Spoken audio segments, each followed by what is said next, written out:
Okay, I'm here now, and I see that. Actually, I don't know. Is YouTube caught up? Okay, I think YouTube's caught up now. Okay, all right. Now for sure, I'm streaming, and I can see I already have the party waiting for me. But before we even hop into the games, we got a little bit of housekeeping to take care of. And first of all, that starts with getting a drink, as always. Yeah, I know you've been here for 2 hours.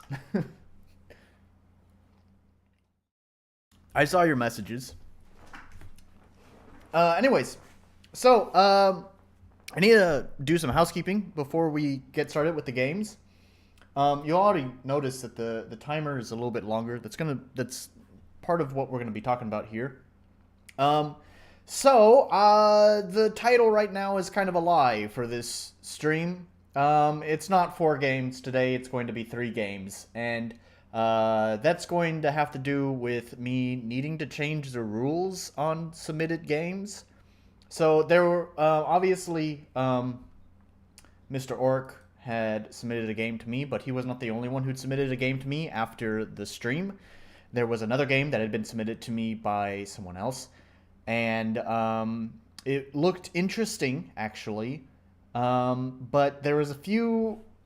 Oh right, hey, I forgot that was there. Hey, that's for me. That's to remind me. I mean to turn. I meant to turn that. How did I miss that? I'm literally looking up OBS right here. that's to remind me that I have talking points in my text document. Um,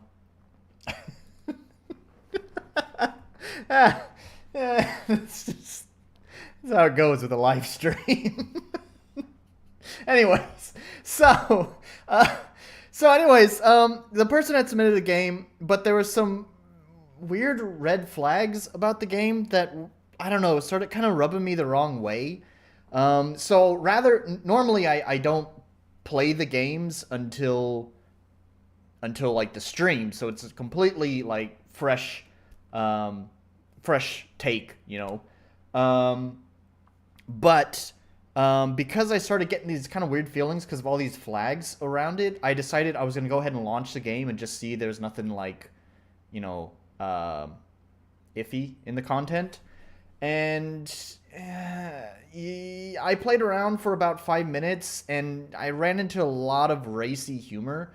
Now, personally, I actually don't necessarily have a problem with that. However, that's personally, I don't have a problem with that. And the problem here is that this is a public stream with other people, so it could cause problems having that kind of really, really racy content. And I just don't really want it present in my streams. I'm not completely saying that I'm not gonna ever stream like, you know, rated R stuff like that. I will, but I think going forward, I've now have a new rule about user submitted games, and there's 2 parts to this. Number one, if you submit a game to me, you need to provide a content description, and by that I'm not talking necessarily about describing like the game story or anything. I mean like tell me like who is the appropriate audience for this. Am I going to find like violence? Am I going to find nudity? What am I going to find in it? That must be provided if you're going to submit a game. If you don't provide one, I'm not going to stream it. It's that simple. And if I do find out that the description that you've given me has been purposefully misrepresentative of your game, then I will remove it from my grading list. We'll get to that soon. The playthrough will be canceled on stream, so wherever the timer is at, I don't care. I'm going to ignore it. I'm just going to stop right away. And the game will be edited out of the archive. So basically, that's your warning here. The same information has been put into my description, as well as I've also refreshed my YouTube about page with that information there too. So if you forget the rules are there. The second rule is, which is actually not written there, like I said, I'm not completely opposed to playing rated R games. However, I now have this right here that I can turn on. And your game, if it meets that kind of racy content thing, this will be turned on for the entirety of that game. So That's the new rule there. So, anyways, however, for concerning that game, it's been taken out of today's playlist because I asked the developer to please give me a content description because there are some reviews referencing nudity in there, and that's definitely a really big no-no. Not my rule. I have no problem with nudity. YouTube has a problem with nudity. So, yeah. I told him that before I can even stream it, I need him to give me a content description. He didn't get back to me before this stream, so we're going to postpone it. Maybe that game will be played next time I play some games. It depends on what his content description is of the game. Yeah, that's the rules concerning that. Second bit of housekeeping. I remembered because it's in the document, which is what the jank text was all over the screen. I have a grading system now. I didn't mean to open that up. Let's mess with my screen. I have a grading system now. Let me explain this. This is not going to be quite the same grading system that this is not like your IGN fucking 8 out of 10 too much water kind of review. So the way that this works is slightly different. So the way that I will be grading is basically there's some questions here just for people to take into account. Is it a demo? Is it a game jam game? Is it a beta? Yes, no, beta, game jam, whatever. Is it RPG Maker? You can see if it's built in RPG Maker or not. Is it a commercial game? This means, if they're charging money for it. That's all pretty straightforward. Yeah, according to Mr. Orc, he told me that Nerd Mansion had started this trend, but I actually copied it from Mr. Orc because I had been watching some of his streams. But I do think the way that I'm doing this is different from them. It's definitely different from Mr. Orc. I've not watched any of Nerd Mansion's stuff, so I don't know how he does it. Basically, I'm giving a grade. I'm calling it a grade and not really a rating. Basically, what I'm accounting for are these things, which I have called ACBUT. ACBUT is accessibility, clarity, balance, unique identity, and technical. Allow me to explain this. You will find that here, this information here. So first of all, let's talk about how points are awarded when the played game is able to show marketable polishing in that given category. I specifically say marketable polishing because you may have polishing, but if it doesn't stand out, then it's not good enough. At a total of 5 categories exist, equating to a maximum possible score of 5. Each category can either be 0, didn't achieve, or 1, achieved. And here is ACBUT, starting with accessibility. Accessibility is determined by the game having an extensive options menu that is well thought out. I put that in bold because that doesn't mean just taking Visual Stellas or Yawnfly's option core plugin and throwing it into your project with nothing done, because especially in MZ, it adds a bunch of unnecessary options that just kind of clutter the options menu and make things more confusing. So that's why I put in bold. It is well thought out. This includes, but it's not limited to, rebindable keys, multiple graphic settings, and optimizations for different hardware, or features to assist with various handicaps such as colorblind modes. Clarity. Clarity is determined by how well the game is able to communicate all aspects of itself. Game mechanics should be easily understood by the player through explanation, tutorials, or intuitive design, and the player should know where to go or what to do. Balance is determined by how fair the game feels. Ideally, the game should neither be too easy nor too difficult. Unique identity. Unique identity is determined by how well the game is able to exist on its own. This can include how well it stands as a game and not a product of an engine, or how unique its art, mechanics, writing, etc. are compared to other games in the industry. And technical is determined on how well the game runs. This is the only grade item to remove points rather than gain points. Poor performance, glitches, bugs, or crashes will harm this score. So, as you can see back here, technical has already been given a 1 for all the games. If you do something that stands out, I will give you a 1, and you will see your score increase, just like that. and you can get a blue. Hooray, blue. What I'm thinking about doing with this as well is I'm going to actually share this thing publicly down below. Probably not after this stream because it's only going to be these games, but maybe after the next time I stream some games, and that way you can compare data. And I will include the links to every game here, so since it'll be publicly available, and that's also why I included the description here. This is not just for me, but this is for everyone, because I'll make this data public, so anyone can browse any games that I've played and see how it stands up. And you can compare, like you can look at games that have done poorly and see why they did poorly, or check games that have done well and see why they did well. It's mostly for a learning experience. Yeah, you're right. It's much more technical than is this fun. Yeah, I wanted to be a little bit more objective about the grading system. Yeah, I know it's like, I think some of this stuff like balance and unique identity, first of all, both of those things are going to be very subjective. I mean, you have things like, for like a real world AAA game, you have things like Sekiro, Dark Souls, and stuff that have built their identity around difficulty. So obviously balance is going to be far more subjective than kind of other things, as well as unique identity. What some things like click with some people might not with others. So again, like the balance and unique identity are probably going to be kind of more subjective in this, but I think accessibility, clarity, and technical are all things that that are pretty objective in their score. I guess an argument can be made on accessibility and clarity. I don't know. Anyways, point is I tried to be a little bit more objective with the scoring than just, I don't know, I like this game, so I'm going to give it a 7 because 7 sounds good. No offense, Mr. Orc. So anyways, with that, oh yeah, by the way, that also explains, I totally forgot to mention this, because of the previous thing I mentioned about the other game, I had to take out a game. It was very last minute that I took out one of the games that I was going to play today. So because I took that out of the playlist and I didn't have time to replace it with something else, you're in luck. This works out in your favor, Mr. Orc.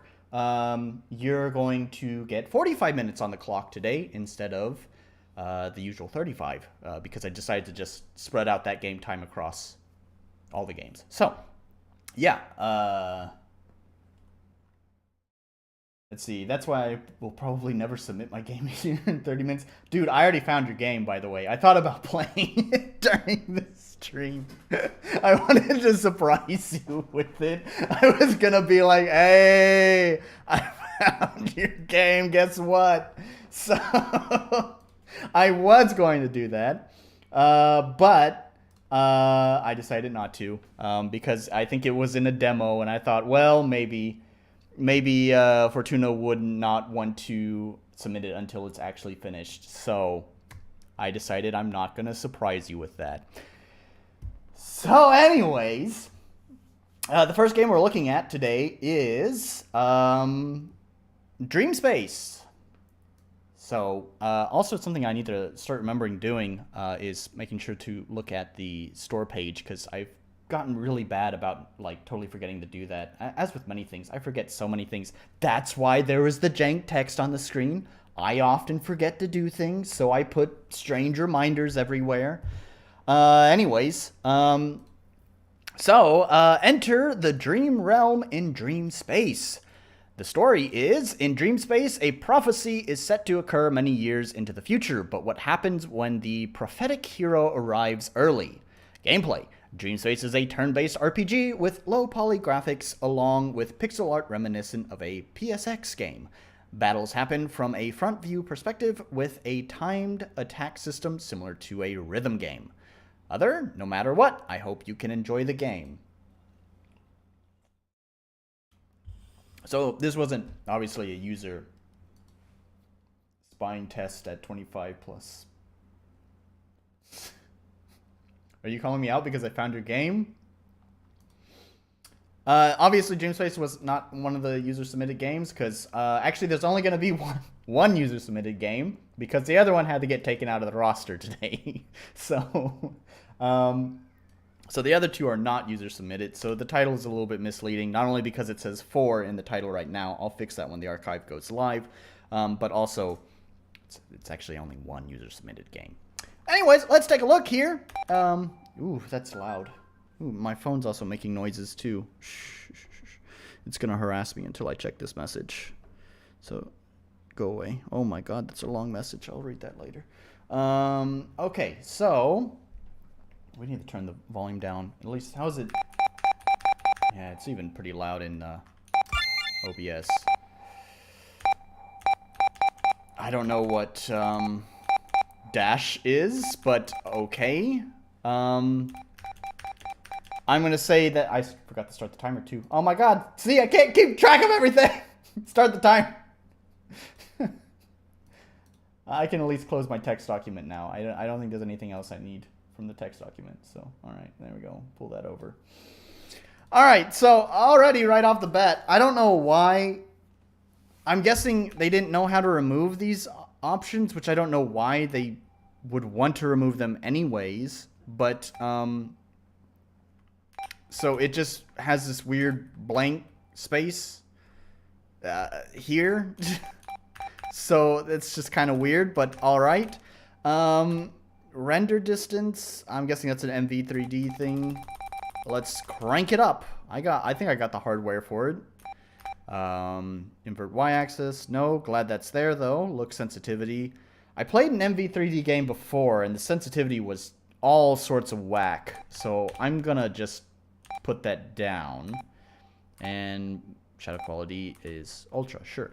Command remember on. Yeah. Overall, for an options menu, it does have WASD support, so that's nice. I'm not sure if these shadow quality, invert y-axis, look sensitivity, and render distance. I don't know if those are all MV3D things, but if they're not, either way, it doesn't matter. It's nice that they're there. It's good to have those options available for optimizing the game to run on different people's hardware.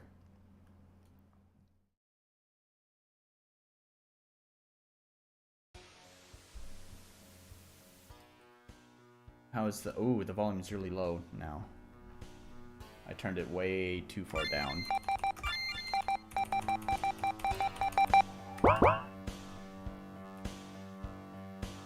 Alright, it's... I can't balance the audio with the damn... There. That's gonna have to do. So... Okay, so it's still grid-based movement. Oh, wait. Wait. Huh? There's no mouse movement. Is there... Oh, man.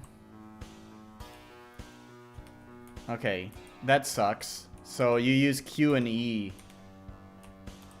You use Q and E to turn the camera, and if it's locked to 90-degree angles. And I hope it's... I don't think this would be a fast-paced game. Because that's really slow turning speed. If this was like an action game... Ooh, that's loud. If this was like a fast-paced action game, I would absolutely hate this turning speed. That would be something that I would hope would be added to the options menu. That's what I thought the mouse sensitivity thing was for, but it looks like there's no mouse look. So that kind of sucks. Mouse look would actually just fix that problem altogether. What is this noise? Is that part of the music? I think it is part of the music. It's weird. I don't like that. Hang on, let me turn it up in my headphones.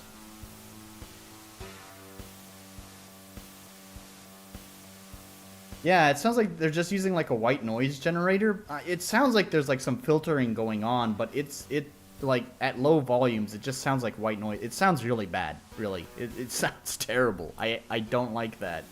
It's just white noise for like no reason. Thanks for saving me. I was put in there by someone looking for game show contestants. Anyways, I'd be happy to join you. Is your apartment who's flooding? No, I don't think so. Varric has joined your party.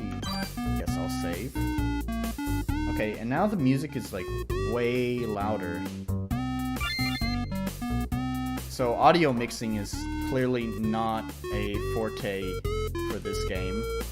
Glad to know there's diagonal movement. What's this? The G. You were left mystified by this beautiful creature. Right on.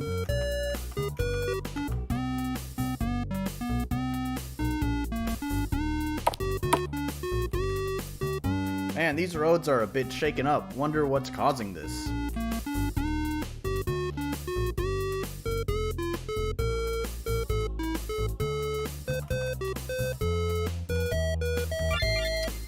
Actually, I meant to look at the good skills equip options, so there's not like... I just wanted to see the stats of the guys, but I guess it doesn't matter. It's not that important. I do kind of like how the danger signs are dancing. It's a nice touch.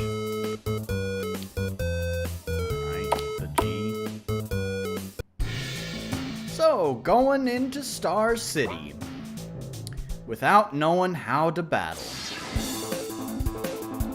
Cop sign appeared. So,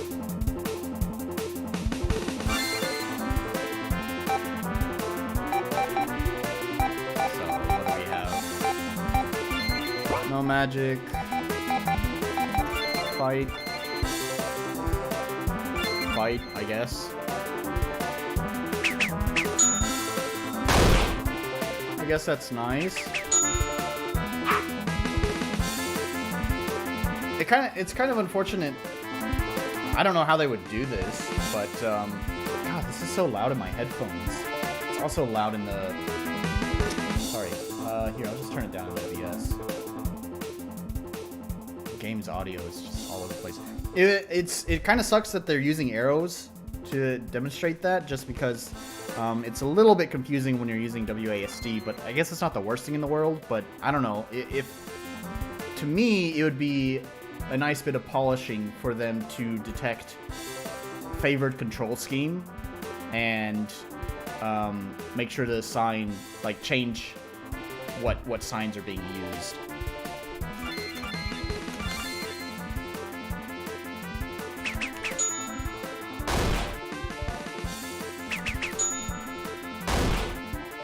Yeah, they call this a rhythm game, but that's not really a rhythm. That's just, like, a combo sequence.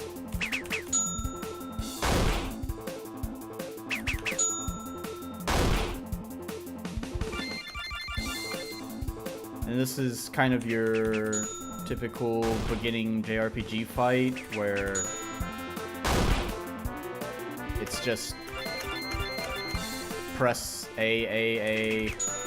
I mean, like, I guess it's broken up with the combo thing. So what happens if I fail it? Just nothing? So you have to do it correctly or you do no damage. What if I partially do it? It's just gonna count as a fail, right? Yeah. So all this is like an extra step for doing damage. I wonder if that's gonna change over the span of the time. This is SRD's timed input plugin. It doesn't provide that kind of functionality. Well, that's unfortunate. But at the end of the day, like, so this is what I was talking about with where my grading system comes in, is that players don't really give a shit about that. Like, as RPG maker developers, we can sympathize. We understand, oh, that's just not a functionality that's available. But like, if you were to publish this game to a wider audience that's not just RPG maker devs, they're not gonna fucking know about SRD's plugins and what you can or cannot do. All they're gonna see is a game that's in front of them, and so you have to make that happen, right? Or not. I mean, like, it's of course not a requirement. So one thing I do expect about my scoring system is that it's gonna be tough for anyone to get 5 points on it. So like, it's totally fine not to meet it's totally fine not to meet all 5 requirements. So it's okay if they can't, like, polish that out.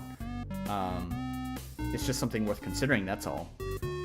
There's a few things I want to fix, and, like, to me, it's just, like, I think SRD's pretty generous with his plugins, so I think you could probably commission someone to either add the functionality in or just find some sort of way to hack it in. Yeah, no middle damage is really a good idea. Yeah, I don't see any purpose to, like, having the timing mechanic in the game. It just seems to just add an unnecessary step between you taking the action and you doing the action. Oh, they're called bumpers. Hit Z within beat in order to jump from one to another. Okay, well, at least there's some, like, rhythm stuff. Sort of. It's not rhythm in the sense of matching to the music, but it is timing based. Wait. Oh, I can't go back. Oh. Why? Yeah, so that's definitely something, like, I know it's really simple to think, oh, the point of this map is to keep going forward. So why would you want to go back? But I don't know, I just wouldn't prevent your players from not being able to go back. Unless, I mean, of course there's some times where it might be story relevant why they can't go back, but in this case there's no story reason why I couldn't go back. It's a poor attempt at making the turn-based system more engaging, but I mean, they didn't even change the default sound of that SRD plug. Yeah. Well, I mean, I wouldn't know that they just have... Oh. Sharon appeared. I didn't even know that, SRD's... I don't know anything about SRD's plugin, so I didn't know it had a default sound, but, yeah, it doesn't seem like they're doing anything interesting with it so far.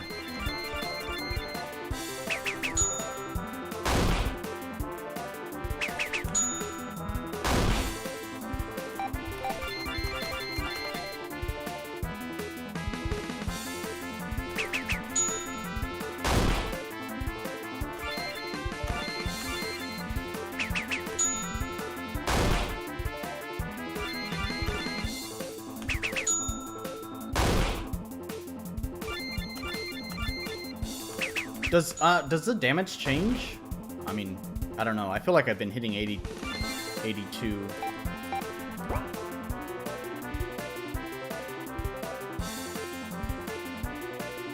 I know because I was doing the same mistake on my first attempt.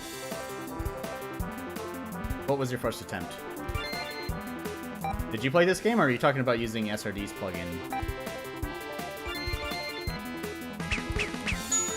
So where's Hero? What is this icon? Did I miss something?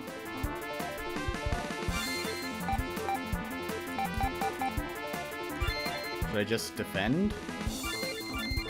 Doesn't seem to do anything. Oh, the default. Oh yeah, that would make sense.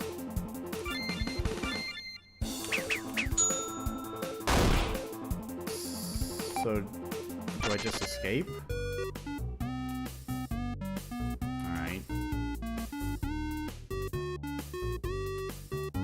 Welcome to Starburger. What would you like?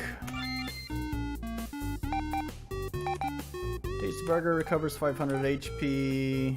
Recovers 50% HP. Has electrified taste recovery. I wonder why 500 or 50%. First attempt at adding more engagement to the turn-based system. I tried using the exact same plugin. Gladly, I had people trying it beforehand, so I realized it's a bad idea. Yeah, I understand now. Alright. So, okay. So, 500 H... Wait, that doesn't make sense then. Oh no, okay, it does. So that's basically like a full restore. I don't know why is one like a flat amount and one is like percentage. I mean, I guess it might make sense at higher levels, maybe. It's just, like, I'm thinking of, like, any JRPG I played, and typically the JRPGs I played in the past either stick with one standard or the other. They usually don't have percentage-based healing and flat number healing. They either do one or the other.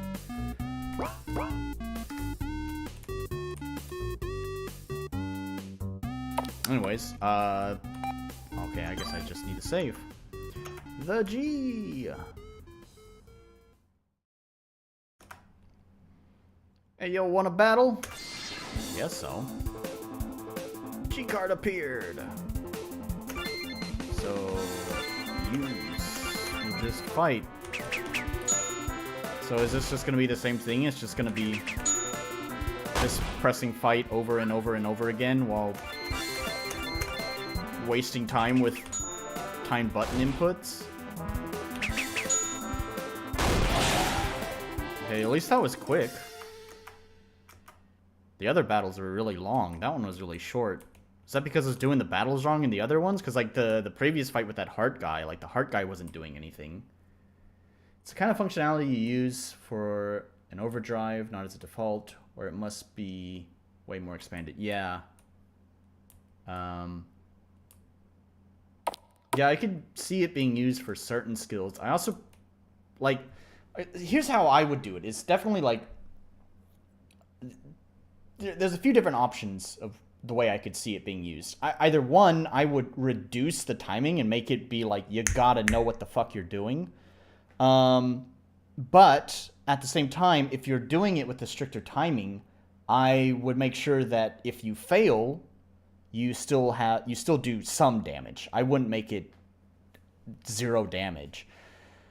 On the other hand, as you're saying, Fortuna, it's maybe having like a magic spell or something, an overdrive or whatever, where you occasionally use it just to kind of maybe make that skill feel special or different from other things.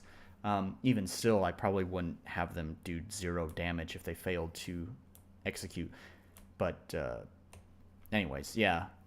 One of the other things is, like, maybe at the, like, for a good tutorial mechanic, I think having the timer for, like, a long time would be totally fine. Like, the length of time that they have it now, maybe a little bit longer for tutorials, just so, like, people kind of understand what's going on. But then for fights after that, having the timer speed up,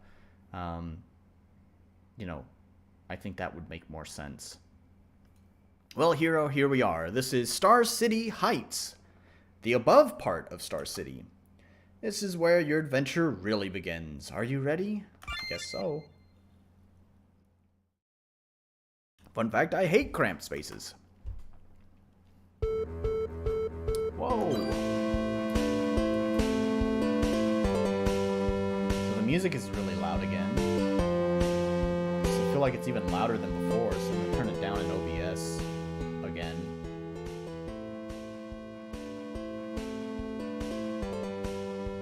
And turn it down in my headphones. Mixing on this is driving me nuts. I wish stuff was a bit better here. The city received a grant for better buildings and stuff, but they spent it all on advertisement billboards that float. All of the TV show adverts get the cool floating ones, and yet our welcome sign is being held up by toothpicks. These signs are where your tax dollars are going, sorry. I kind of like the crudely drawn sad face. Welcome to Star City. Can I go in any of these buildings? No. Can't even access the door because of grid-based movement. This, like, there's a part of OCD, like this tiny little bit of OCD in me that drives me nuts that I can't align myself with this door. Like, if I can't access the door, then how the fuck do these residents access their doors? Just take a half step to the left, not a full step! What the fuck happens to this guy's sprite? Is that intentional? Did the dev do that on purpose, or... I think it's on purpose. I have no idea. I think he's supposed to be, like, spinning around. Or maybe it's a smear frame. Ooh, when you only have 3 frames to work with, I don't know if smear frames are a good idea in...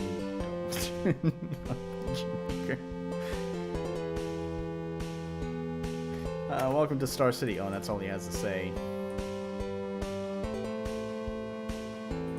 The other folks have pixel movement.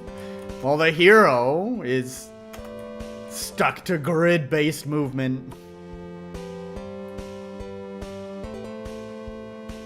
What's this pattern? And we're back. For our first challenge, our contestants... Wait, what's your name again? Sure, sorry, I forgot. It's totally fine. Yeah, that! Anyways, it's quiz time. Go! Question 1 is... Yes. Good job! Question 2. What is your team name? The wrong answer... Oh. I tried pushing... down, but okay. Question 3. What bird is Mexico? This is like starting to fall into like lol XD random humor. Goodest job! You have won it all! You won. They even use this. They even use this stupid congratulations, you won, like old Netscape fucking advertisement sound. Oh neat, what do we win? Money sound effect. Thanks. I have a feeling we'll be running into them again. Huh? Huh? Huh? What? What the fuck has happened to my control? What in God's name has happened to my controls? Huh? How do you even do that? What? I'm not crazy. Look. All right. Look. I'm right? Okay.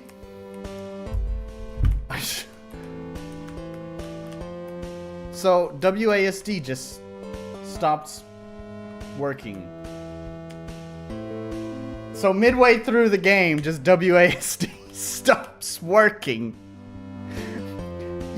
Yo, developer, if you're watching, I think you have a bug. So they just decided, you're done with WASD. No one fucking uses WASD in RPG Maker. Everyone uses arrow keys. Hey, I'm standing here. Oh, I'm glad I'm getting all flustered over here. I was able to pull off a pretty believable New Yorker accent there. So I guess for the rest of the game, I'm just going to go ahead and use arrow keys now. But that is going to knock their technical point off. The one free point you get on my grading system, and it's gone. What even is win that prize? I can't be that show. It can't be that show from earlier, can it?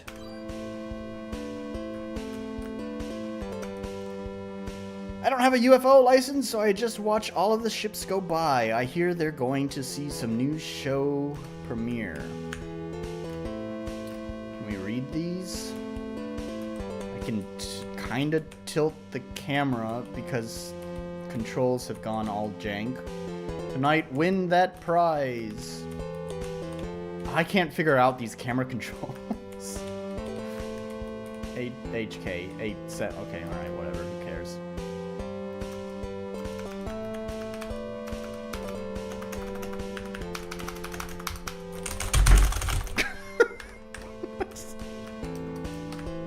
Oh, okay, alright.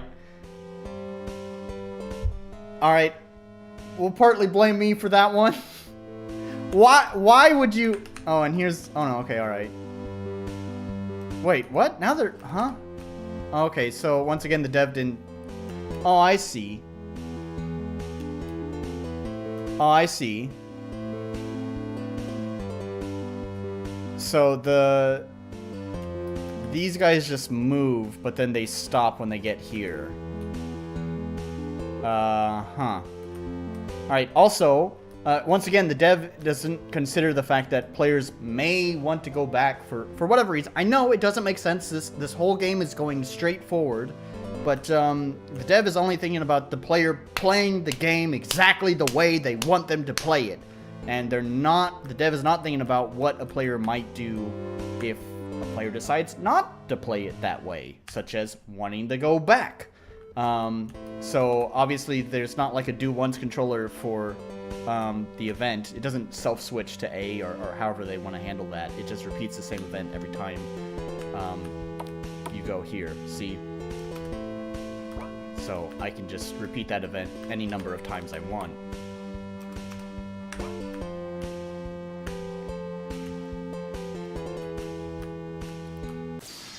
Okay, there's just a fight? I almost kind of forgot fighting was in this game. How come it's been so long for fights? Is it random encounters, but just with like 100,000 steps between each fight? So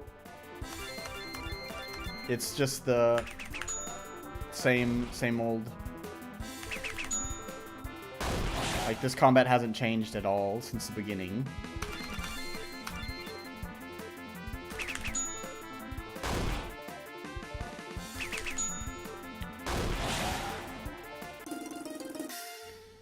Hero 1.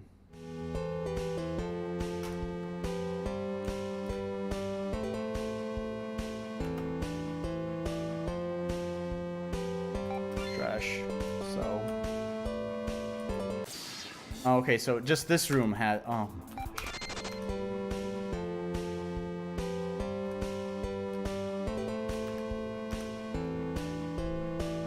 So you don't miss, win that prize at 7:30 Central. Believe me, we won't.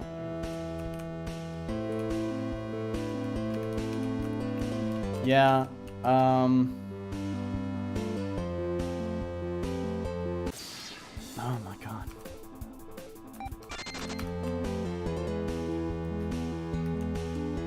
So, okay, he just wanders aimlessly. I was wondering if he's gonna get stuck. Okay, so thanks, $6 guy. What is this text assist for the blind? I'll fight you. Yeah, so also it looks like a bit of lazy development going on here too. So like clear the walls indicate that we can walk up this path here, but actually there's no transfers here, which just seems like lazy development. Like they didn't want to put events all along this. So they only put transfers on these two tiles. I mean, I guess thanks for painting white stripes there, so we know. But I mean, why use such a duct tape solution when like it's not that difficult to add the transfers along this?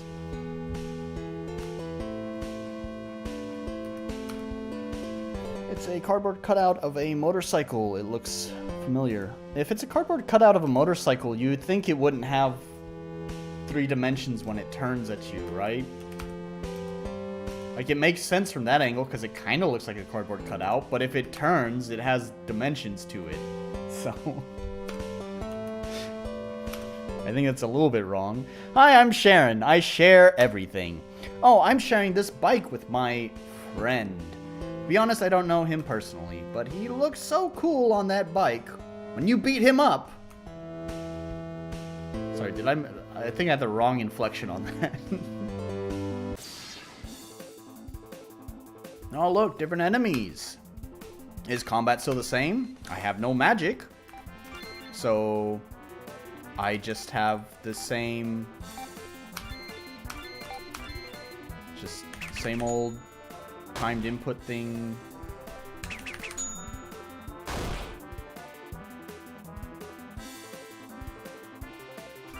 What is this on Game Journalist difficulty? How come I don't get hit by any of the enemies? I mean, I'm not complaining for these, like... I'm not complaining about that for these live streams. I'm totally fine with playing easy mode for the live streams so we can just see more of the content. But, for a game, I don't think that's very good balancing.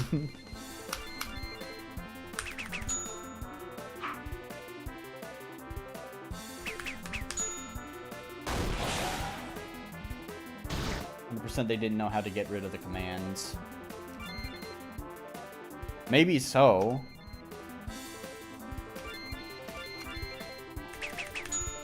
I don't know. I mean, we'll have to see if they Like, maybe if I level up, maybe I'll unlock some magic skills. But, boy, man, it has been too long with, It has been too long with just pressing fight. There's no thought to this. I don't have to think.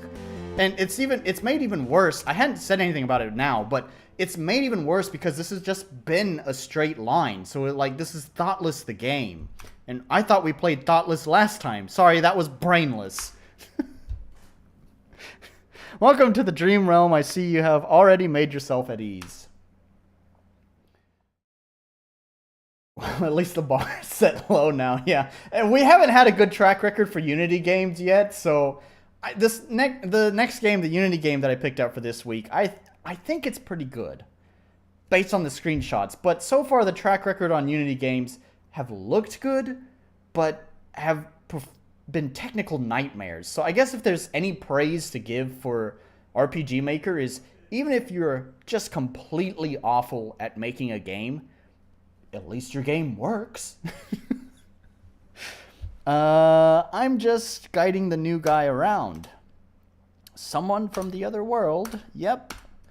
There has been a prophecy told about events like these, passed on throughout generations. Would you like to take a listen? I guess I only have one choice. A prophecy has been told for years on end. When night falls, a hero will be chosen. At rest, a portal will open from their dream. Do you see how quiet the music is now? I'm tired of balancing this game. Sorry, if the audio sucks, then if you can't hear it, then whatever. At least it's better than it blowing your eardrums out. They will have to enter the dream realm, a world cross between reality and dream.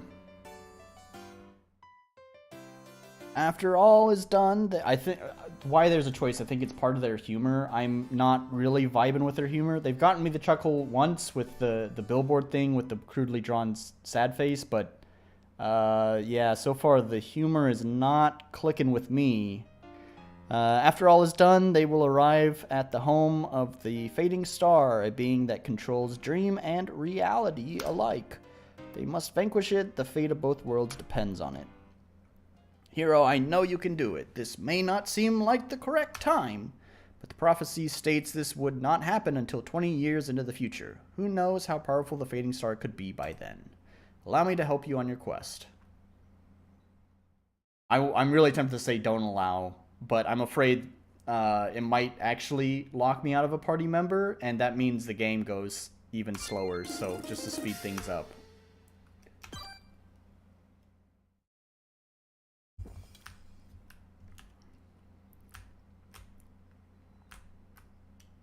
Is that actually a 3D object? It looks like it has like some parallaxing to it, like it's actually in 3D space. Yeah. Yeah, it does. Oh, that's neat.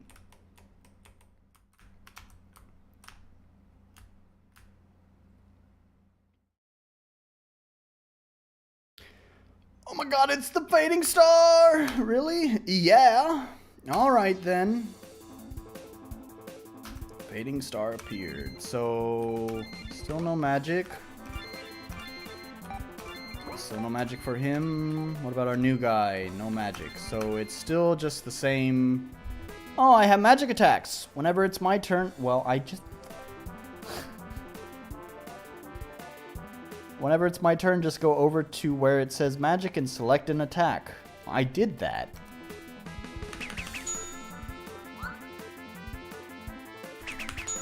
So it's gonna miss it. Oh no, never mind.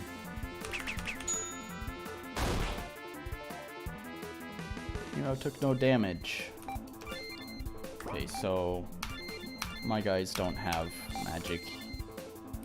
And Kenny doesn't? Oh no, I do have magic, but it doesn't have a name?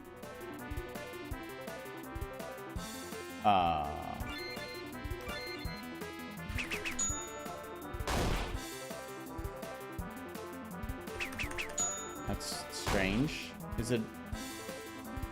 Oh, no. Okay, so it's just nothing. It's pretty clear many devs never test their own boring combat system. Yeah.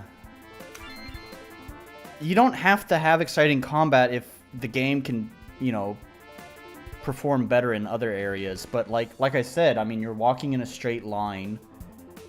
I guess the humor is subjective. Maybe someone finds it enjoyable, but I feel like even if someone found the humor enjoyable, it's still not enough to make up for the straight line and straightforward combat, which apparently has lied to me. There isn't actually not magic here.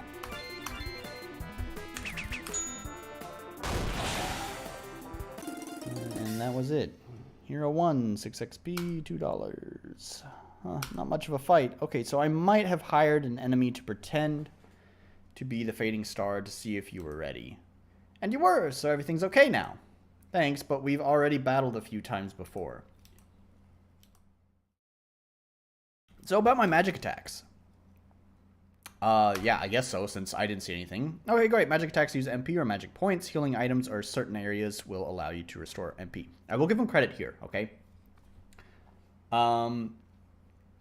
That there's too many times that devs just assume that, oh, it's a JRPG, you know what MP is and all of that is, and just don't give you an explanation. So I will give him credit that at least he allows you to provide that explanation. And, you know, I think he did it right. It asked you yes or no, do you want to know? That's probably the best way to do it, because I know there's some people who are like, yeah, but I don't want to show a boring tutorial that people already know about. It's like, yeah, well, that's why you provide an option. That's why options are good. Like, the people who already know this stuff can just say, nah, I'm not interested. But those who are new to gaming or the genre or whatever it may be can still get access to that information. You don't alienate them. So credit where credit is due. At least he gives an explanation of what may seem like a pretty basic mechanic. Whenever we level up, to be fair though, the only reason why I clicked on it is because apparently the guy's magic is borked anyways. I wouldn't have, I don't actually want to read this information because I know how this works. I'm only reading it because I'm just wondering if I did something wrong, because he said just click magic, but there's nothing there. Whenever we level up, I may learn new magic attacks, and I'll even let you name some of them. Well, that's kind of cool, I guess.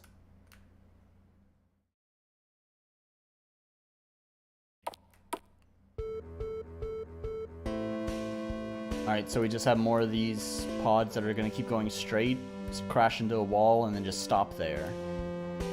Cool. Is it not a straight line? Oh, I thought it was totally dashing this. Move a little bit faster. Oh! It's not... Oh. Oh. Oh.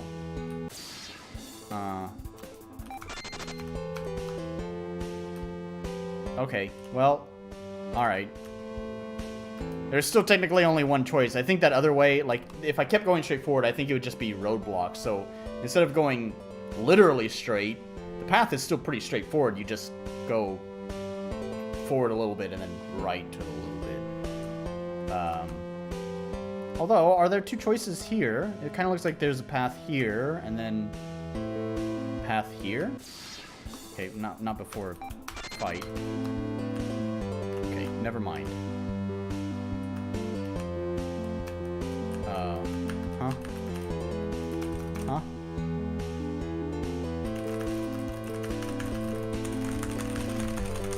Huh?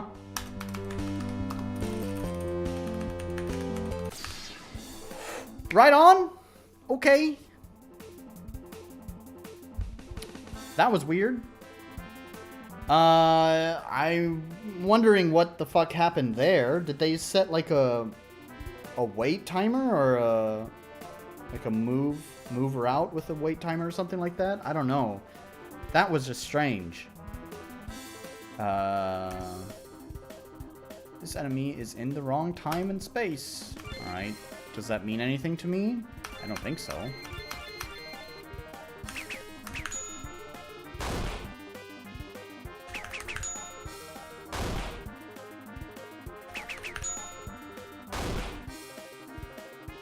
Still not taking any damage.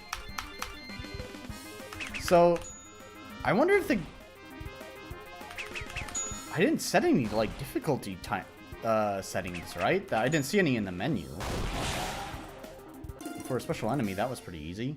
He also didn't hit me? So, did the developer play test this?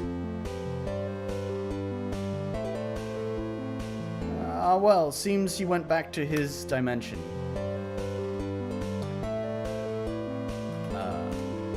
Okay.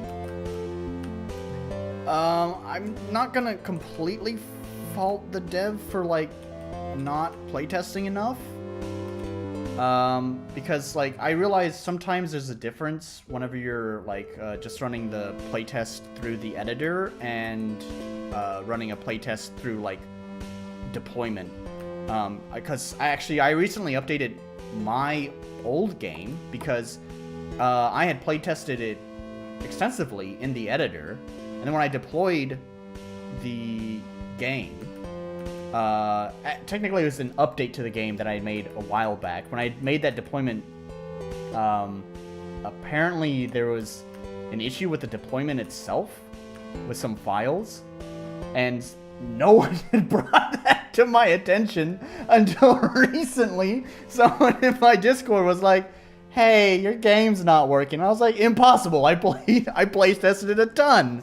And he showed me a screenshot, and I was like, I wonder if something went wrong with the deployment. So I tried the deployment itself, and sure enough.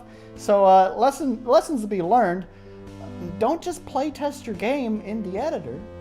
Play test your game in the deployment as well. Either way, that's kind of not relevant to exactly the point I'm making here about this game. Is a lot of this balancing stuff I don't think would get fucked up in deployment. What got fucked up in deployment was because I had applied some encryption on my files, and the encryption didn't like the naming scheme of one of my files. It wasn't because I had spaces in it. It was because of some capitalization stuff with the file extension.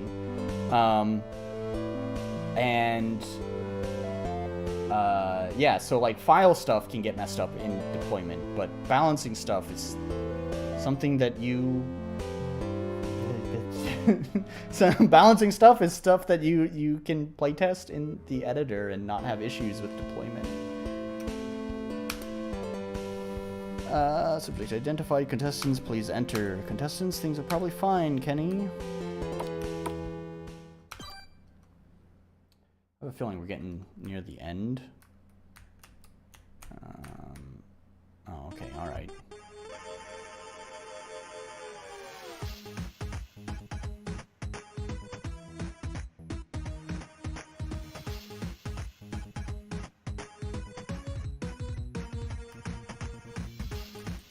Oh, it's not a cinematic. You can move. Welcome to the show. Who are you? Well, I'm your number one... I found that out the hard way, by the way, Fortuna. It wasn't capital PNG, though. It was OG. Hukat! And here today we have our contestants. Hero, Varric, and Kenneth. My name is actually Kenny, not... Sure, whatever, Henry. So, you may recognize Hero and Varric from the super epic quiz from earlier, but now we have someone entirely new. And I think all my PNGs have uppercase, so that's gonna be a problem, Mr. Orc.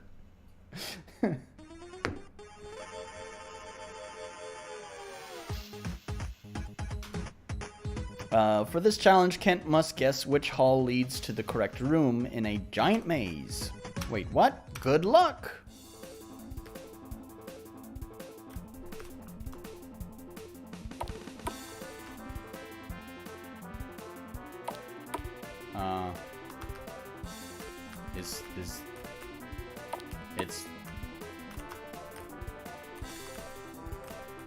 Am I racing him? Because I think he got stuck.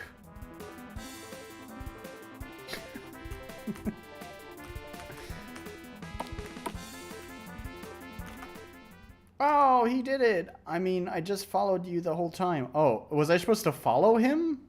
Because, first of all, he moves way too slow for following. And second of all, he got stuck, so...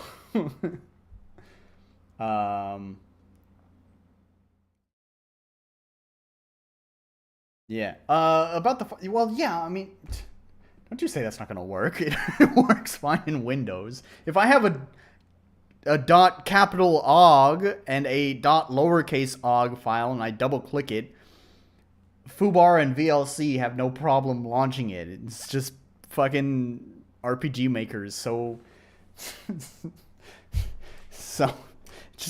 so requires, it's so picky. It's like game shows being rigged until it's in my favor. This whole thing is in my favor. No one's done any damage to me. Anyways, yeah, that was really hard. Okay, you guys can come back now.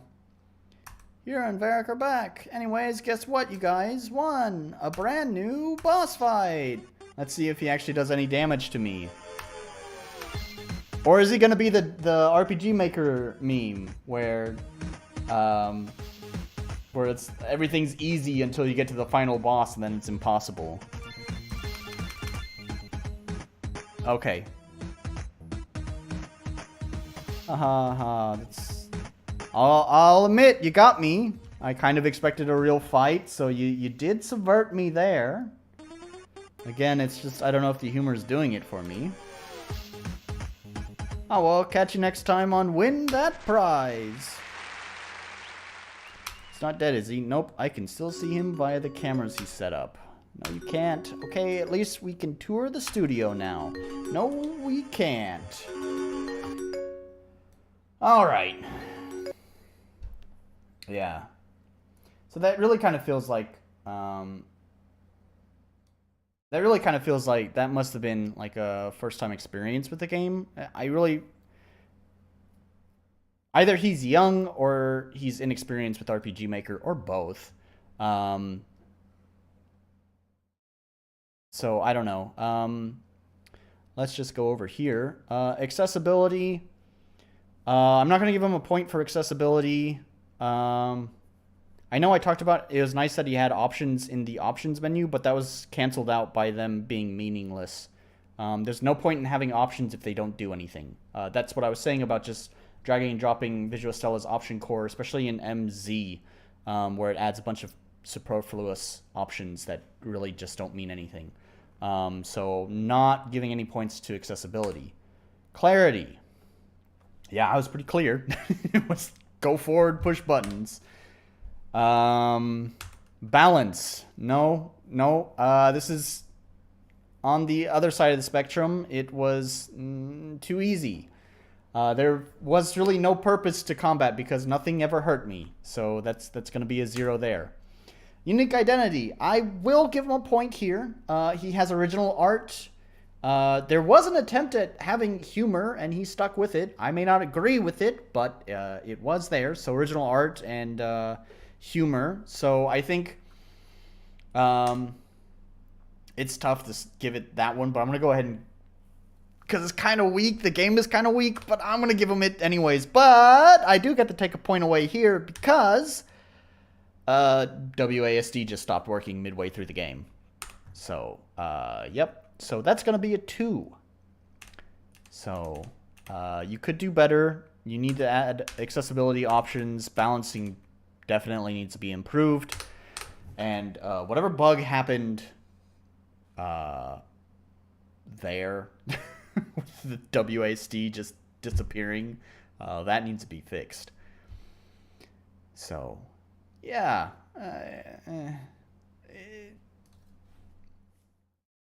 I don't know. I hope he keeps going. Maybe it's time to start a new project, though. I wouldn't linger on this project too much. I see he's made some updates just 9 days ago, so he's still updating it, and that's totally fine. Like I said, I updated my old game. That was mostly just to make it playable. I added some new stuff in, too, just while I had the project file open, but I've pretty much moved past that game unless there's another game-breaking bug that crops up that just prevents people from playing it. I don't want to waste a bunch of time working on that, and I would really advise devs to do that too, especially when they're just starting out or getting experience. Like, definitely during that time, you're gonna get more experience by creating new projects rather than sticking with one project and just trying to paint the existing structure that's there. So, anyways, right. Let's move on to the next game, which is my Unity game that I picked out this time. So, this is Reconnect, inspired by the likes of Kukiyomi and WarioWare. Your goal is to get your red guy to the blue girl through a set of obstacles in 5 minigames. From avoiding the hands of others to defeating a dragon, there's a lot in store for our couple and for our red guy to go through. Will they ever reconnect, or were they just not meant to be? Controls. Each game will have their own set of control schemes, but they only use WASD and mouse inputs. You can exit a minigame by pressing the escape button. You're feeling targeted by my last... Oh, because you're spending too long on a single project.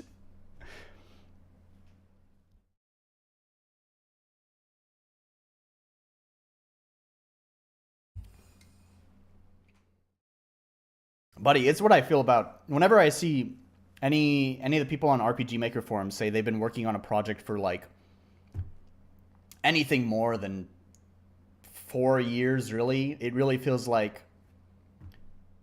dude, I'm sorry, but at a certain point you just have to let it go. Like, I don't know. It obviously depends project to project, but I think there's very few anything games, RPG, anything that warrants spending 4 years. I actually, you know what? I want to change that. I'm going to say 6 years. And I've seen plenty of, I still see, that still covers a lot of people I've seen on the RPG Maker forum say, oh, I've been working on this project for 6 years, 7 years, since fucking RPG Maker 2003. And it's just like, buddy, you've got to just let this project go and just start something new. I don't know. I'm sure that's a hot take that I bet a lot of people in the RPG Maker forums would not agree with. But and it's not just RPG Maker. It's kind of any project, really.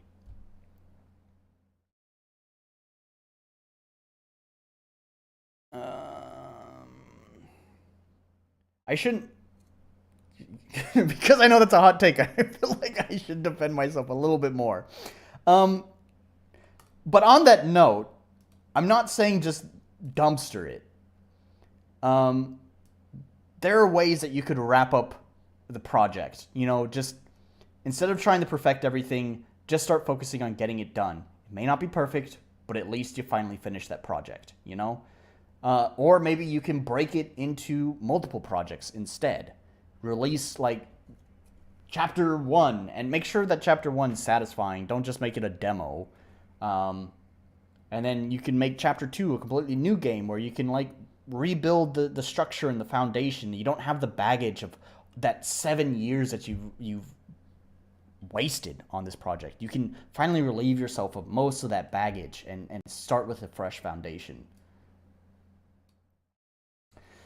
Anyways, yeah, so let's try Reconnect. I have a feeling the 45 minutes is going to be too long for this project, but I don't know if... Projects. These games are projects. If this game is short, which it sounds like it, because it said it only 5 mini games, I don't know. It's like unsub. Alright, see you later, Fortuna. I don't know, I guess I'll see you in Mr. Orc's chat.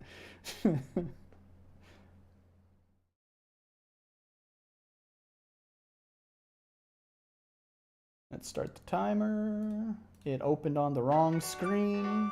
Can I fix that? Nope, I can't. Maybe I need to put the folder on this screen. Launch it here. Nope, it really just wants to be on that screen. Why do you want to be on that screen? And you're gonna fuck with my... Because I don't have anything set up to record that screen, because that screen is where I put, like, all, all my information and stuff. So, like, I guess I need to full screen this. And yeah, I'm going to leave the timer going, because this is, like, technical problems. So, I guess what I need to do is I'm going to move OBS over here. There we go. And then I'm going to have to set up a capture.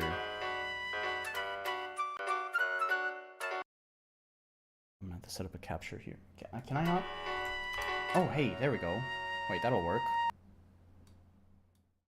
There we go. Wow. The music is really fucking loud.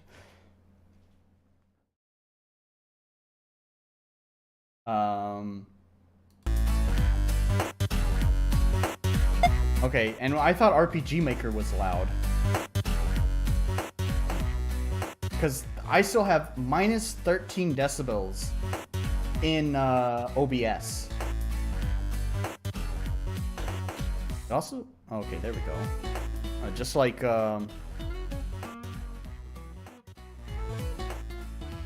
Just like in RPG Maker 2, like from 100% to like 50% is really not that much. I think that's the people don't understand like how music works. So decibels is an exponential curve. So like for every minus 3 decibels, the volume is twice as soft. So if you have, I'm not 100% sure how this works, but basically to me what it seems like is the curve on the volume reduction is like going the wrong direction. Like it's kind of like this with the decibel subtraction when it should be more either linearly or like this, if that makes sense. Why, how come I'm always drawing graphs with my hands in these streams? Alright, there we go. Also, what did you say, Fortuna? I mean, you can't make a longer game in a short amount of time unless you're an indie or Mr. Goblin. No, I get that, but, like, I don't... Here's the way I see it. Like, there's some indie games... That's why I corrected myself and said 6 years. Because there are some indie games that maybe have spent, 4 or 5 years, but rarely is it justified when you start getting past that point. But like, especially for like small developers like us that are mostly just teams of 1 people and maybe some hired contractors that we commission, I think it's probably more important. That is, if you care to try to make a career out of gaming, or even mild success out of gaming, I should say. Like, you don't have to be a full-time game developer, but if you even want success, I feel like having more projects, it's going to be better for you. Like, you want to get to a point, if you want to do a big, long project, you probably need a team for that. Right? We tell folks on the RPG Maker forums, why am I sweating so much? God, it's actually cold outside, and I'm like dripping sweat. Turn off! My family turned off. Fuck it. I think the batteries in my remote. Ah! This is becoming a disaster! I spilled my drink!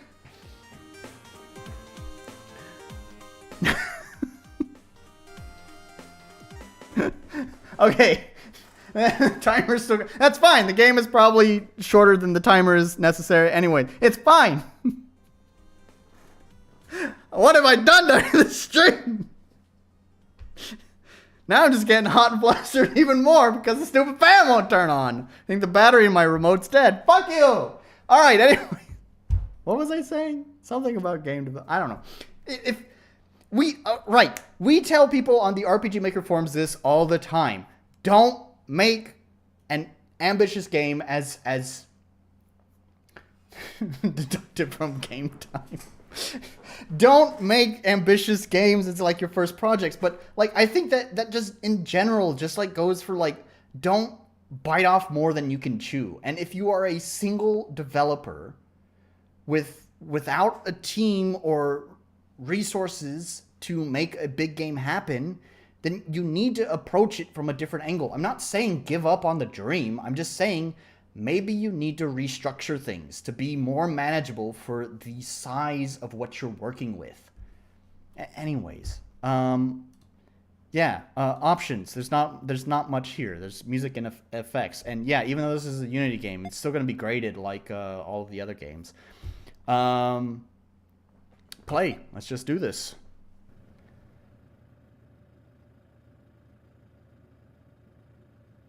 Bayad Po.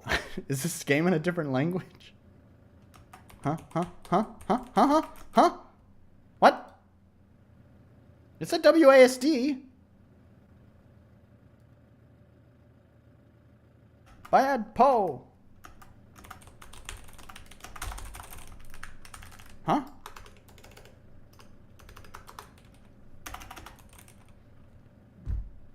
See what I'm saying? See what I'm saying? Every time I play a Unity game, there's technical problems. Like, oh, it's mouse. Okay. It really should have said mouse. Oh, damn it.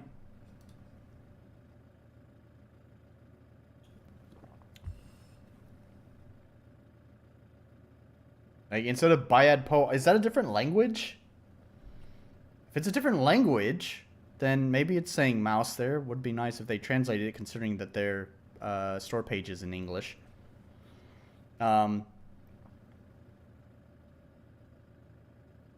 It's weirdly uncomfortable with how quiet it is. I think one of the things that makes like WarioWare exciting is that like it's not just like everything is like fast paced. You got like fun sound effects and all sorts of stuff going on. Like it's sensory overload. And when it's just dead silent, like it's poor mixing. I can hear in my headphones. Oh, escape. It's escape doesn't go bring up the options menu. It just takes you back here.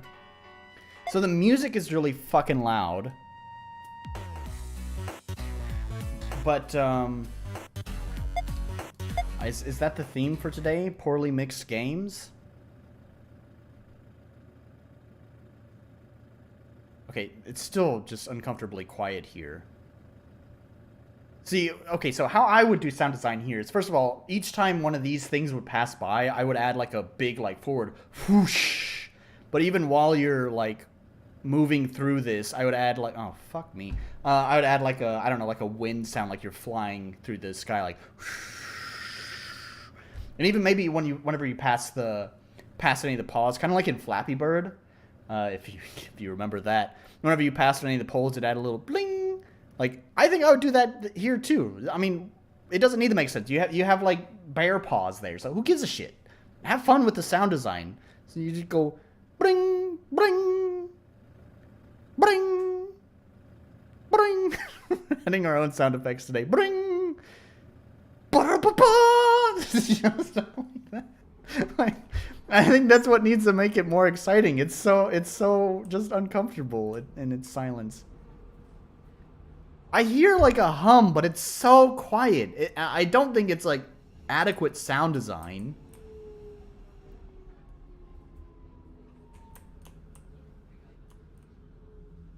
Like, just a hum is not enough, but at least it's better than dead fucking silence. Oh.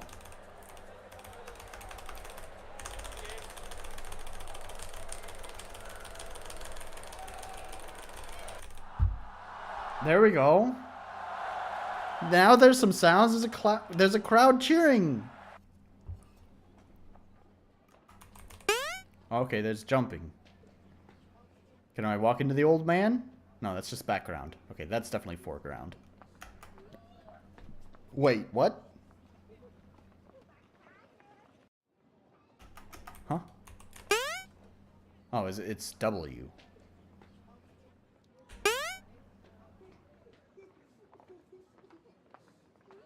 So they have sound effects there. Does he trip on that? Yeah, he does. I was kind of hoping he'd just like stop and check his foot.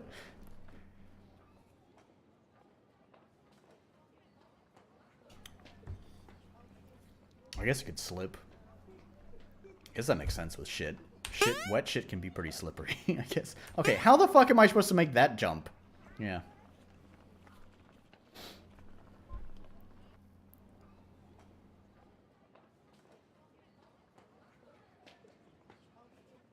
This game. so how about that weather, guys? It's so uncomfortably quiet. Dude, that's so not fair. I get what? When you spawn the two things like right next to each other like that, I can't make that jump.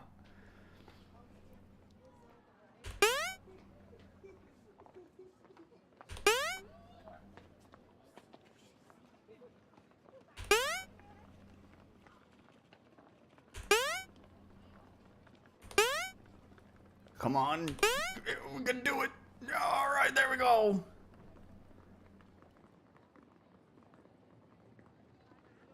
I'm out of liquid because I fucking spilled it. Are we using mouse here?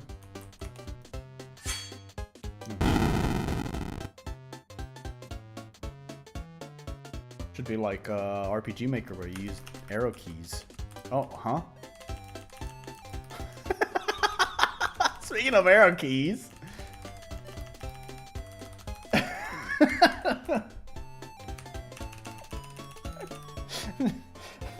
From my streams, you get the impression that Unity's the worst engine ever.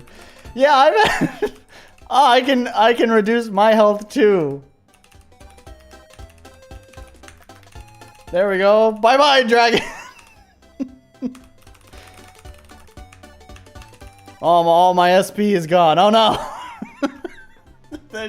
Hey developer, there's a bug with your game. I can use the arrow keys to control the meters. Magic spell. Okay, but the meter's fixed. It's fine. Don't worry about it. Ah, the dragon's healthy again. Well, we got. Oops, that's the wrong one. We gotta fix that. There we go. All right.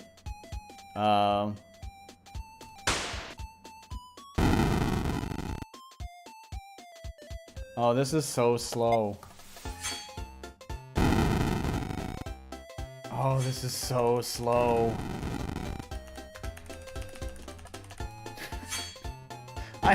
I wish this would work. Just I thought RPG Maker battles were slow.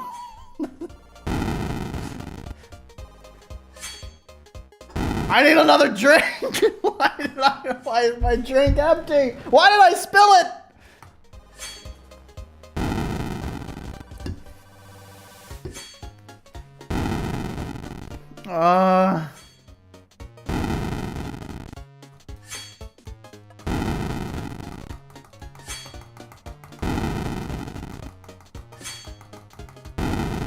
Oh my god, I thought the last game we played was boring.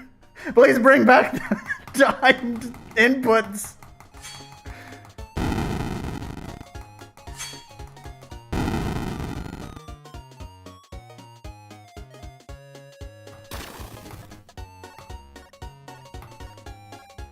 Alright, for our heroes, the princess now awaits your hand. The end.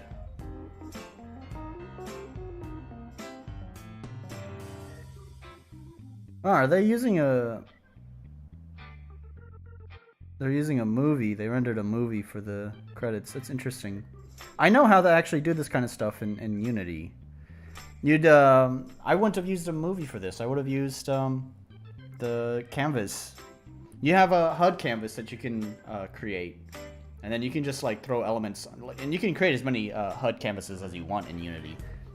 It's pretty simple. I mean, like, to create a black screen, I thought it feels kind of jank to do this in Unity, but like the way I would do to create a black screen is you just create a HUD element and just stretch a black square over the whole screen, and there you go, you have a black screen. Yeah, I had a feeling that would be pretty short. There are the levels.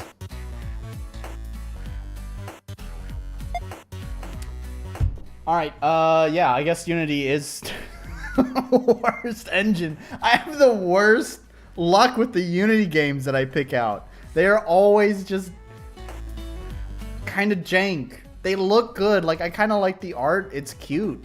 And the idea is fun, but, like, I don't know. Some of the... It's just weirdly unsettlingly quiet. And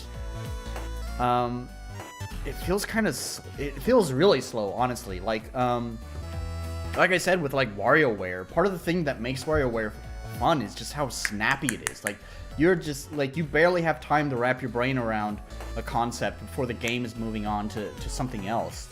And I think this game demonstrates why WarioWare does it that way. Because when everything is moving... when everything is moving... Oh, no, that's the wrong one. Go back. Although that would be fine to illustrate it, too. When everything is moving like this, that fun is not... It's not there anymore. This is the WarioWare prototype that would not fly off store shelves.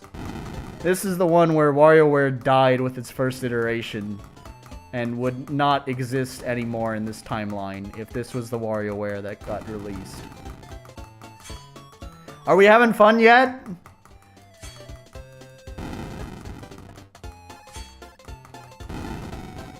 Oh no, I might need to use a healing spell.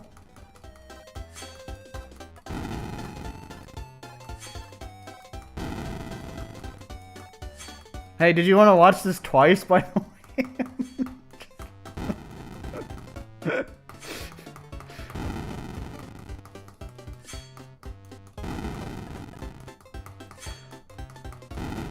Unlike IGMC, I'm not going to try to be too strict about the timer. If the game is finished, the game is finished. I'm just making you guys suffer.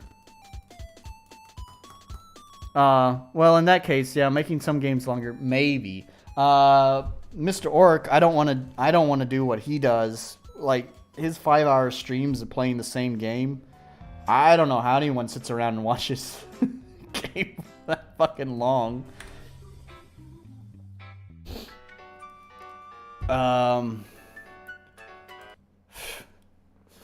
Alright. Like I said, we're still gonna be rating it. I'm not treating any of these Unity games any differently than the RPG Maker games. So let's take a look. So accessibility, no. It only had volume options, which seemed kind of irrelevant because the menu music was ridiculously loud. And then the rest of the sounds were just awful. Clarity, no, it doesn't get a point there because I didn't know I was supposed to use the mouse. That's the other thing about WarioWare is I actually haven't played any WarioWare. What I know about WarioWare is through, you know, it's a game that gets talked a lot about all those video essayers who make way too long of videos about video games and overanalyze maybe way too much about video games. I know WarioWare is often not a common topic among those necessarily. The common topic there is usually Dark Souls or some other game that has ambiguous storytelling because they just love to sink their teeth into ambiguous storytelling. But for a lot of game developers love to talk about WarioWare because of it's really just kind of a distilling of game design to like its most core principles. And I'm from what I'm aware of with WarioWare is that they usually at the very start of the minigame, it gives you, it just says, press W, or whatever you need to do. Press up, or whatever. And they never did that with this game. They don't give you a quick flash on the screen saying what buttons you need to press. And I think that once again hurts the game. Balance...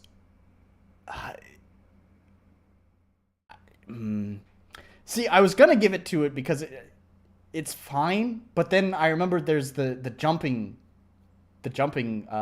one where sometimes objects would spawn too close together, and it would be impossible to jump over, and they need to work on their their random generation algorithm that they're using to make sure that there's enough space between objects that the player should be able to make the jump. I'll give them unique identity. Did we have any technical problems? The first problem was with the mouse was, oh, we did have technical problems because it really wanted to open on my other screen. I'm not going to take off for that one, though.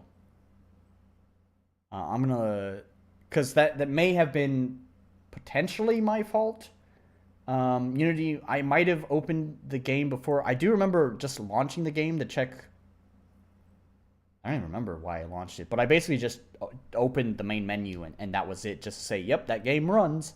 And maybe I had moved it over to my other screen and Unity just decided to save. Fan didn't work. Oh, you're right. Okay, all right. So let's take a point off for that. No, it's fine. I'm going to leave that point there. You get a 2. So it has a unique identity. The art is nice. It technically works. But the mini games, one of the mini games was sometimes impossible just because of the way that it spawned stuff.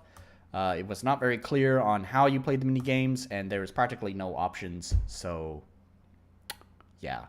What we're gonna do next? Let's go ahead and just take all this extra time. How long have I been streaming for? Like an hour and 31. Yeah, fuck it. Let's just. I guess you're lucky today. Let's take all this extra time. I'm gonna round it down to 20 minutes, and let's just throw that in combination with the normal timer, which is 45 minutes. So we're gonna make it 1 hour and 5 minutes. Right? 1 hour, 5 minutes. There we go. Do you think there's 1 hour and 5 minutes worth of content in your game? Does that seem fair to play your game for 1 hour and 5 minutes? Give me an answer while I make a quick run to. Just gotta get some ice for my drink, actually, so it's not gonna take long. I'm just gonna leave you on that screen. Not even mute my mic. Give me an answer while I get some ice and get a new drink. Hopefully one I don't spill.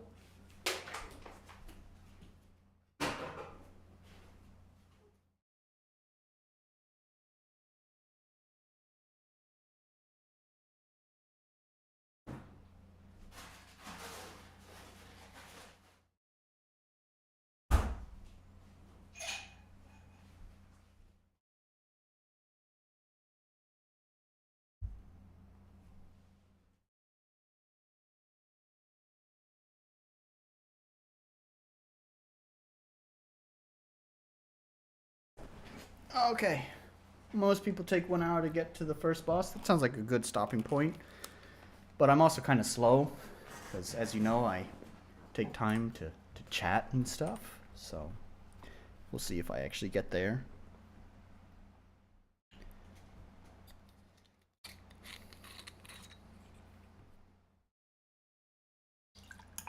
I promise one day I'm going to find a good Unity, or an acceptable Unity game. Unity game that actually works.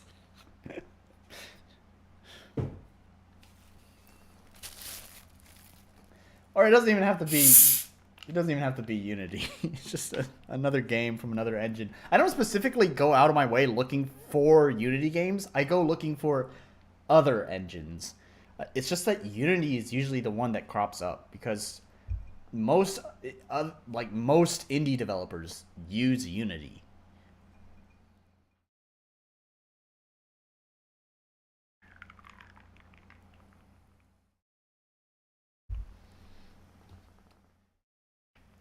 Which I guess is because people don't quite understand the concept of bombing walls. I don't know.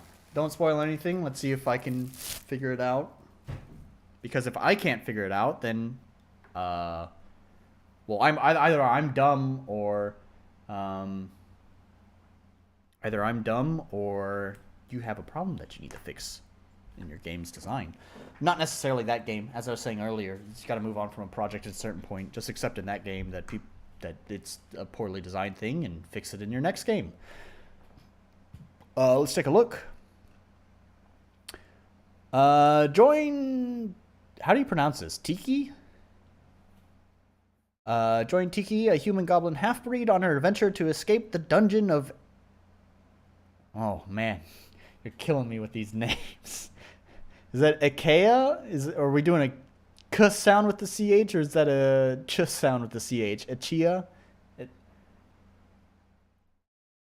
let's see. What about a Ren'Py or a Tyranno builder game? At least there is less space for badly making a game. Yeah, I mean, like I said, it's the reason why I look at other games is because number one, I don't want to just be the RPG Maker guy. I've said that several times before, but also like we need to stop looking and judging games as an RPG Maker game and just start looking at games as games. I mean, it's totally fine if some of the folks out there just want to make RPG Maker games. There's nothing wrong with that. But that's not what I'm looking for, and that's not what most people are looking for. So that's why I throw in other games, just to say, hey, here's what other games look like.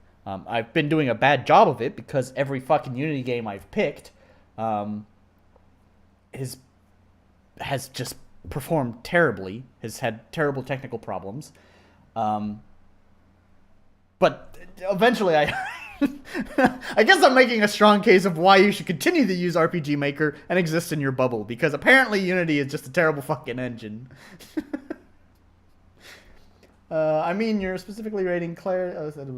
If you can't figure it out, I'll be looking forward to suggestions on how to improve it. Tiqee, Ikea, who cares? IKEA. Okay, all right, IKEA. We'll go with that. On our adventures to escape the dungeon of IKEA. Find hidden rooms, use the hook to overcome obstacles, build furniture, and fight your way through enemies with a twist on the turn-based formula. Manage your bot companions rather than doing everything yourself. Sometimes they'll use a drill and assemble bookshelves for you. Find and collect tools to improve your skills and craft items, such as bookshelves, to improve your bot companions.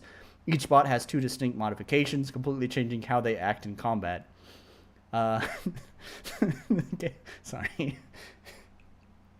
The game features 3 to 5 hours of gameplay. I'm laughing at my own jokes, sorry. Are you just an adventurer, or are you a platin gobo?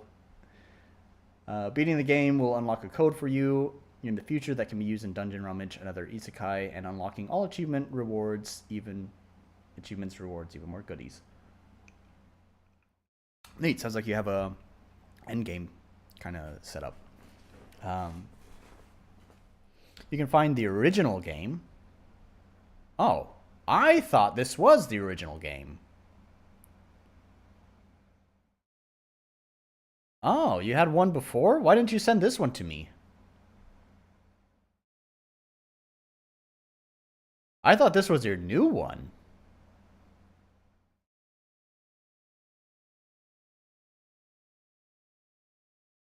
All right. You're gonna have to give me some backstory on this. It's interesting that you're still updating it too. Anyways. I see you adjusted the price too. That's also interesting.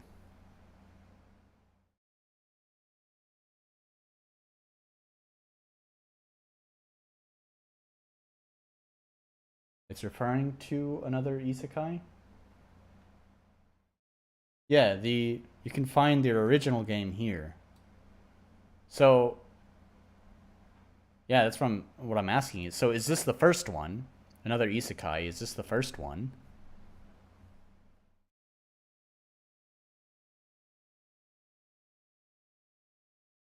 Ah, I see. Okay. Ah, okay. All right. Ah, so this is the thing that I was talking about. This is your obligatory RPG Maker dev game where you have spent 7 years and have been working on this since the RPG Maker 2003 days, and you say that you're going to finish it one day, but in all likelihood you probably won't. God, that was harsh.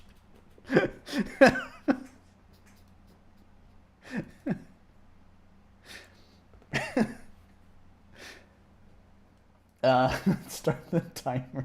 Sorry to just that I was joking. I had to commit to it. I realized how harsh that was midway through, but I just had to commit to it.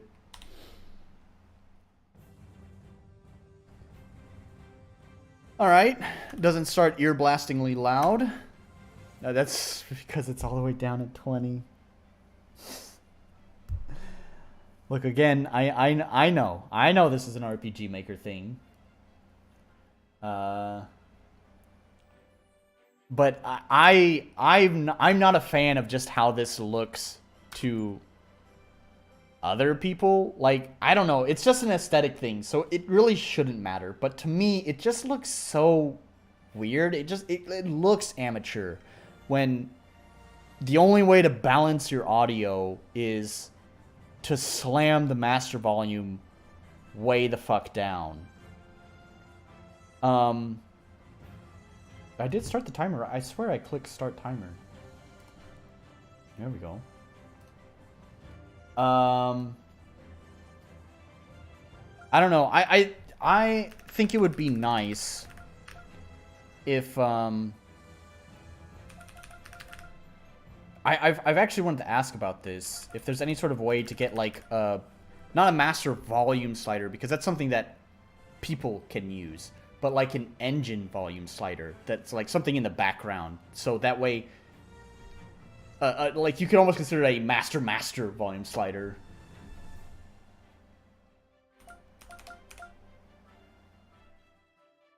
Yeah, I get that. I mean, typically I adjust settings. Like, I'm someone who tends to prefer louder sound effects over everything else, so typically like I turn stuff down.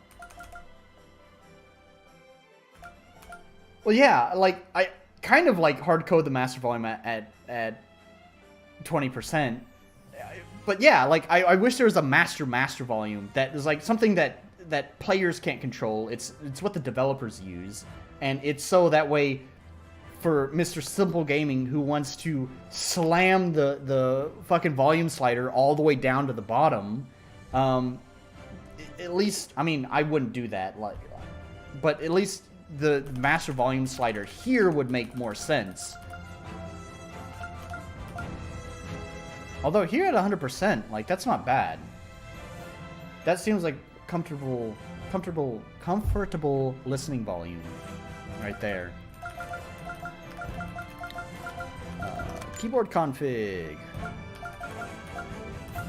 What is... Oh, okay, yeah. Ah, that's a nice touch. Hey, that's pretty good. You're gonna have to show me how the fuck you did that. So yeah. Yep. Oh, okay, that's all of your options.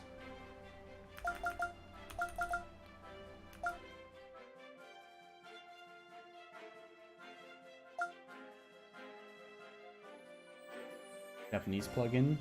Oh, is it a Japanese plugin? Oh, I kind of assumed it was Yanfly's thing, because it looks kind of like Yanfly. Although, not all the text is completely crunched like what Yanfly's does. But it still kind of looks similar to Yanfly's. Because I actually, in my opinion, this is not your fault, but I really think this kind of design for, like, setting up keyboards is just really hideous. This is a terrible, clunky way of setting up keys.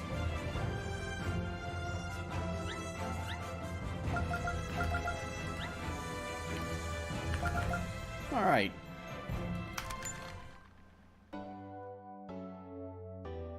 Could use my controller, actually, but I'll leave it with mouse and keyboard. Movement. So there's kind of a problem with this.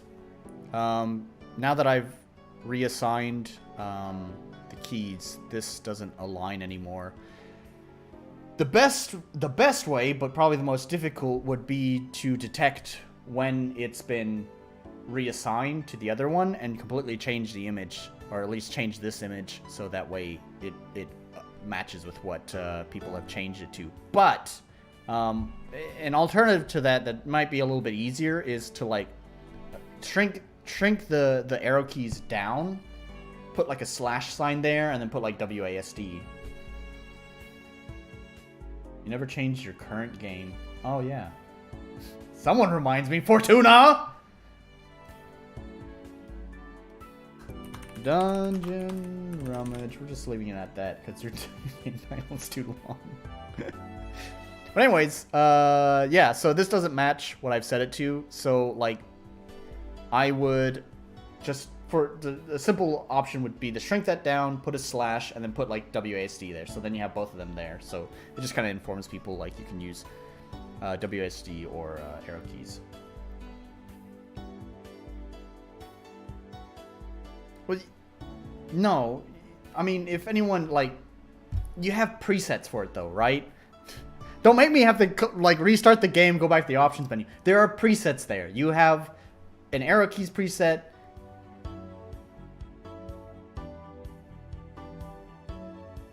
Alright, fair enough. Fair enough, I won't argue. Alright, that's a good point.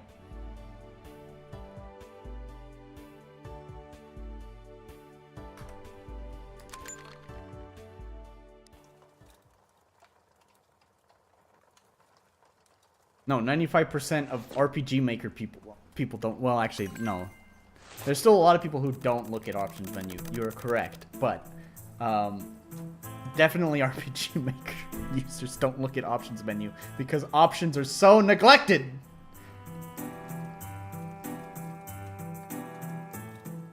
Ah, another day in this cave. Another day of struggling to survive outside of this settlement or to just keep reproducing. I'll get out of here one day. And with my newest inventions, I'm one step closer to doing so. Please create a save file in order to use the autosave feature. Okay, that's a nice touch. Yeah, I get it. I understand. It could be improved, yeah. But anyways, nice touch.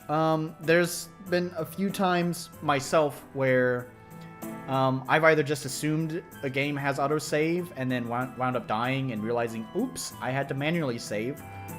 Or just autosaves. Anyways, it's nice that you inform players of this. So, again, something that, especially now, because I think a lot of people take saving for granted, like, because it's pretty standard in most games, is that it has autosaving. So, when you finally play a game that doesn't have it there, it's kind of a surprise, and then you die, and you're like, well, fuck me.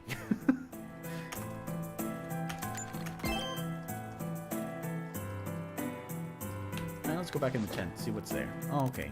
My diary. Alright, some backstory stuff, I guess. It's nice, it's not forced on you.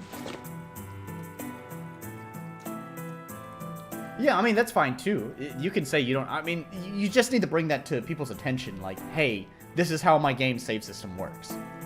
Right? You can say, you can have something that says, hey, we don't have an autosave system, and that's totally fine. Well, in fact, actually, you know what? Actually, in the update that I just made to my previous game, actually, I added that too. I totally forgot about that. I added a little tutorial pop-up that just says, hey, by the way, my game doesn't have an autosave in it, so make sure you save when you need to. Oi, daughter, heading out? Oi, yes, father. I'm here for the permit. Right, here's permit. Daughter should think about helping others to increase goblin strength, too. I don't think so, father. The others might be content with a life like that, but I have other plans. Me understands. You has stubborn head like your mother. Thank you, father. Better not touch father's personal belongings. So you actually went and added... Yeah, I could use that part. I'm sure father wouldn't mind taking some trash. So you actually added events to all of these things. Alright, here's a matter of personal opinion. I know there are some people who will disagree with me, but... And I'm not going to do it during this playthrough But like, if I was playing a game like seriously that I really enjoyed, and I know that important stuff is contained and stuff like this, I suddenly feel like obsessive about needing to go to everything, and that just destroys the pace of the game. Like, I think of Fallout 4 when I think of this kind of shit, where like you had your settlement crafting and your gun crafting, and so you needed resources all the time. So I would go into a dungeon that could be cleared out in maybe 10 minutes, but wind up spending 30 minutes there because I'm going through every nook and cranny, opening every fucking container.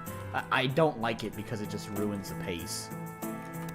But again, that's definitely a matter of opinion. I think it would be good to have some sort of way to help inform players that there might be something of interest there. When I think of like Golden Sun, Golden Sun had, similarly, you could interact with all the pots and stuff at all over the world. But you also got a world skill called Reveal, which had more functions than just this. But basically, one of the things is whenever you activated Reveal, is that if you activated it, you can see what pots and stuff contain, items in it. So it's not like it just always shows you the items that you need to interact with. You have to use the skill, and you have to have acquired the skill in order to use it. And it's a side function of the skill. That skill is not meant to reveal stuff in pots and stuff. So you also have to know, oh, hey, this skill also has that side benefit to it.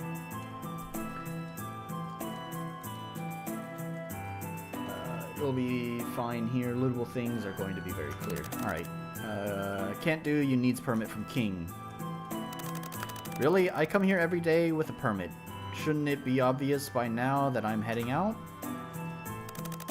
No cares. King says you needs permit, so you needs permit. Or no go through. Already picked it up. Here, you reliable little guard. Good, go through.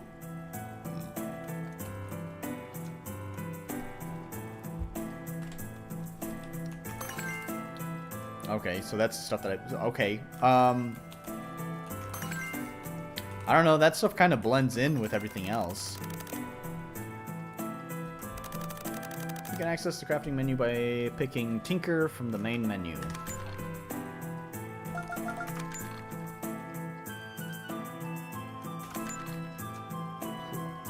Deployable for a sentry bot. Works automatically. It's nice that you can craft straight from the menu. That's a cute little animation you got, too.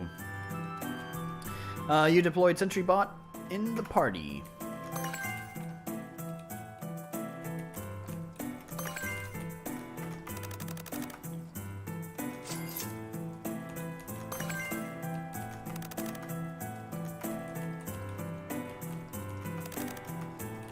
Okay, so I see. So it at least shows when they've been opened. That's a nice touch.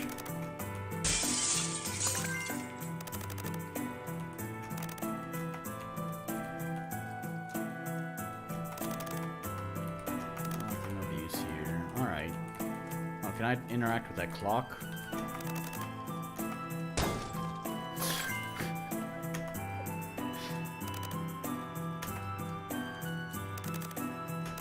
Nothing, you better not messing shit up. Alright, did I check everything?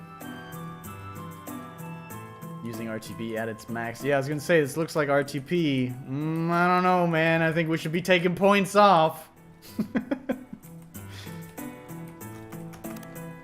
Oi, Tiqee. You come mating with us? Never, not going to happen. We know you not likes to mate, but it's fun. To each their own. Aw, Tiqee's a prude. Come on, doesn't she know this is an RPG Maker game? And RPG Maker does two things. RPG Maker makes the same game all the time. Or RPG Maker makes porn all the time. Sometimes both together. Oi, Tiqee. Going out for supplies again? Indeed. Supplies good, but also needs more goblins. Good luck with that, then. Is that the girl I talked to? No, it's the white-haired one. Oi! Why do you scuff at me? You acting all superiors with your speakings and smartsness. I'm not trying to. Or horror? Yeah, I guess so. I don't know, I see a lot more of the same game and porn, but maybe that's just my Steam preferences. I really should change that now that I think about it. It gets out of my face! Alright.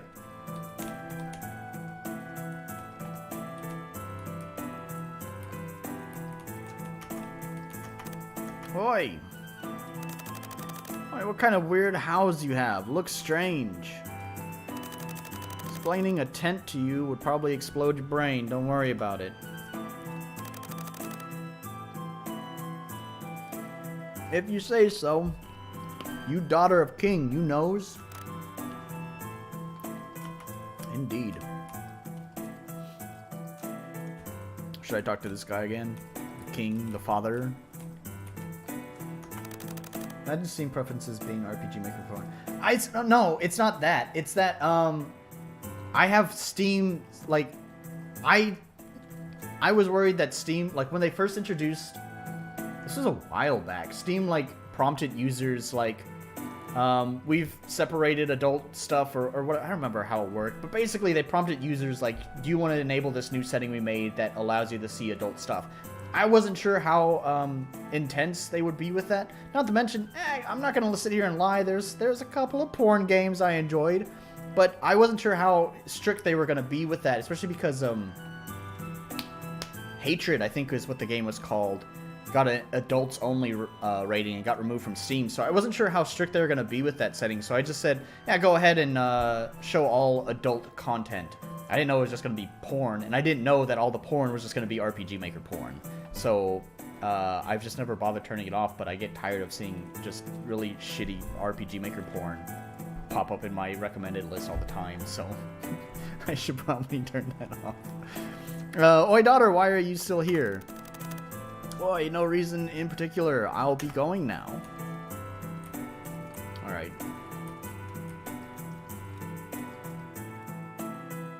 Is always dash on? Because I feel like I'm moving at lightning pace.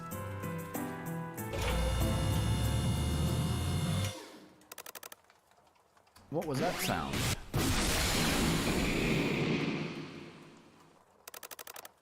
That came from our settlement.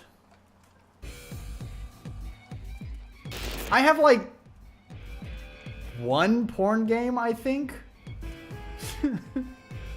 No, I have two. Technically two. Because one of them I streamed a long ass time ago. Yeah, I streamed.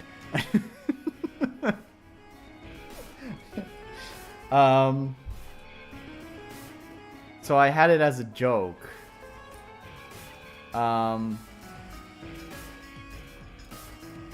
But I haven't bought like a porn game in probably fucking years, man.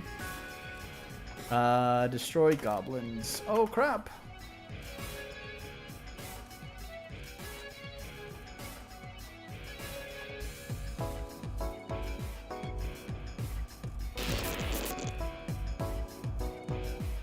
Destroy goblins.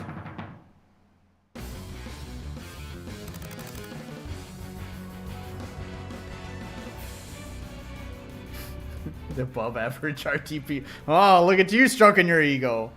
Alright, guess I gotta do it now. My little friend SentryBot will attack automatically, but I can also use command focus fire to target a specific enemy and deal extra damage. I can use my parts to use abilities such as ammo refill to give parts to my bots. They use it as ammo. My scout abilities, on the other hand, are used to impede enemies, like slowing them down. Alright, so I'm going to give you some advice on this tutorial, is you should really separate these concepts out. This is a lot of information all at once. Destroy goblins. So now I need to remember something about the bot needs ammo, so I need to use something. Scout, I've already forgotten what Scout does. as I've mentioned before, in my own game, the way that I've handled the tutorial is that, I mean, my game's combat is not the most complex, I don't think. But basically, you know, it starts, like, when you start combat, it kind of interrupts it just like there with your own game. But it just, like, the first interruption just covers, like, your basic stuff, like, here's your basic attack, and that's it. And then I let the player just kind of play around with that for a little bit. Alright, yeah, you're right. Let me just play around with it.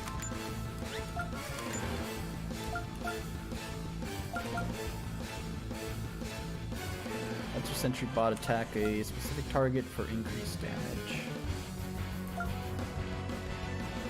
I like your little your HUD right there, the little zigzag meter. It's nice. Refills ammunition of a single bot.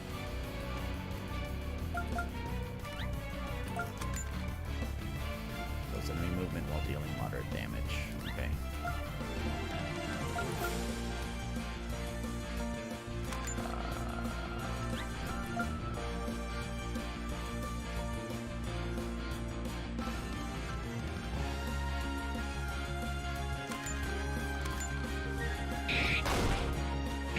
No, I know they're not all babies.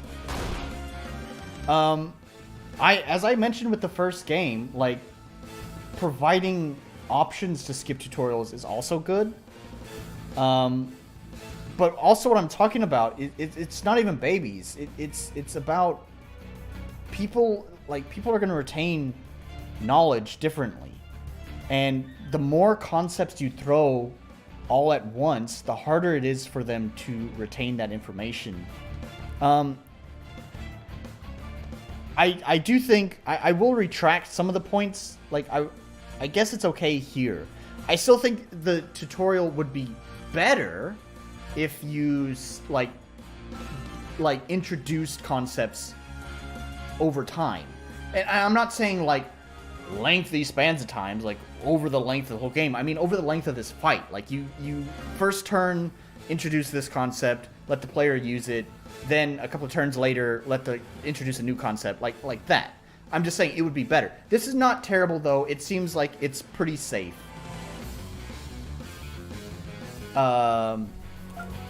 It still seems like, so like I said, I'm not gonna knock points off, or you haven't lost your clarity point yet. Let's say that. You haven't lost your clarity point yet for that situation.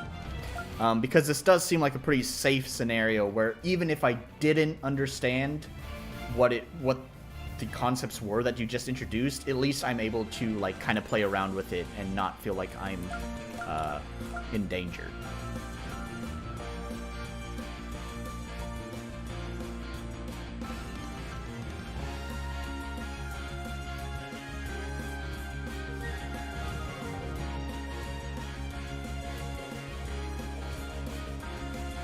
So, I guess I just attack.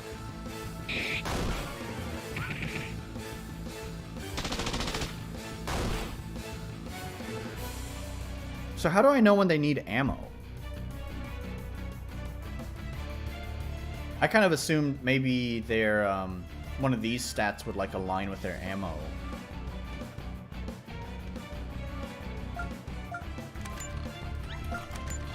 But like, refills the ammunition of a single bot, right? So is it just apply a state? Like, would something show up there?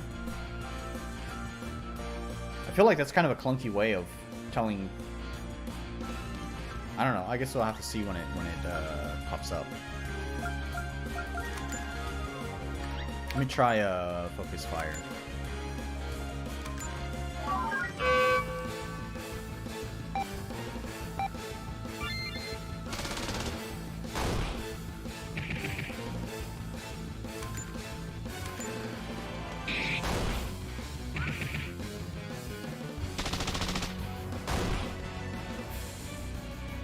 That did quite a bit more damage.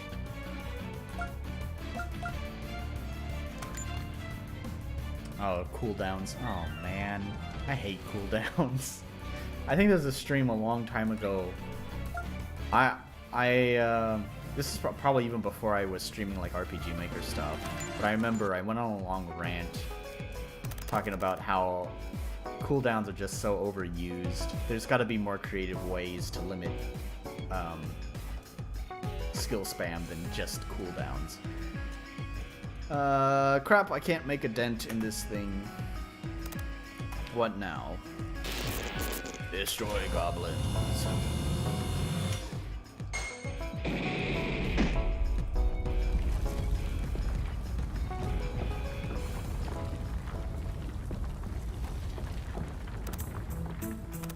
Ugh, somehow I survived. Ouch. Ow, ow, ow, ow. Looks like I'm safe for now. Better munch on some gobo gummies.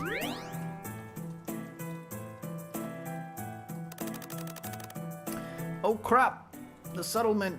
I have to check if they're alright. Hey, Mr. Orc, I know you like to nitpick people's... I know you like to nitpick people's grammars, so I'm only doing this because you do it to other folks. Also, you probably would appreciate this. That C should not be capitalized. Note, add cooldowns to my skills to bully. Not applicable. Nolan Alighieri. Yeah. I mean, you do what you want. I still play games with cooldowns. It's just that I'm so over it. Like, there are games that I've played that limit people's power, limit people from spamming stuff, that have more creative solutions. I just feel like cooldowns have just been overused and abused at this point. There's nothing necessarily wrong with them other than the fact that they're used a lot. They're used too often. I have to check if they're alright.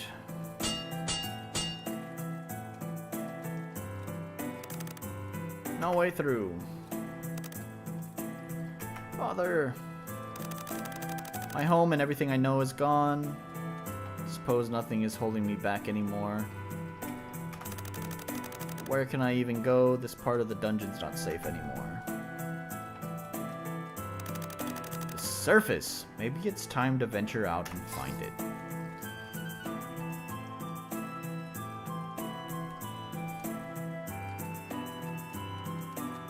But also for powerful guard of healing skills.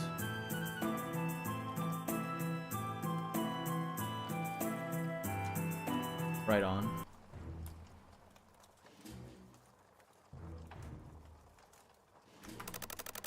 This wall looks oddly out of place.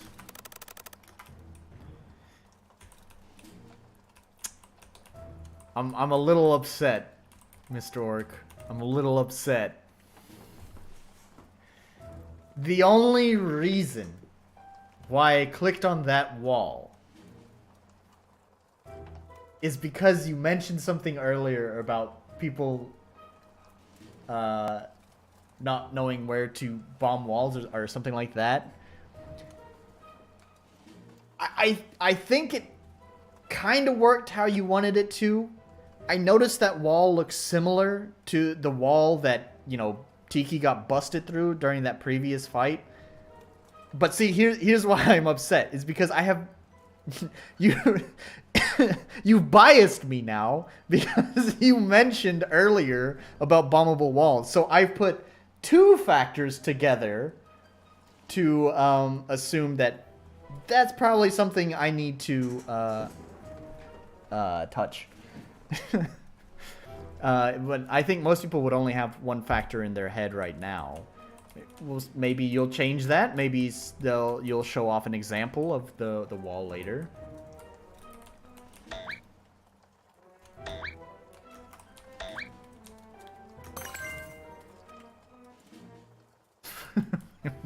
Sounds connecting. Indeed.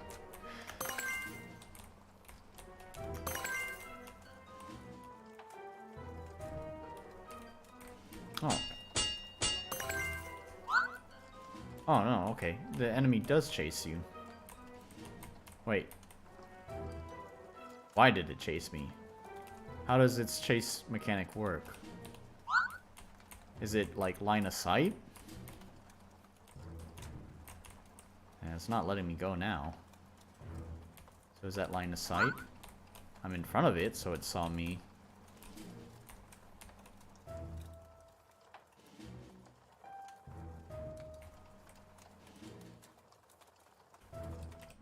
Oh, damn it. I was trying to test how it works. It looks like it's line of sight.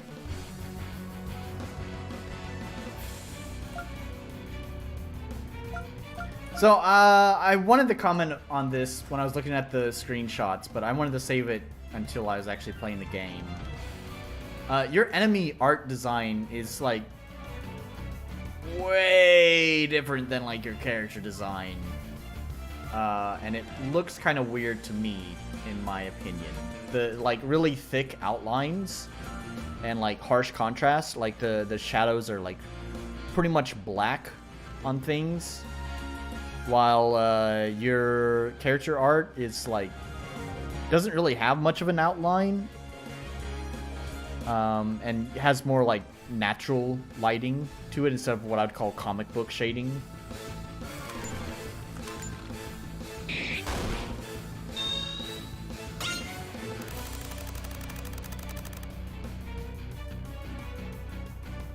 I've seen this one before. It'll counter any melee attack. Command focus fire is probably useful to get rid of it.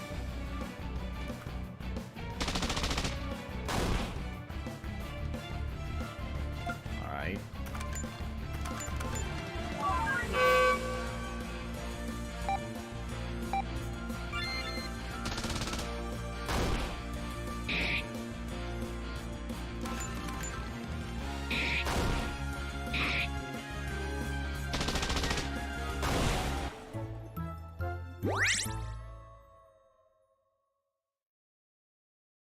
Level 30? What the fuck? Why do you start at level 30? A lever.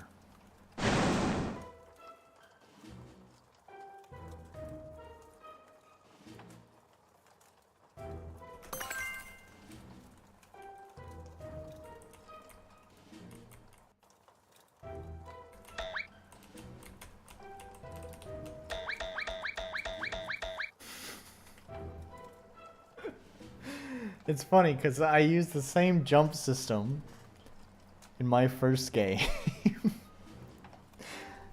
It's just a player touch event and then it just runs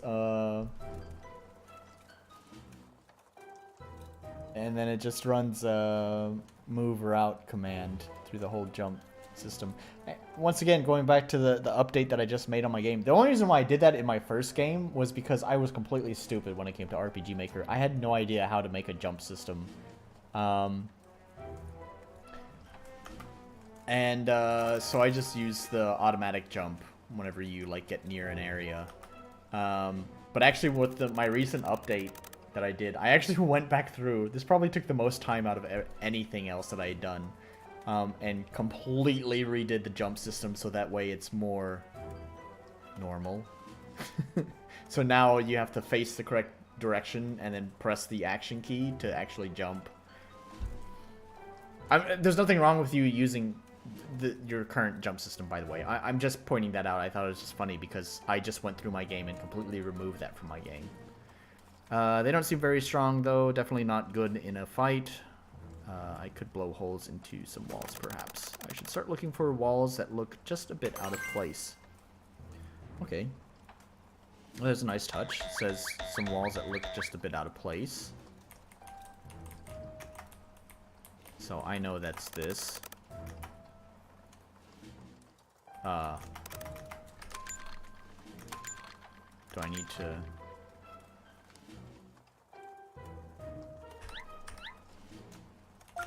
Huh?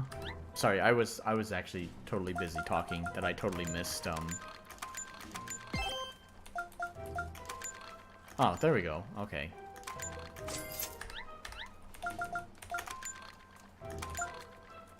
Oh, I just talked to the wall. Yeah, there we go.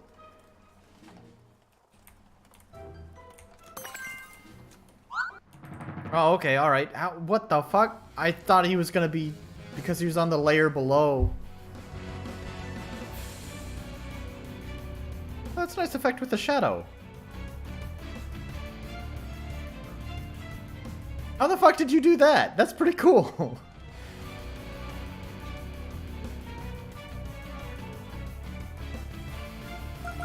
Anyways, sorry, I was kind of enamored by your shadow. Yeah, you got some nice style going on with everything. Like I already mentioned, the HP bars. I kind of wish your enemies didn't look so out of place. They look cool, but they look out of place. Like they would work better in a different game. But even still, it's a nice style. Like I think it looks good.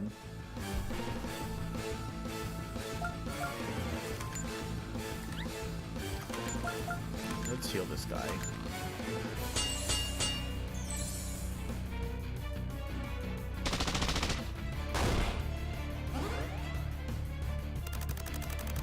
Looks like it's overloading its core. It'll likely blow up soon. Oh no.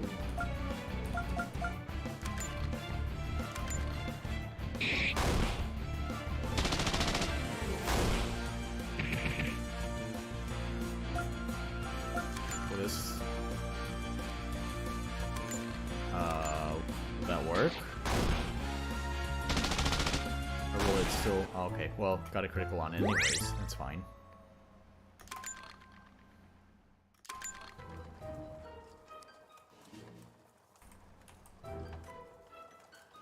What I had it at the time. It's a very low budget game. Fair enough. All of our games are very low budget. I don't think there are many RPG Maker devs who have a high budget. Whoa, a human! What an unexpected encounter! Whoa, a goblin! And one that can form an intelligible sentence! What an unexpected encounter! Sorry, that was rude. What are you doing here? Are you one of those adventurers I heard about? No, actually. I usually work at the guild to exchange monster crystals for Larry. I have no idea how I ended up here. I guess since I'm already here, I could exchange yours for some Larry too. I currently have 2 monster crystals. I'll give you 24 Larry for it. I don't know if that's a good thing or a bad thing. I'm gonna keep it.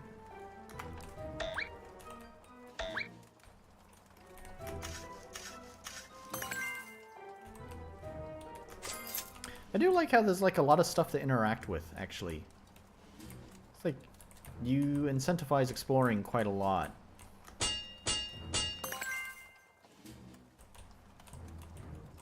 It's actually something I was trying to figure out for my game, is how to incentivize exploring. Although I think I wound up with coming up with a solution with my most recent level, the cave.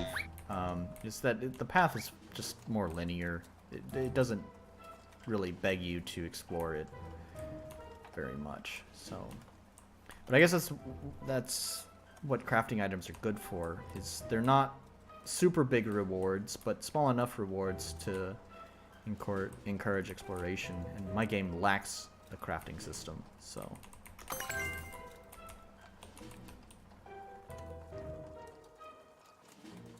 See, even without the FSM tileset K.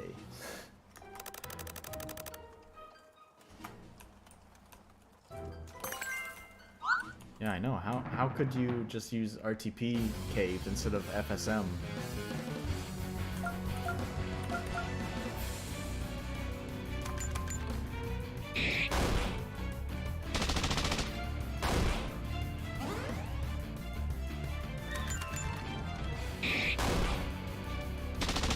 Oh, I see there's a counter at the top. That says when it's going to explode. Oh, okay.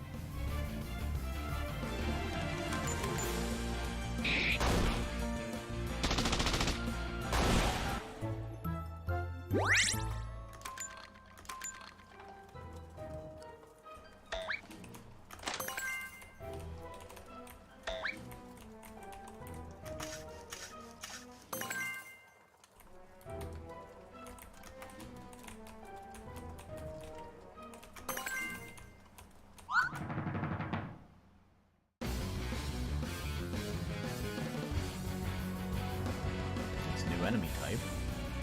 I think the mapping is decent for what it is, but yeah, with my improved skills, I could rework the maps. Buddy, I wouldn't worry about it, honestly. Like, of course there's always improvements that could be made. Yeah, There you go. You just answered. Yeah, it's not worth the effort.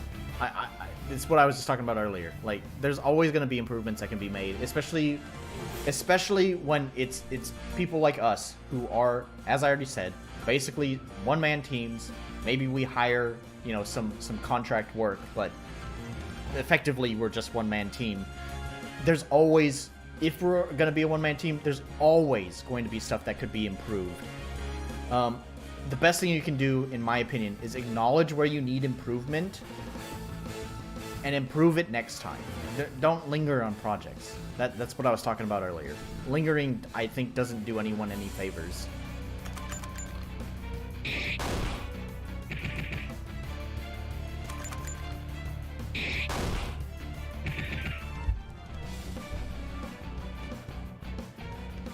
Oh.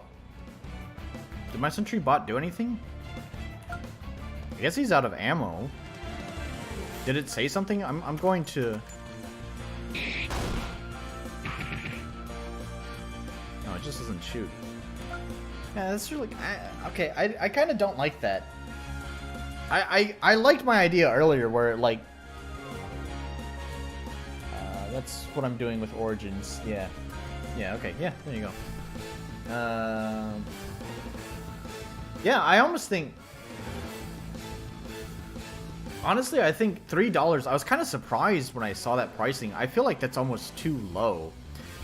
To be fair, I had... Like, your other game is $10, right? See, that's what I expected. But you've obviously done more commercial games than me. I have one other game... One other RPG Maker game that I've released publicly, and it's free. So I haven't even really gotten into, like, commercial games. So I don't know what the right pricing is, but I honestly, in my opinion, feel like so far this game actually feels a cut above a lot of the other games I've played. And I've played a lot of games on these streams. And it feels like it should be around, like, the $10 range, which is about where I was going to price my own game. So I'm kind of feel like $3 is maybe too cheap.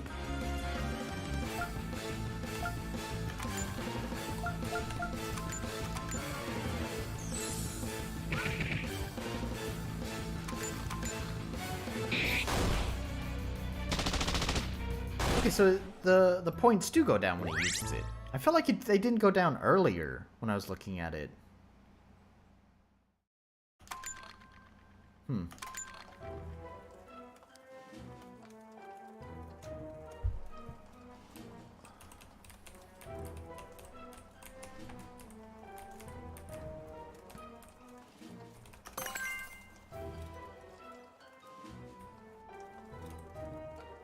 I need a hook thing. Did I already get that? And I just missed it because I was too busy talking.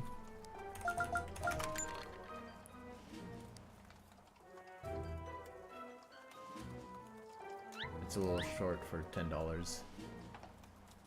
Okay. Yeah, I guess I don't know the length, but I don't know, man. Like, we'll have to see. Like I said, so far, I mean, this game really seems like... really feels like a cut above a lot of the games that I've played on these streams. And in my opinion, I think you might be underselling yourself.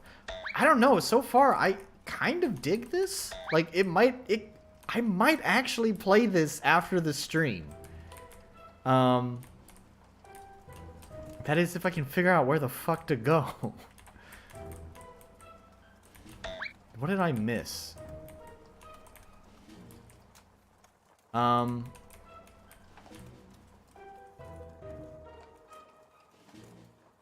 Yeah, I don't know.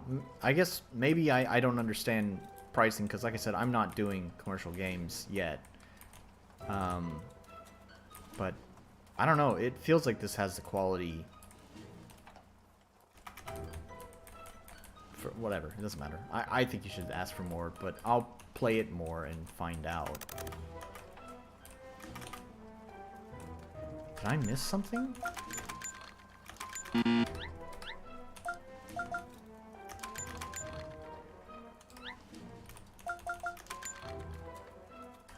Is there a wall that I'm missing?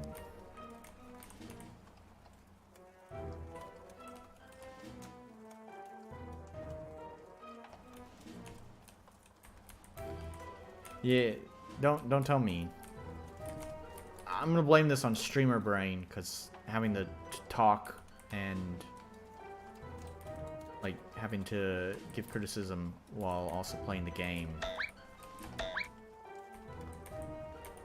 obviously means I'm not 100% paying attention. Oh, okay. All right. I see why I missed it. I think the problem is this light right here. It kind of... The way the colors look on my monitor, these two colors are very, very similar. Very similar. I see now, though. I think the light that's next to it is making it difficult to find. Because it messes with the coloring.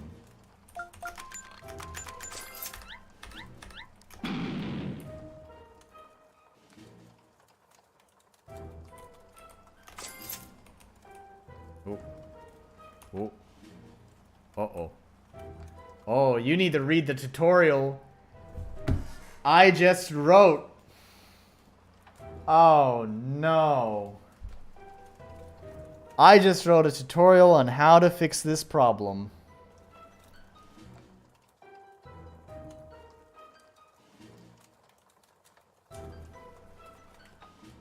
Oh, dear. I hope there was an autosave recently. So, the visuals are frozen, but you'll notice I can still technically interact with the game, but the graphics are frozen. Fortuna knows this too, actually, because Fortuna has watched a lot of my streams and has seen me struggle with this point. Yeah, actually, I think I'm going to, I may potentially take a point off for this. It's an easy fix, though. Fortuna, I finally found the solution to this. Fortuna has seen me struggle with this problem with my own game for a while.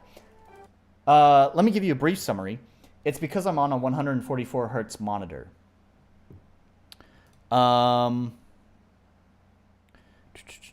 me bring up the RPG Maker forums. Here we are. We'll scroll down to tutorials because it just got accepted today. The mods just approved the tutorial. It should be right near the top. Here we go. Here we go. This just got published today. RPG Maker games. Graphics will freeze, but sound keeps playing. The problem and the solution. This is really something every RPG Maker dev should do, even if you aren't experiencing the problem. So, in short, there's a long explanation of what's happening here. You don't need to read the whole thing. Here's a summary. Yeah, don't worry. I just published the fix for it. The problem is that the monitor is running too fast for the game, and for some reason, the logic in the game doesn't like that. So, there's two solutions. This one's for the player. I can do this now. Is to apply a frame rate cap to the game. So, capping at 60 frames per second will fix the problem. However, as a developer, someone has already made a plugin that fixes the problem, and that's it.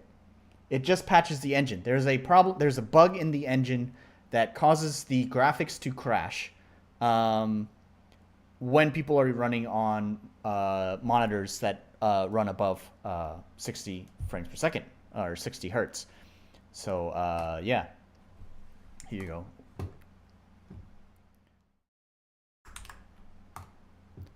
There you go. You have it. Yeah. If you are... No, it's not technically capped at 60. Let's bring it back up. Not unless you have a plugin that's capping it at 60. The engine itself, like there was an update, like this is what one of Yawnfly's one of Yawnfly's plugins, like was supposed to like reset the update, where like one of the updates for RPG Maker added added like it separated Yawnfly's FPS sync thing, but that doesn't actually technically fix it because it's not technically vertical sync. So we go here, turn it on, set it to 60, bam. All right.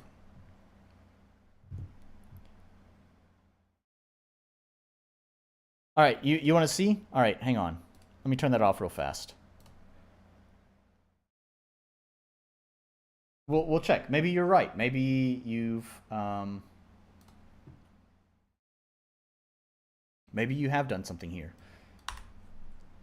No, I'm running above it.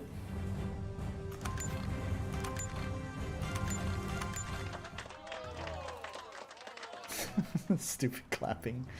Although that's running like... Why is your game running like dirt? Holy shit. I turned it off, right? Yeah, I turned it off. Why is your game running at 60... 67? Like, above 60? You can't see it? Oh, sorry. That's because I pushed F2 to bring it up, and F2 is also my webcam. It's okay, no problem. You can always catch the archive, Ginia. I was aware of the game running double speed on 144 Hz monitors. Wasn't aware the crash also stems from that. As far as I can... as far as I'm aware, this is where the problem has come from. I have been trying to track down the source of this, because as I mentioned, Fortuna has been watching my streams for a while now, and I think Fortuna can attest to how long this problem has persisted in my game, and I have wondered what the source of it is. And I still don't have 100% clarification, the source of the crash, but I am like 99% sure it's because the game is running above 60 frames per second, and the engine has a problem with that.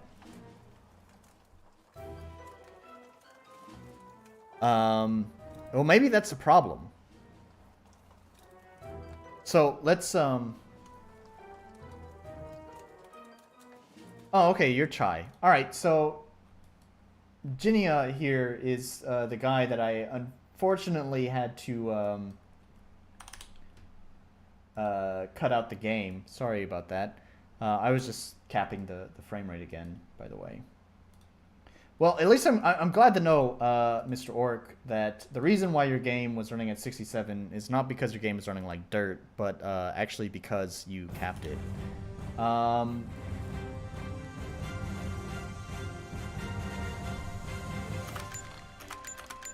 Anyways, now that I've capped it... There we go, 60. Oh, right. Changing the camera every time I do that. And it says, oh, there we go. All right. I'm glad your autosave is pretty frequent. Anyways, like I said, I can't 100% verify whether that's true or not, but considering it just happened with your game, but I haven't had it happen in my game since I implemented the fix. I also tried using the capped frame rate thing. I'm fairly confident that the source of the crash has to do with frame rates above 60 frames per second.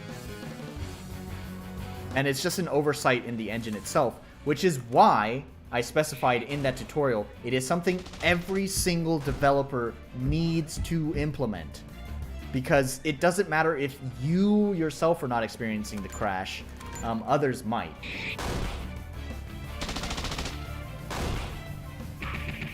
Give that thing a try. See if it fixes it. Oh, my drink is out.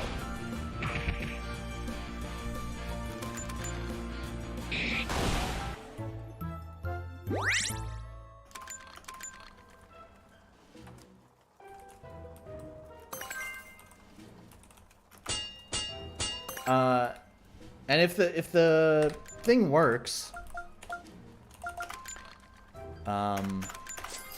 if the fix works for you, let me know, because I'm trying to get more data on it. Because like I said, I'm like 98, 99% sure that's the source of the problem, but I'm not 100% sure, and I would like to be 100% sure. So if you can at least just give me some information as a thank you, it's mentioned in the tutorial. Just give me like hardware information, so anyone who's experiencing that problem, we can check consistencies, what's consistent across a lot of different people's hardware, and like be 100% sure. But like I said, pretty confident in the fact that it's the game, the engine running above 60 frames per second.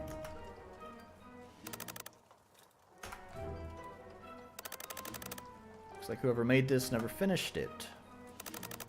We put that here and this one there. And done. Blueprint Gamma. Can I craft it? I don't think I can. It's a nice touch that... I don't know if this is whatever plugin you're using, the crafting plugin. I have no idea how you have implemented this system because, like I said, crafting's not in my game. Whether it's a plugin or not, I will mention that it's a nice touch that items that you can craft are highlighted and items that you can't craft are grayed out.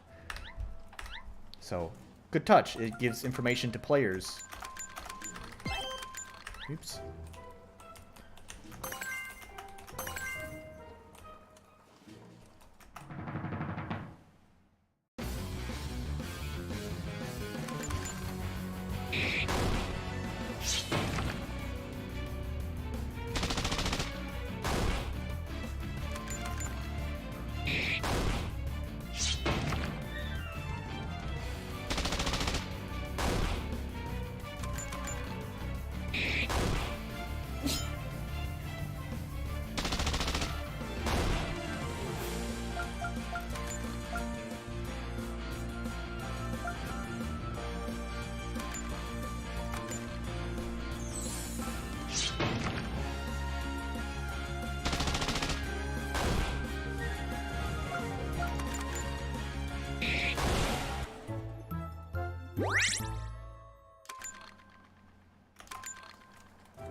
Alright, looks like I should probably heal. There we are.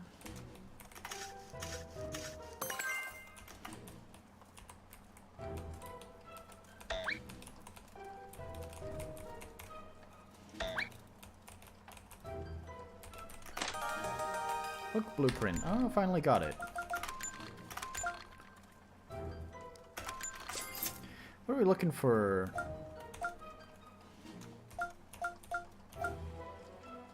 Silica ore.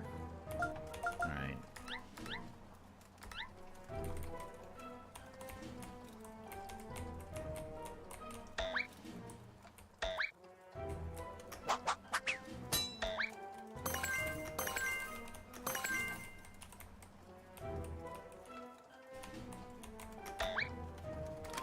Does it use it up, or do I have it permanently now? It looks like I have it permanently now. At least I hope so, otherwise I don't have the thing in my inventory anymore. The blueprint.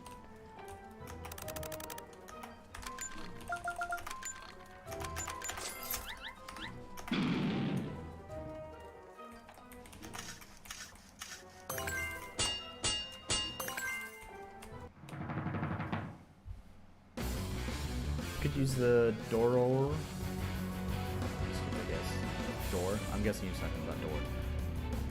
I skipped. The door I skipped. Did I skip a door?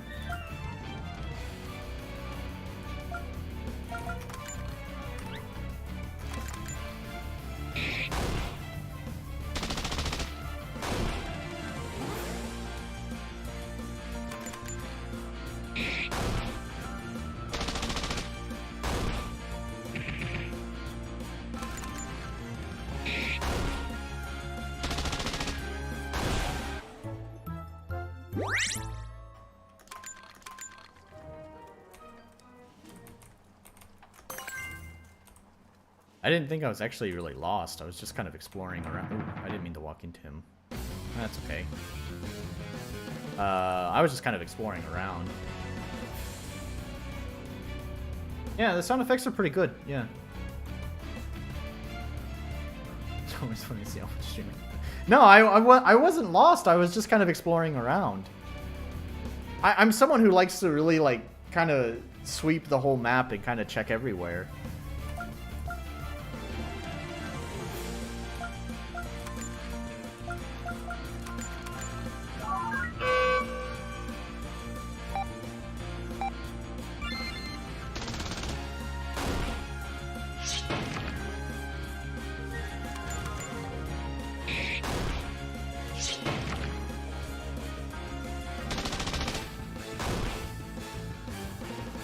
That do more or less, having each of them attack individually. Oh, there's a cooldown. Okay. I forgot about that cooldown. I'd already complained about the cooldown. I'd forgotten about it.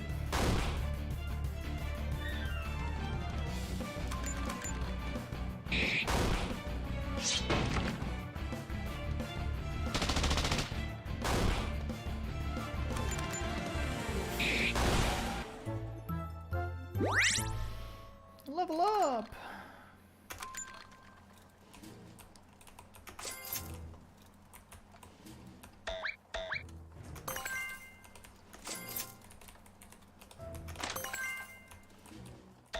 Repair kit. Also, I should mention this. I don't think many people would mention this, but there's a nice consistency in your design there. Tiqee automatically jumps if there's a one tile gap, and even here where it's not really that important, you still kept consistency in that rule. So nice touch. Keeping the rules consistent with your game.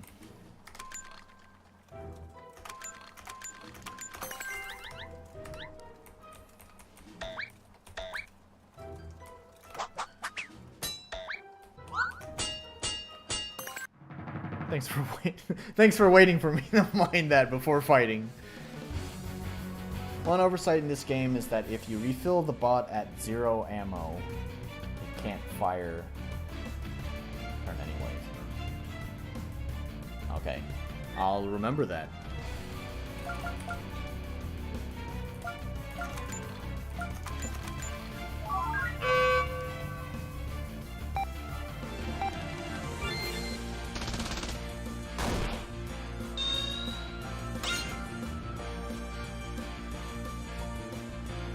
It's an engine logic. I don't know how to actually change. Oh, are you using a plugin to? Oh no. Okay. All right. Oh, okay. I see what you're talking about. Never mind. I thought you were talking about something entirely different. Yeah, I understand that. One of the enemies in my previous game only dies if you apply a state to him. And there's this weird engine logic around that. Like, it wouldn't die until the turn ends. So even if you apply the state right away, it still can take its turn. It's similar things to the 0 ammo thing. I get it.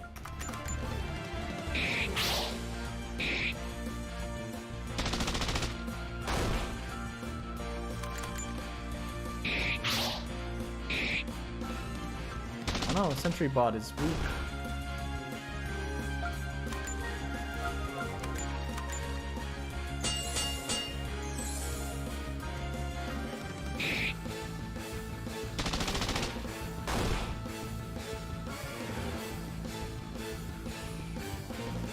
I feel like these guys are they hitting harder? I feel like I'm needing to heal way more often.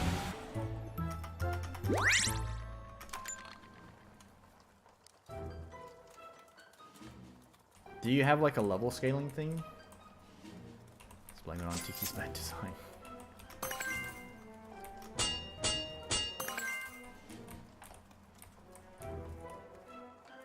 Actually wasn't ready to go up yet.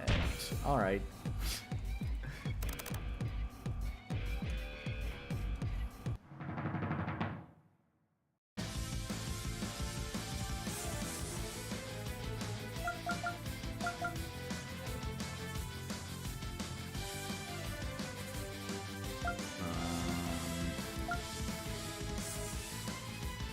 Yeah, I wasn't actually prepared for this yet. Fuck me. Let's start by refilling.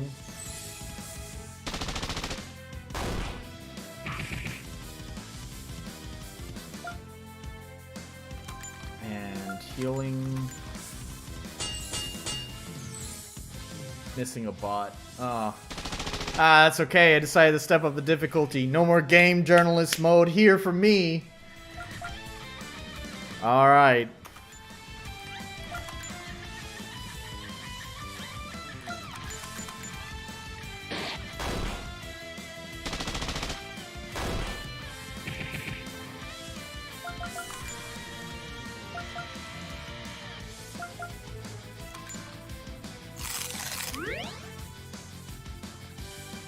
Alright, we're all set up for combat.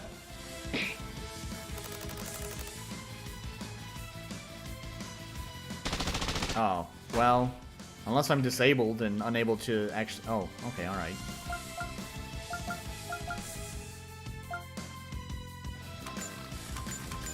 I got him down to half health. This isn't so bad. This is actually relatively easy, I think.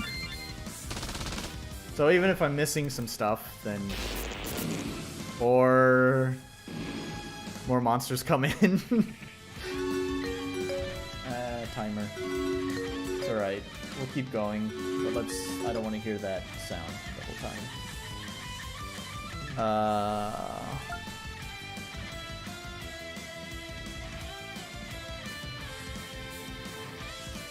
Your music choice isn't so bad either. Do you have someone composing the music? Are you composing the music? Or is this a music pack that you picked up?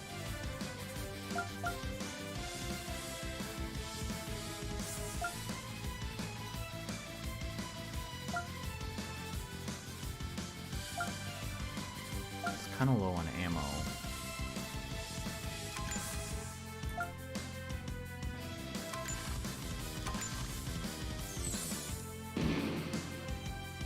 Those guys don't do that much damage, and I missed.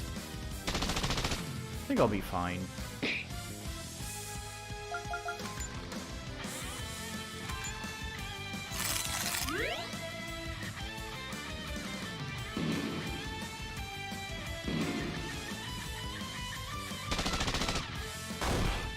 I kinda wish you wouldn't. I wish you'd just pick a target and shoot it.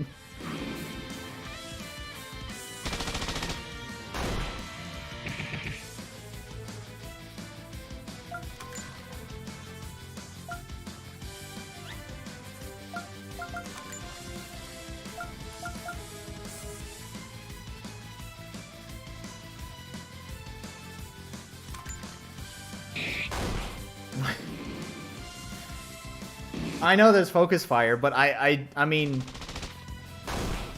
I get the purpose of focus fire. I'm just saying, maybe focus. I don't know. It would be cool if like the bot's AI would like just pick a single target and focus on that instead of bouncing back and forth. Oh shit, he's low on health and I'm low on health. Well, fuck. I can probably survive one more hit, so let's keep him alive.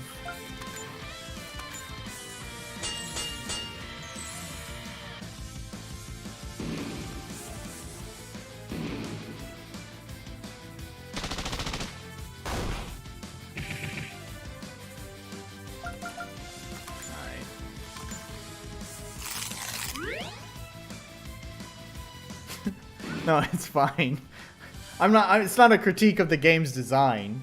I'm just saying, like, right now it would be a real big help if he would just pick a single target.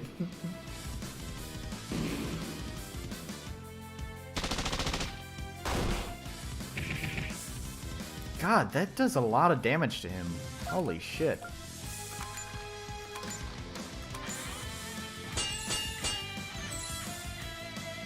So, okay, in my opinion, if the player really shouldn't be able to access this, it might be nice if there's like a warning given. You don't have to stop the player from going up. You can just say, do you want to proceed to the next room? Yes or no. And that's all, you know, and if they say yes, then it's their fault. They're just going to fight the boss unprepared, but they can say no if they're not ready to move on yet. Because I wasn't ready to move on. If it asked me if I wanted to move on, I would have said no, not yet.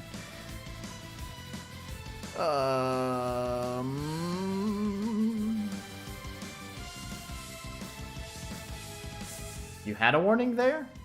Did I miss it? I don't remember seeing it. Oh. I see. Okay.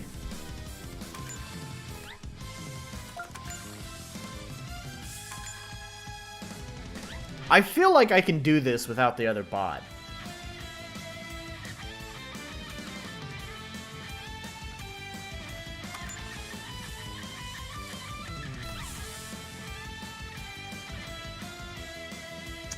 I'm not sure. Both the sentry bot and myself are pretty low. Again, I don't know which one I should heal.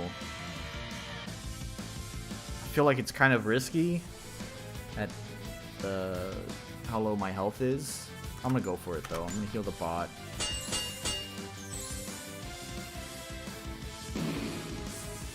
Okay, saves before going up. Well, at least if I die here, then... There we go. Alright, right on. This should be easy from here. Maybe you could make the place look ominous via environment and put dead things. Yeah, that's actually a pretty good idea. Environment. I don't know. I think some players might still not pick up on that. One player finished the game. That would be a cool challenge mode that you could add. I really think you should encourage challenge modes if you can.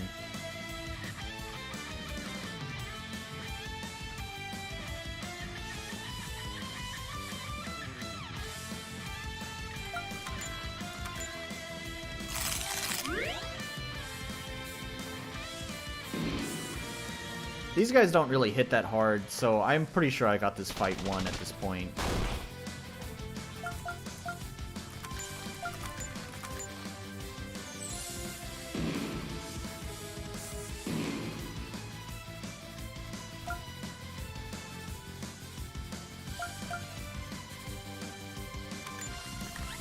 Oh, but now I'm out of this points. But that's okay.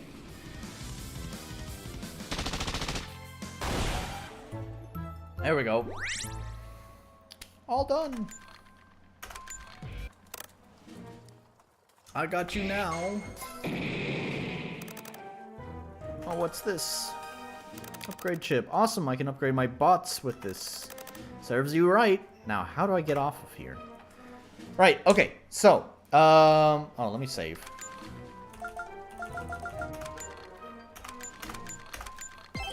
Alright, I gave you quite a bit of time.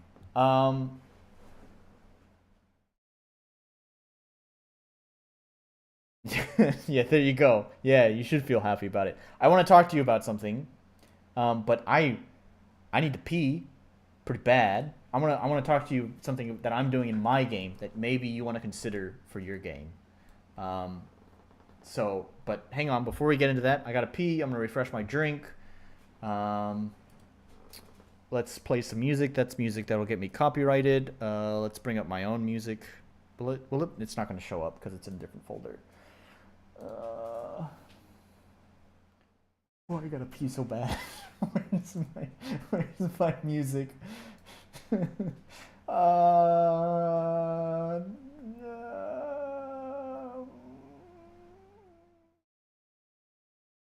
well, I played this one last time, but who cares? I'll be right back.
Okay.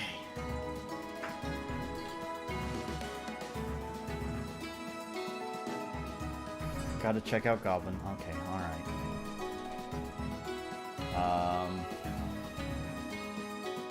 That was pretty quiet.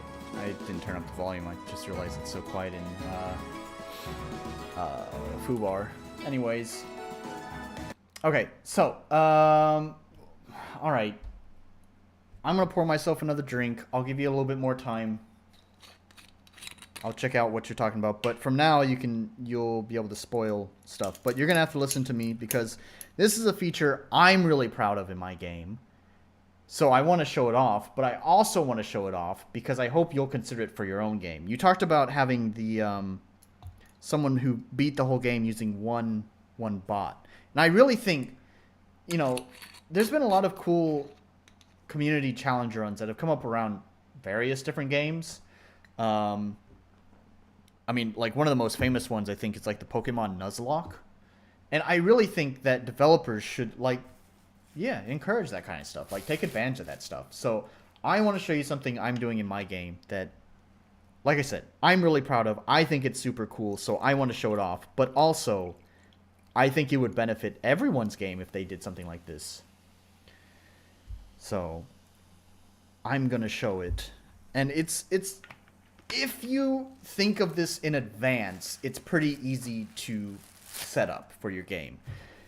However, going back through a bunch of mechanics and having to set it up can be a bit time consuming. So let me just run the game. So if we go to my options menu, we have game rules. So the way that I think of this is, first of all, my game is going to be relatively short for a full game, especially a commercial game. However, the way I think of this feature is kind of like whenever you play like a skirmish-based game. Not sure creating the challenge for the player as a dev is a good idea. It defeats the purpose of them. Beating the game is in an unintended way. Give the players the tools to do it. Like Halo Lasso, like that's another challenge. Legendary All Skulls On, Halo Lasso. The tools are there for the players to be able to set up the challenge themselves. Anyways, so the way that I imagine game rules is kind of like a skirmish-based game. Civilizations is the first one that comes to mind because I played a lot of Civilizations. Where like before you start your match, there's a number of different parameters you can adjust for how the match will go. And so you can basically tailor the experience for that match. And that's kind of my same philosophy around game rules. So basically here, there's a number of different things that you can change for how the game functions. Like some pretty basic stuff here, like save at torch. So you can save the game at a torch. Pretty basic.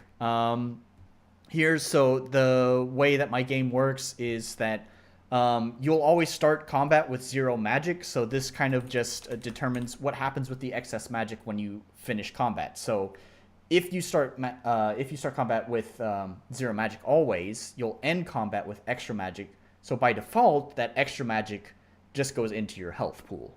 But, you know, maybe players want to make it more difficult, so they can disable that. Oh, sorry, that's, no, not free healing. Sorry, residual comp is the one that does that. Restore or disabled. There we go. Then there's a bunch of other stuff here, like battle start, comp formula. So, like I said, my game starts with 0 MP. It's called comp in my game. It starts with 0 MP, and you build it up over time. However, there's also a formula that determines what your starting value is. It's not exactly 0. It's 0 plus this formula.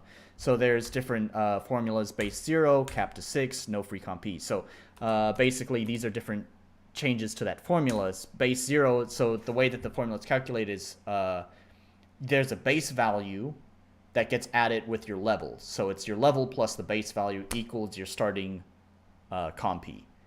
So base 0 basically sets your starting comp to 0, or your base value to 0, but you still keep the level, so it's 0 plus your level.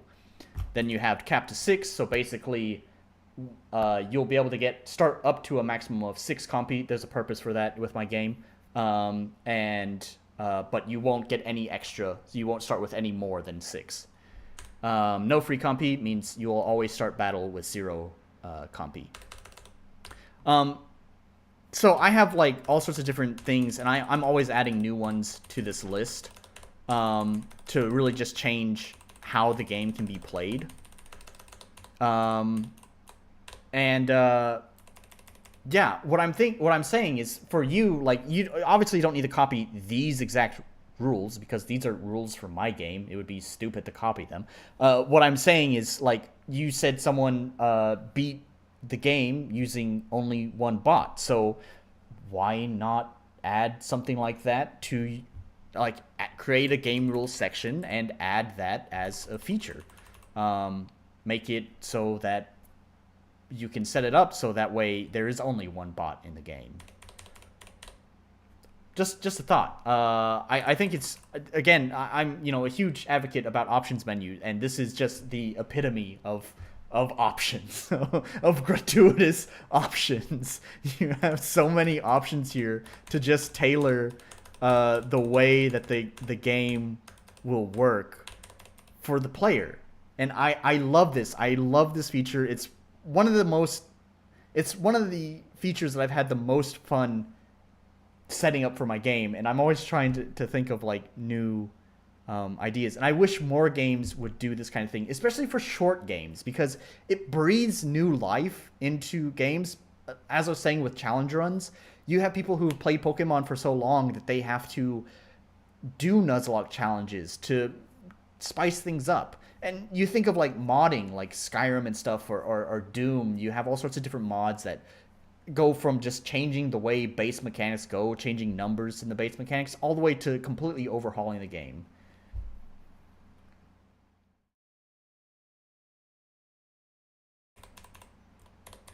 See, it's not like taking extra hearts.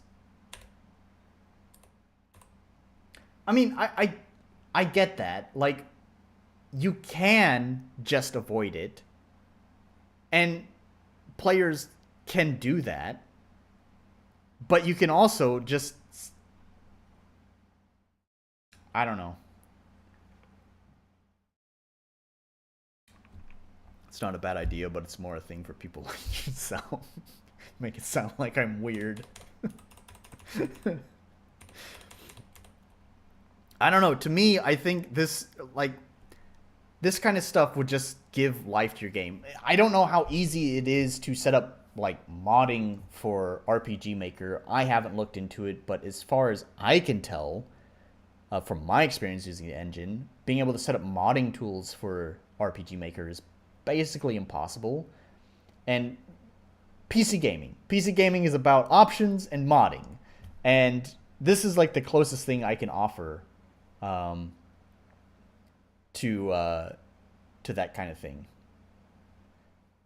to modding. Like, obviously you can't add completely new levels and stuff, but you can at least change the rules so you can tailor the experience more towards what you want, or just change your rules because you want a fresh experience with the game.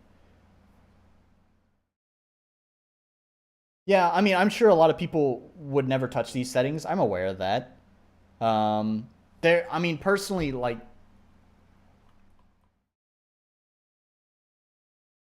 yeah, okay, I get it. I don't know how many people would actually even touch these. I mean, this is one of the reasons you'll notice that the background for the options changes. So there's a reason for that, and that's to indicate what's a default option and what's a changed option. So default is obviously green, and then if you change the option, it changes blue to indicate that, hey, you've changed this option. It's not default anymore. So, it's kind of there for redundancy for anyone who might accidentally change this stuff. They'll easily know where it is. Also, the description up at the top of the screen also tells you what the default is as well. So there's redundancy there. So, I don't know. It's something I'm proud of. In Zelda Phantom Hourglass, if you skip the extra heart of a non-returning dungeon. The devs send you a letter asking you if you really want to give up that extra health.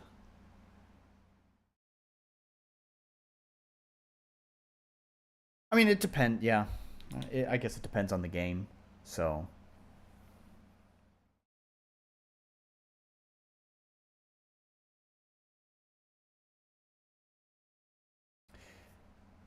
Not necessarily, not from the very beginning. Whenever you consider a new mechanic, you would need to build it in. So I've also made it way more complicated in my game than it needs to be, because um, I've actually made all these things static for this save game. So like whenever you change these settings and you start a new game, these settings get applied to that save game and cannot be changed from that point further. So like once you start a game with these settings enabled, you're stuck with them. And actually, that made things more complicated. If you want to just make it so that players just have the options to change stuff, it's actually not super hard. So, like for example, at the very beginning of the game is where it gets set up.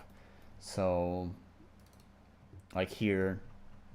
So there's a little bit of an intro. It asks if you want to check the options before beginning the game. There's a reason for that. Obviously, if you want to play with game rules before starting the game, you want to do that before you actually start the game. So lets you check the options menu before that, because as Fortuna mentioned, 95% of people don't check the options menu. So asking them if they want to check it before going in and telling them there's some cool options there will hopefully motivate some of them to take a look. And then you have to do this kind of wacky thing here, which is what I was talking about, that kind of makes things complicated. So you have like taking the global meta value from your options menu and setting that to a static value. I call it static. I mean, it's just another variable that will never get touched after this moment. So it only touches these variables here at the very beginning, and then after that, those will never be touched again for the rest of the save.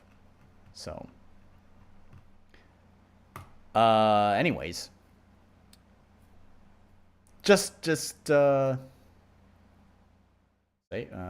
sure.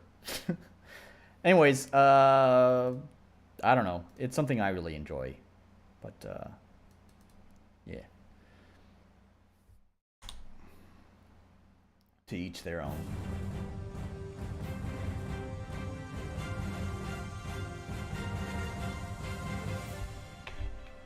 Well, so like, you could still probably beat my game in an unintended way. I've just offered tools to be able to set up different challenges, right? Like I mentioned earlier with Halo Lasso, I mean, the skulls are there to make the game difficult. The difficulty selection is there to make the game more difficult. And then players just combined the skulls and the difficulty selection and came up with a challenge mode. The devs only provided the tools. It's the players that came up with the challenge mode. So, like, man, I just closed my fucking game. God damn it, hang on. Hang on. I would love to figure out how to do presets for this too. I showed a friend my game rules thing too, and she was saying, it'd be nice to have presets, and I would love to be able to figure out how to do presets for this. It's just that the way that the RPG Maker refreshes the windows, it just doesn't really. I don't know. It wouldn't convey the correct information. Anyways, but like for example, I've given players the tools here to create different things. For example, you can create your own difficulty mode here by no free healing, no residual compy, your battle start compy formula, no free compy, confidence balance system type, the Goldilocks state rate makes things way more challenging. So like people can create their own challenge mode by turning everything on or certain just stuff like that. Do preset with script call, just edit the config and save it manually.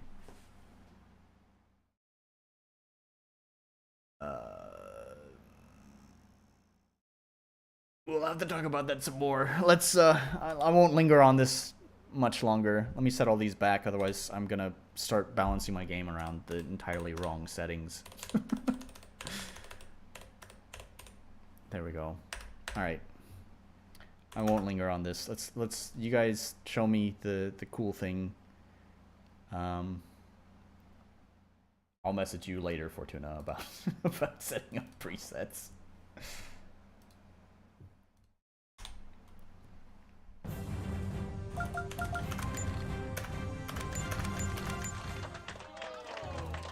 Alright, I'll go back down here. You said I had missed a door.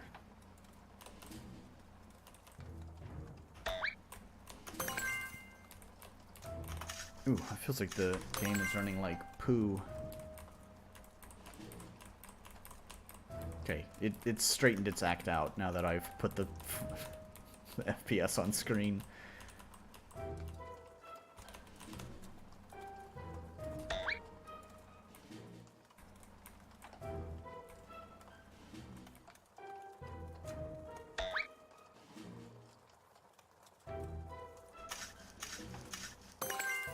At the top, if I remember correctly. Okay.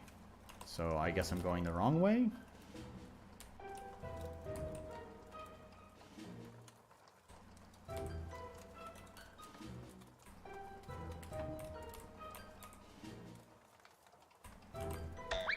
There's a door. Door, what is this door doing here? What could possibly be behind it? Only one way to find out.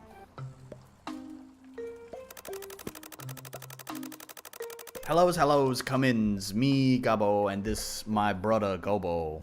We has sleepy place for tired peoples, feels good, feels refreshed. Brother Gobo sells special items, come looks. Approach oh, okay, they have different names, Gabo and Gobo. Let's start with Gabo first.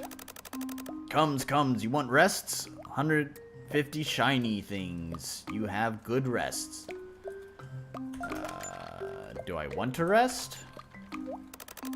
Let's see. Greetings. Me sells things for special Gobo vouchers. Looks.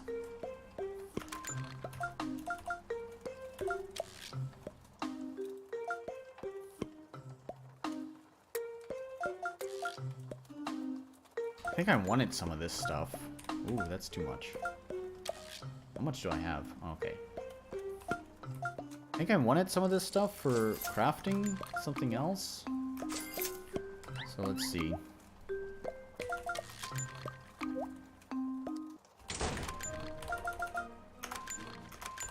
Yeah, there we go.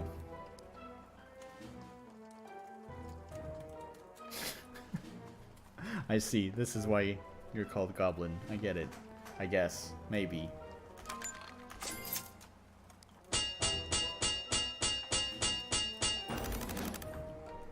You deployed Defender Bot in the party. There we go. Neat. Is that it? Is that really all you wanted me to see?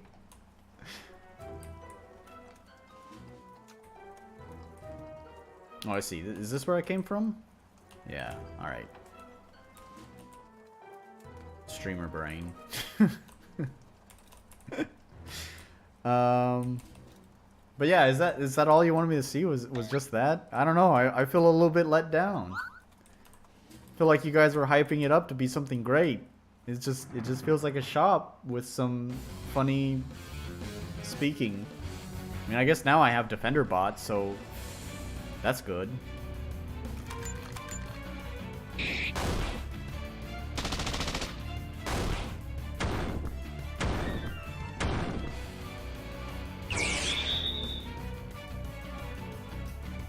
Bazooka mod? Okay. Well, go ahead and spoil this stuff now for me, instead of letting me...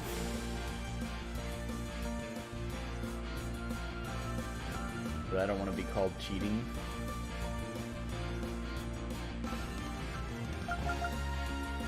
Or, okay, fine. I'll just explore around and see if I can find it.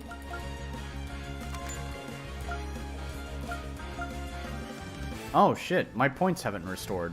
For some reason I thought that might restore after battle.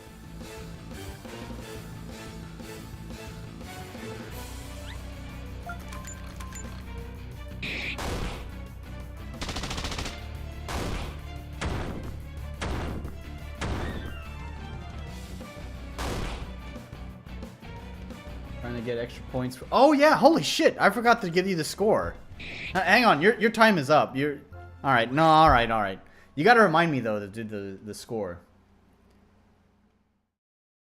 Oh yeah, I forgot I missed something there. Alright, how do you restore points? Is that only from resting? Is that the only way to heal MP points, whatever you call them in the game?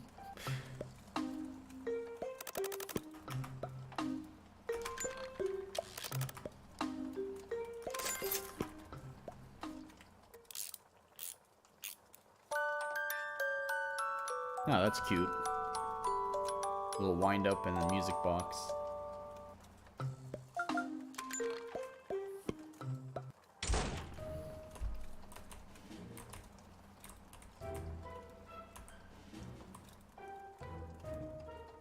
Pack of junks.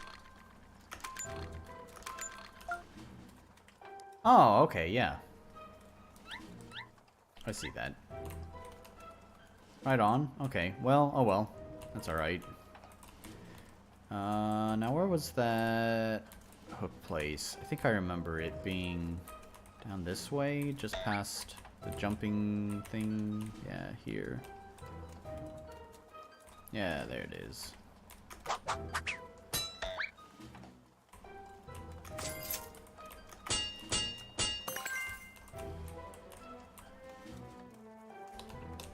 Fight me!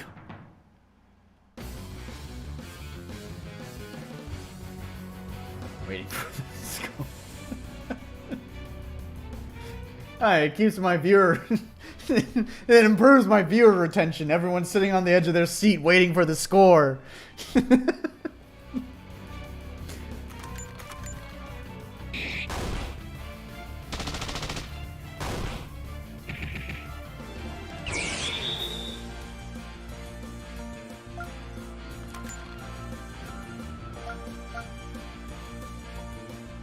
Timer found its master. I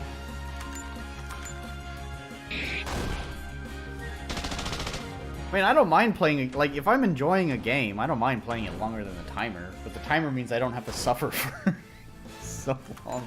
I don't, like, poor Orc has to spend 5 hours playing a game he's clearly not having fun with. Man, what game was... I was watching one of the stream archives. I don't remember what game you were playing, but there was just this moment where there was just like 10 minutes of just like dead silence. Poor Orc had no one in his chat, and he's just there like...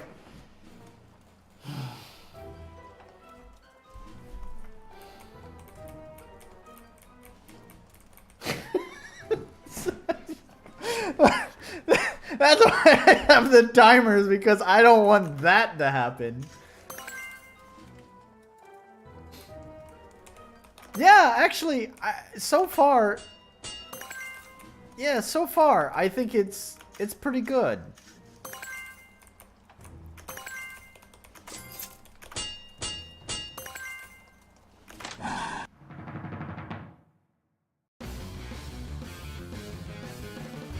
Okay, well, that looks like death to me.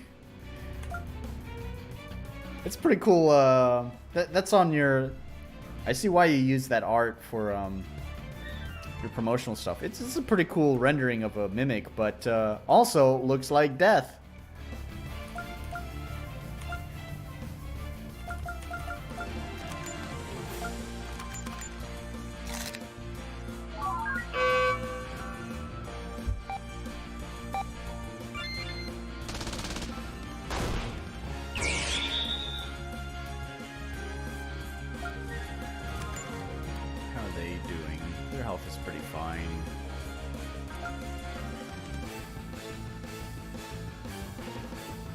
defender bot be immune to knockout. I wonder what that means.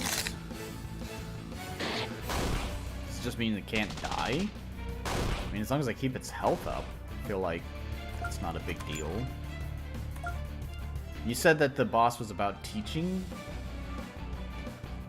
The first boss was about teaching that mechanic, so maybe there's something more to it that I'm missing.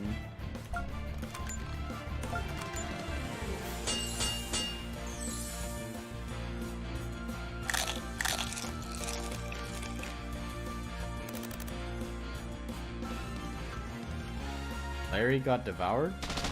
Oh, did it eat my money? That bastard.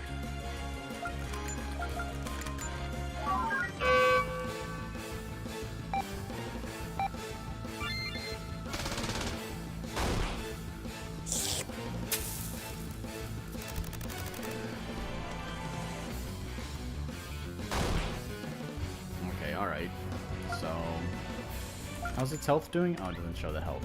Oh, it does show the health, but it's kind of hidden beneath the window.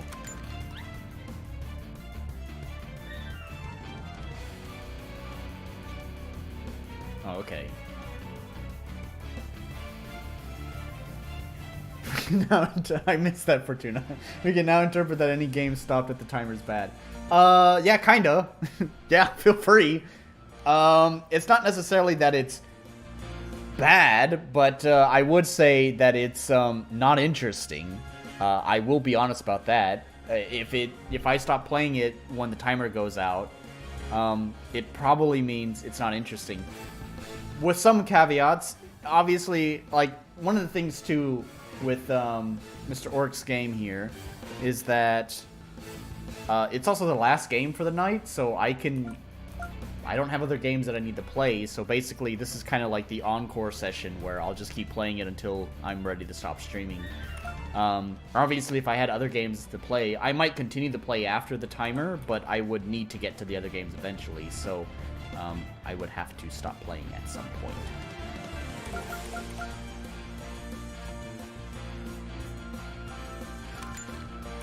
Let's just try the command, I guess.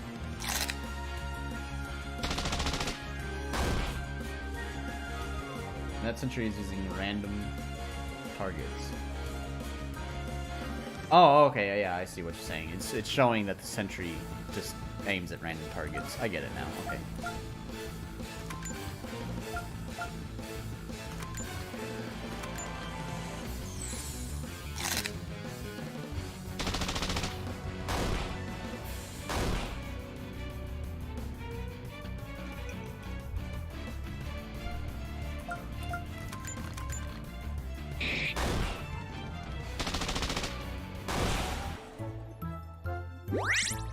Yeah, honestly, you've been pretty lucky today.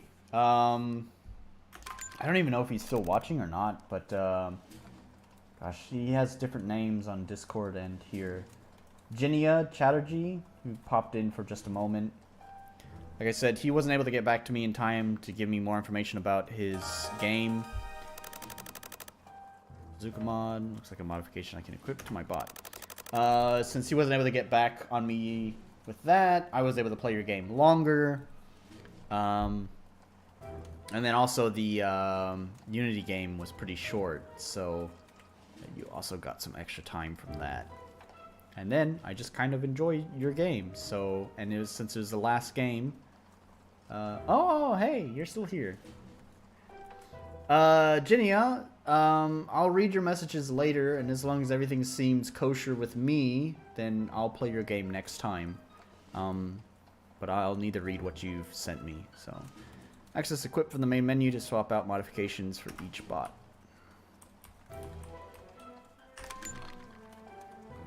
Wait, I'm sorry. Equip, I think, right? Yeah, there we go. Oh, okay, alright. So that would have been good for, the boss that I'd fought.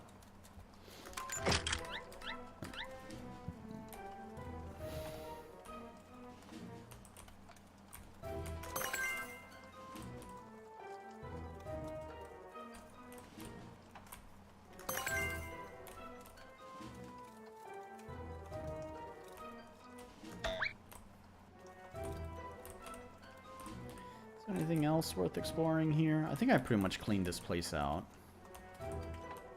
Maybe.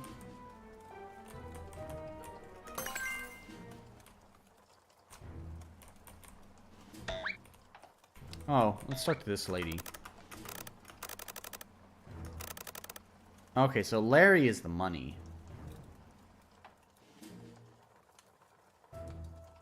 Do I need the monster crystals for anything else?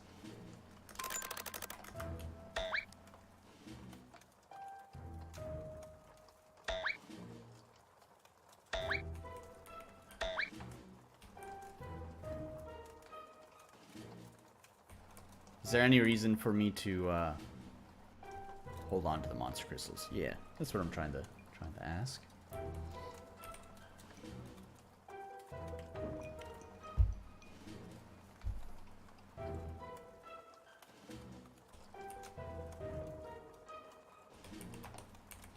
You can hoard 100 in your inventory for an achievement. Nothing. Okay, I'm not too worried about that.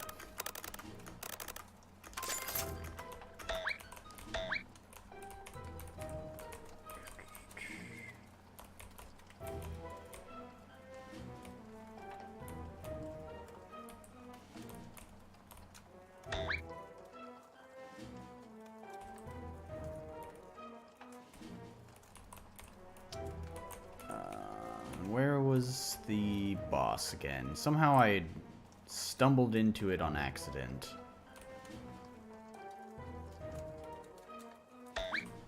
This is feeling familiar. I think it's up here. Yeah, there's the rope. Let's grab all this stuff that I didn't grab because I got sucked into the boss. Smoke screen. Is that something I tinker? No. There's a tool you missed though.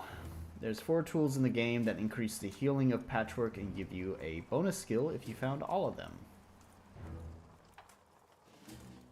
Tool that I missed. Okay, alright. Then I wonder where that might be. Is that in this in the second area, or is that in the first area? I feel like I never finished exploring this area. I just got sucked into the boss before I was ready. And then the timer ran out during the boss.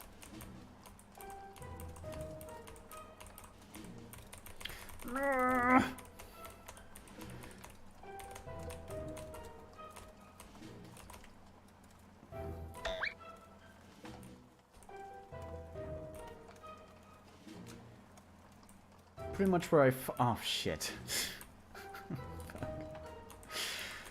Go all the way back there.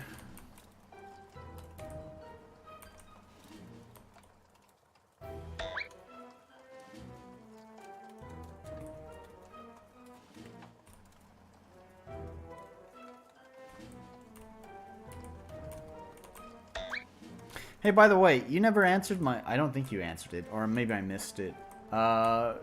Who's doing the music for you? Did you just buy music packs? Or did you get a composer? Or are you composing it? I don't know if you do music. If you do music, then you're pretty good at it.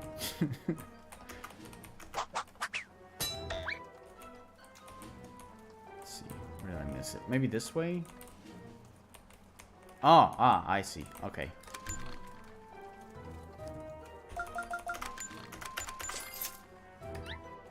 Said it was all free music? Oh, okay. Sorry, I must have missed that.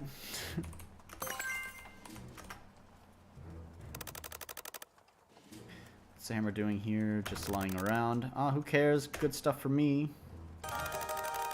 With this, my patchwork repair and core replacement will be more efficient. Neat.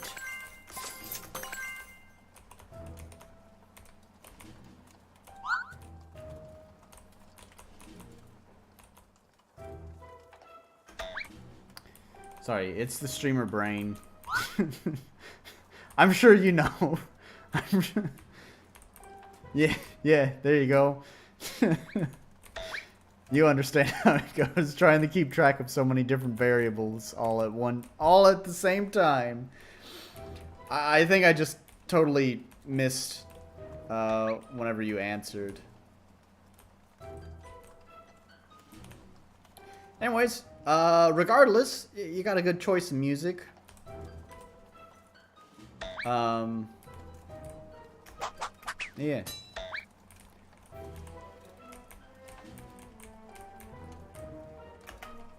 There we go.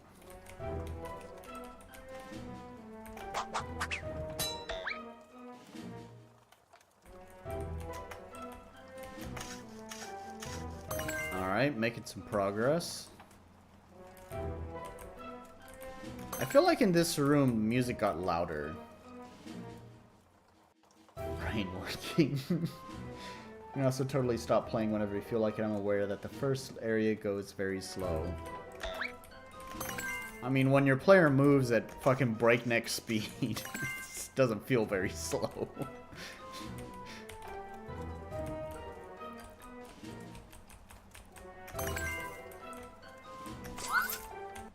Oh. Did I equip the bazooka? I think I didn't equip it because it's not meant for single target, and most of your enemies are single target. So I will say I think that's kind of a flaw with the bazooka's design, is that, at least so far, obviously this could change later, but for the most part your encounters are only single target. The only time it's been multi-target has been with the boss.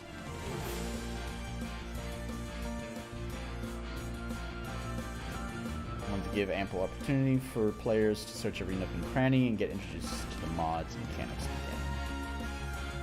Yeah. No, it's totally fine. So far, I don't really have any complaints. You know, length of an area doesn't really matter so long as it's interesting for whatever reason. Like I said, I think you have a good incentive for exploration.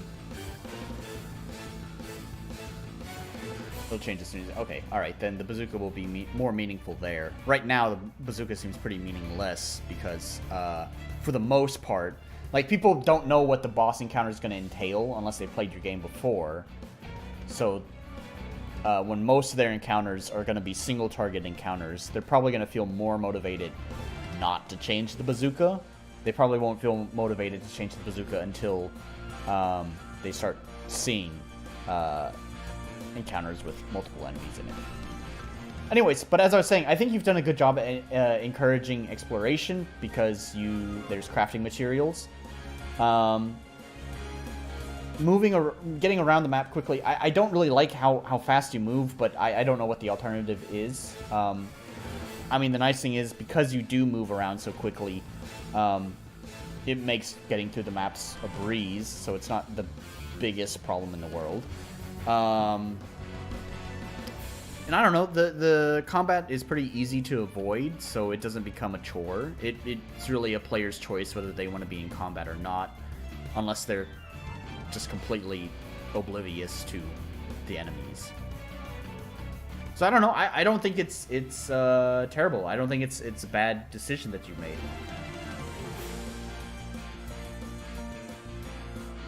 Find the mod for Defender on this map, and the next area steps up the game. Alright. How far away are we from the next area? Because if it's soon, then I'll just try to quickly get to the next area and just see what it's like, and then maybe we'll call it there.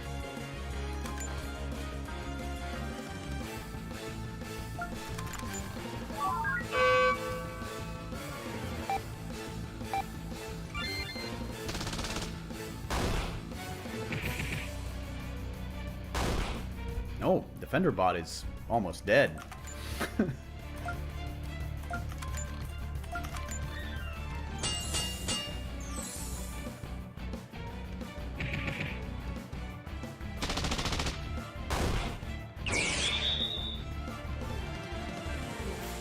The next area is upper left. Alright.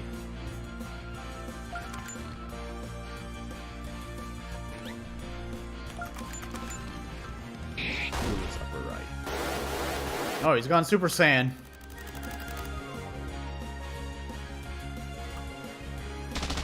That's okay, I think he's dead.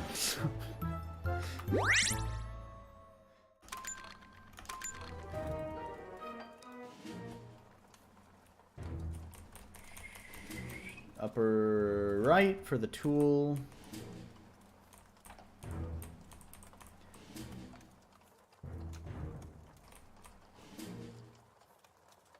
Overall, even if you have a little... okay, so here's my thing about humor, right?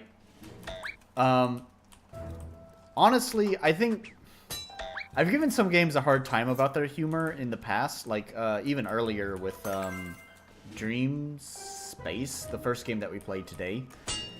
But honestly, I kind of find it, like, I think games that at least try to be humorous, or at least give them a unique character. Like, I think of Borderlands. I really love Borderlands. I love the series, but the one thing that a lot of people, like, give shit on Borderlands for is its sense of humor. And I will admit that Borderlands' sense of humor is not funny. It rarely gets me to laugh. However, what it does get me to do is to remember the game. So I don't necessarily think Borderlands is funny, but I do think it gives it a unique character that stands out among many other games. So whether your humor is good or not kind of doesn't matter. I do applaud your effort for at least including some, because Sentry Bot's almost dead. Because it at least gives your game some personality.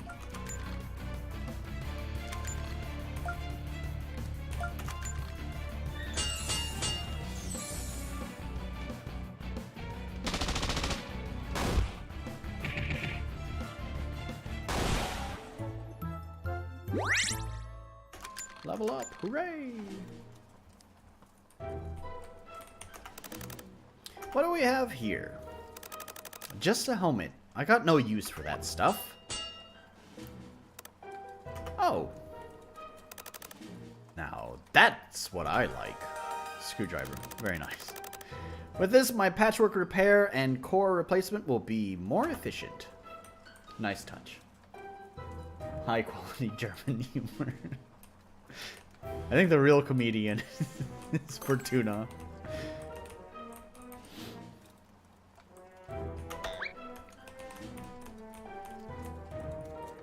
Alright.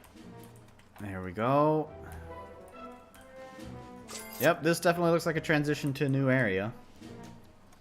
Let's just see what's down here before I move on.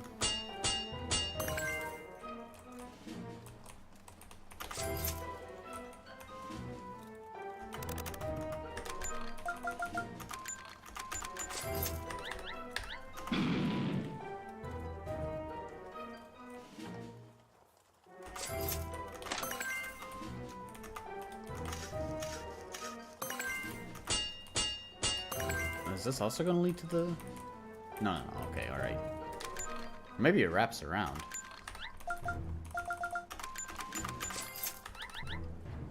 It's just a little to show her character in a game that has very little dialogue. Yeah, I get it. It's a nice touch.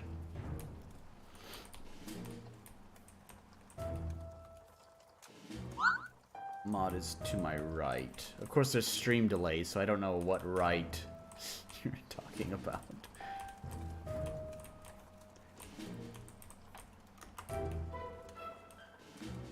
I don't know at what... Oh, there's another wall here.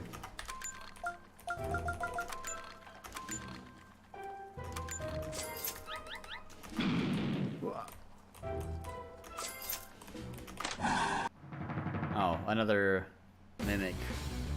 Okay. How prepared am I? Both my bots are pretty low. I think Sentry Bot will be okay. Let's give Defender Bot his thing.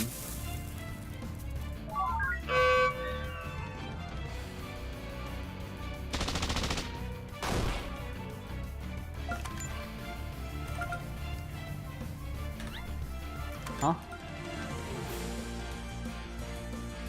See? Oh, he doesn't have enough ammo. Okay, alright, that's fine. Crap, it's bleeding so much my healing will be reduced until it stops.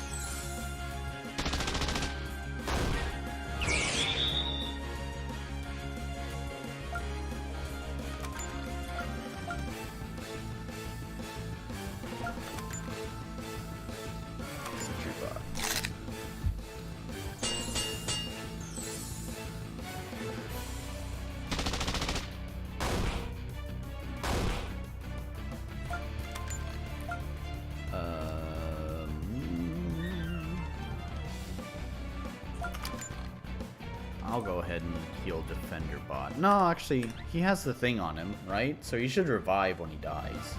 Hopefully. Is this a boss battle? Oh, escaping battle. Okay, alright, doesn't matter. I don't want to escape battle.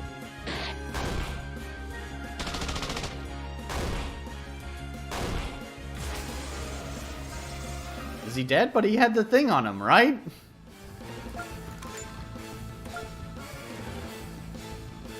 Oh, no.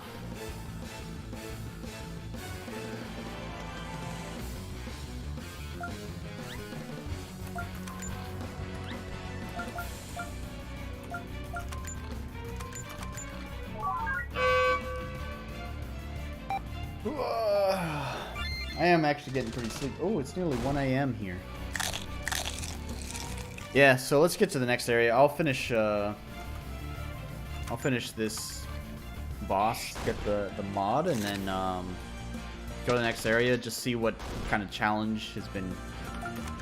How you've stepped up the challenge, and then probably call it a stream because I'm getting pretty sleepy.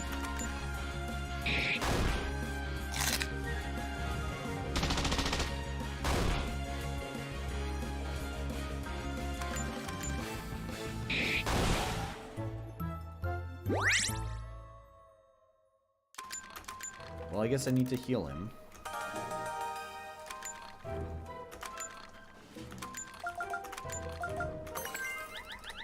There we go.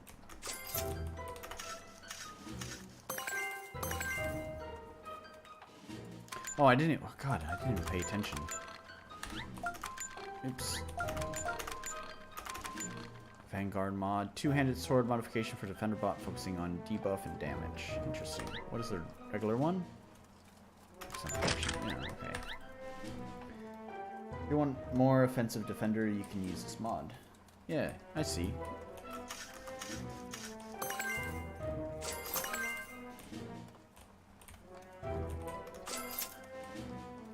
Ooh, but I just remembered too, I still have to give you a grade. Oh my god. Let's get to the next area.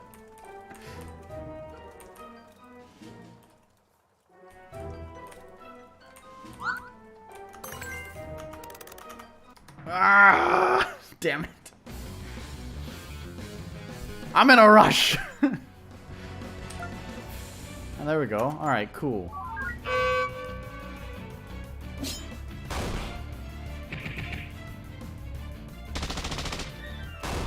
I feel like that didn't really do a lot of damage, though. Although I guess before he wasn't doing any damage.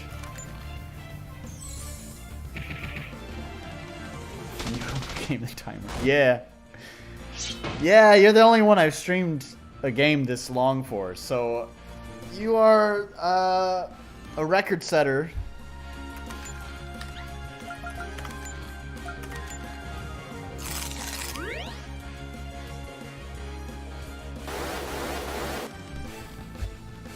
Today was kind of a weird day, though. Because, as I've already said, like 4 times through the stream, kind of last minute, I had to cut a game out of the stream. And the Unity game was too short. And then your game was good, too.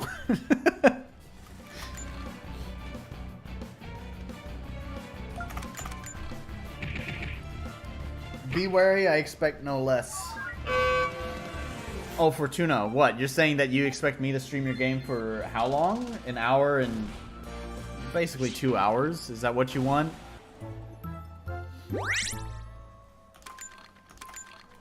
Alright, Fortuna, I'll make a deal with you. If you want to override my timer...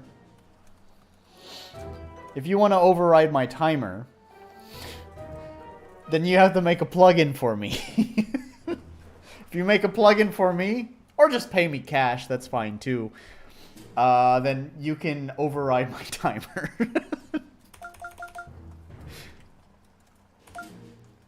What am I doing? Oh yeah, I want a bomb.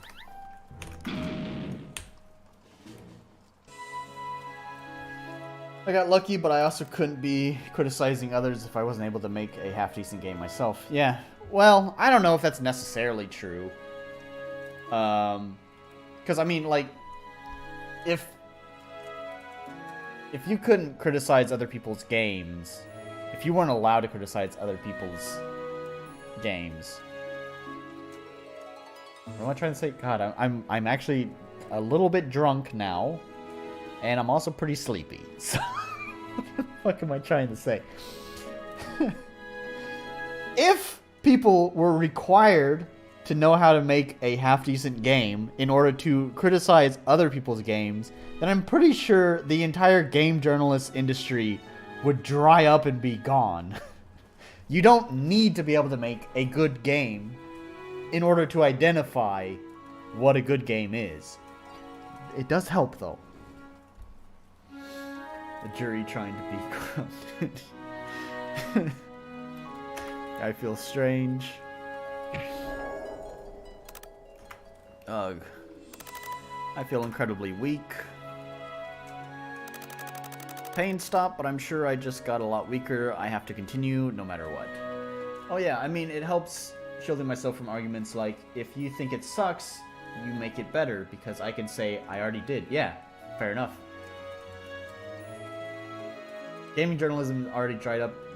Okay, traditional gaming journalists have pretty much dried up. I mean, I've already made fun of IGN once in this stream, but there are still some good, like, independent game journalists that I still enjoy.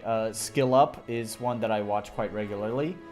Game Ranks I watch occasionally. I hate like 90% of their content, but their Friday like game news show is pretty good. Oh, you just lost 10 levels. Oh, okay, that's what happened.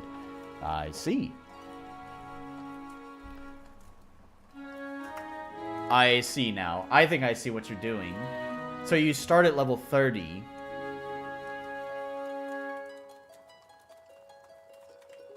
So you start at level 30, where you can rely on your own skills by yourself. But as the game progresses, you're going to start stripping levels away, so the player becomes more dependent on their bots. I bet that's what you're doing.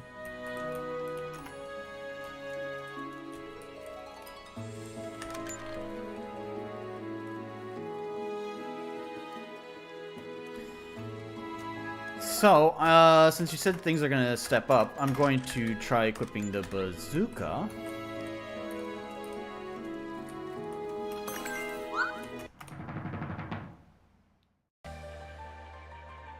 Yeah, I know they can't... Oh, yeah, there's 3 enemies there now. Yeah, I know they can't test everything, so... But I wouldn't say that they're dried up. They still exist.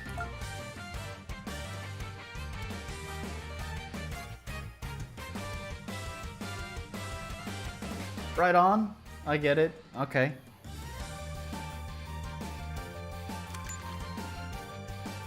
Nuke.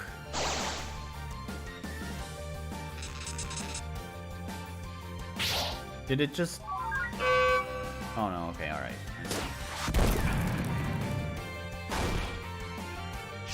Oh, it's underworld. Ah, it's got quite a cooldown on it, huh?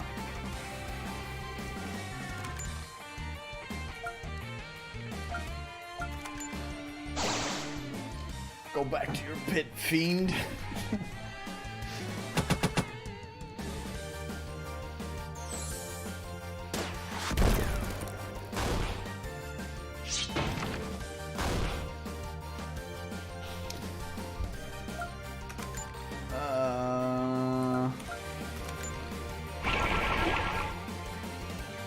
Oh, does cleave just affect all enemies? Is it area of effect? Because I didn't... Oh yeah, it is. Oh, okay, alright. Neat.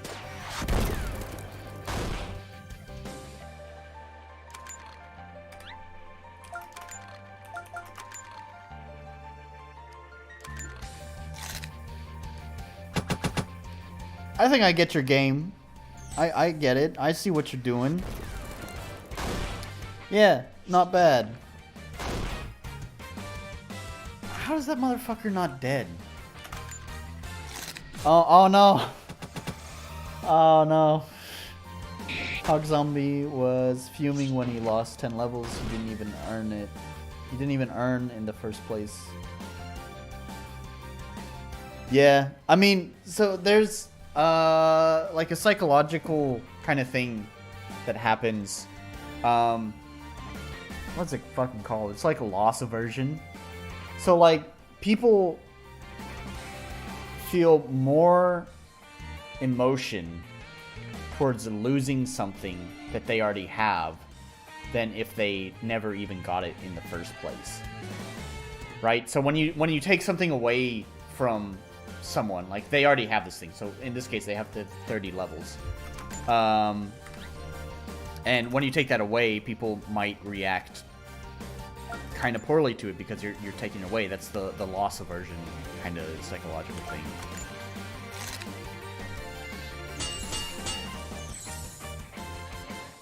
thing. Actually, funnily enough, that's something I kind of deliberately designed in my act butt grading system, which we need to do. Let's finish this fight and we'll do grading. I originally thought about having the scores be able to go negative, but I was afraid that some people might not like negative, if that makes sense, because I'm taking something away. So I tried not. I mean, I know technically, technical starts with 1 point, so I do take something away. But to try to reduce people feel like I'm harming them, I deliberately made it so that way I'm giving points instead of taking points away from a grade. I totally get it. I think it's funny to be this tilted over things that ultimately something the game is balanced around. Yeah. Alright. Yeah. So far, I think we have a winner, but let's check your grade. I don't think you have a perfect grade.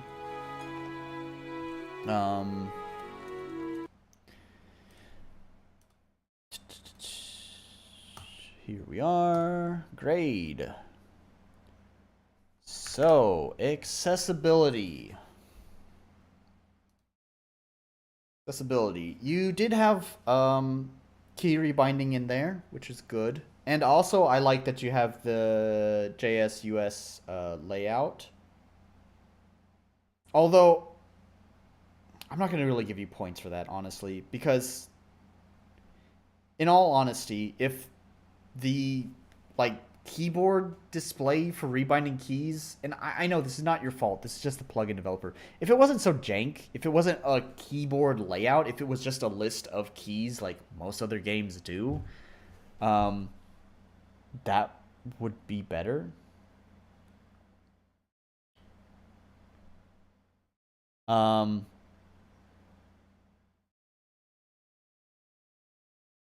I mean, like a perfect, here's the thing, like a perfect grade doesn't mean it's a perfect game, right?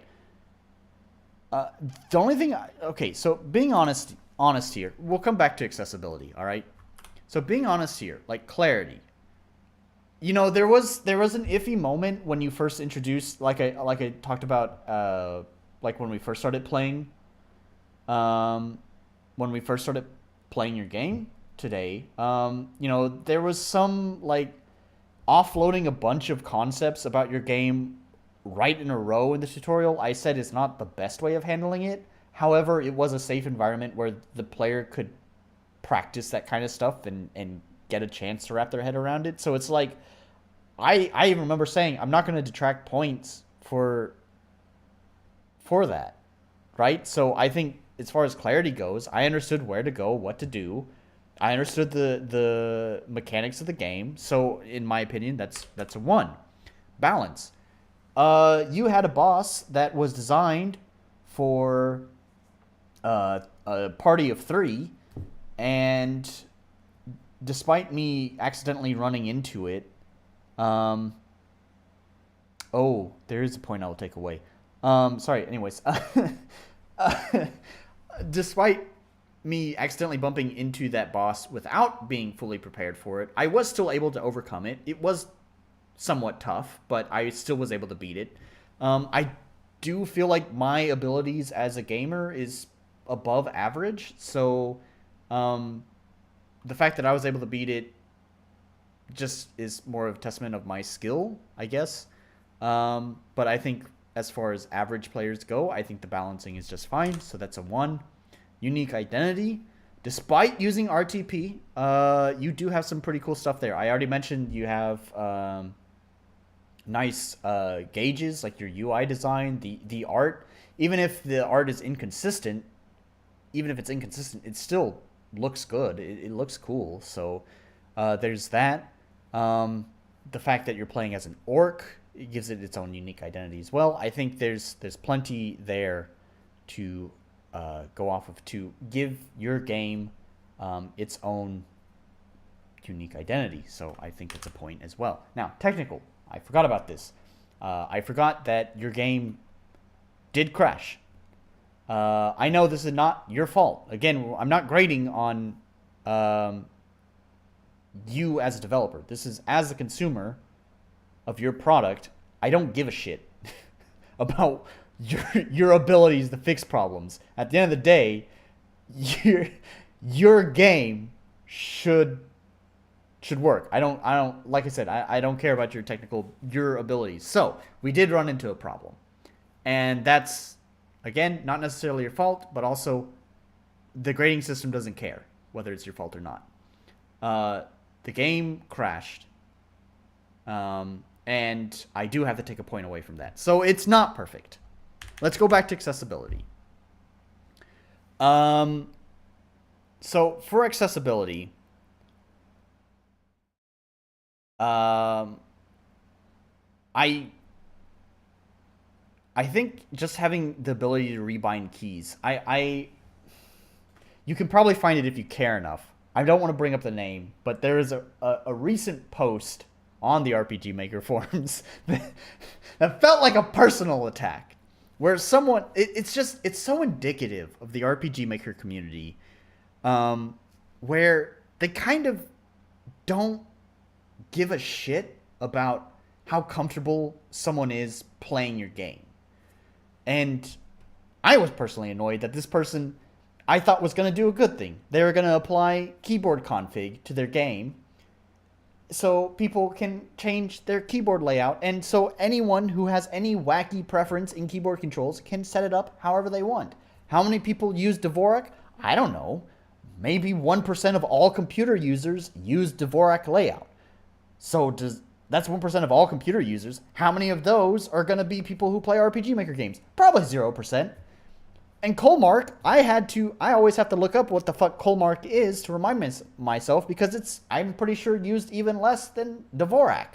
So that's probably an even smaller keyboard layout than your typical, like I'm certain there's almost no one who uses Colmark keyboard layouts for playing RPG Maker games. However, you don't fucking know that as a developer. And so, if someone plays your game and is using a Dvorak layout or a Colmark layout, if you provide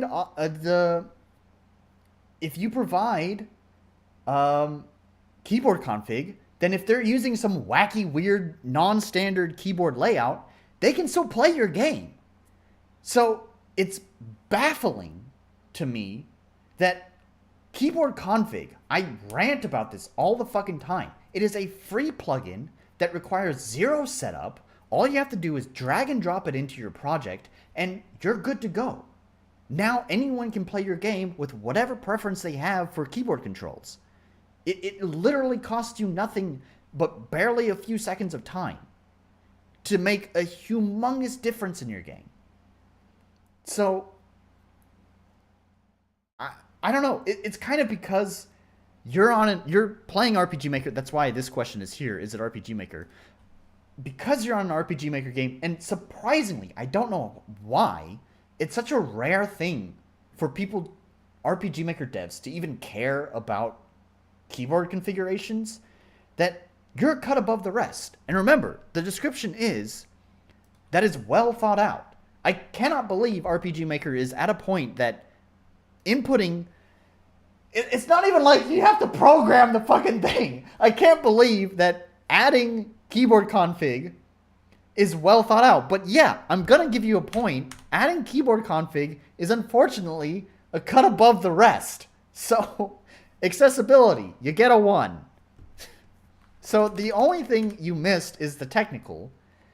And that's easily fixed by the tutorial that I just shared with you. That previous session, I know I kind of like stopped in the middle of playing your game to show off my game rules thing, and then I launched the game. But still, that previous play session, the second time I launched your game, was probably an hour, and I capped the frame rate at 60 for the game, and you clearly saw there was no crashes. So, like I said, I think that's the fix. You implement the fix, and yeah, you also got gamepad config, which, by the way, is one up over my own game. Someone who always preaches about having configurations. I don't even have gamepad config in my game. I should probably look into that now that I think about it.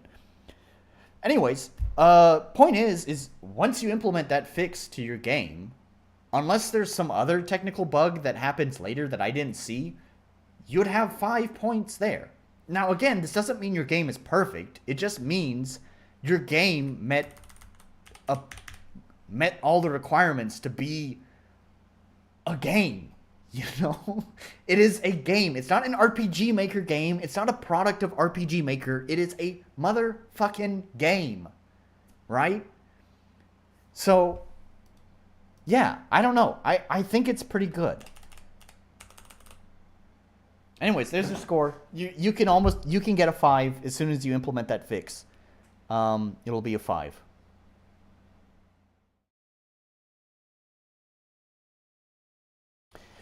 No, okay. Again, Fortuna. So this goes back to, like, I know most people don't, like, most people who play RPG Maker games probably just are comfortable using the keyboard. Here's the thing. I think about my friend.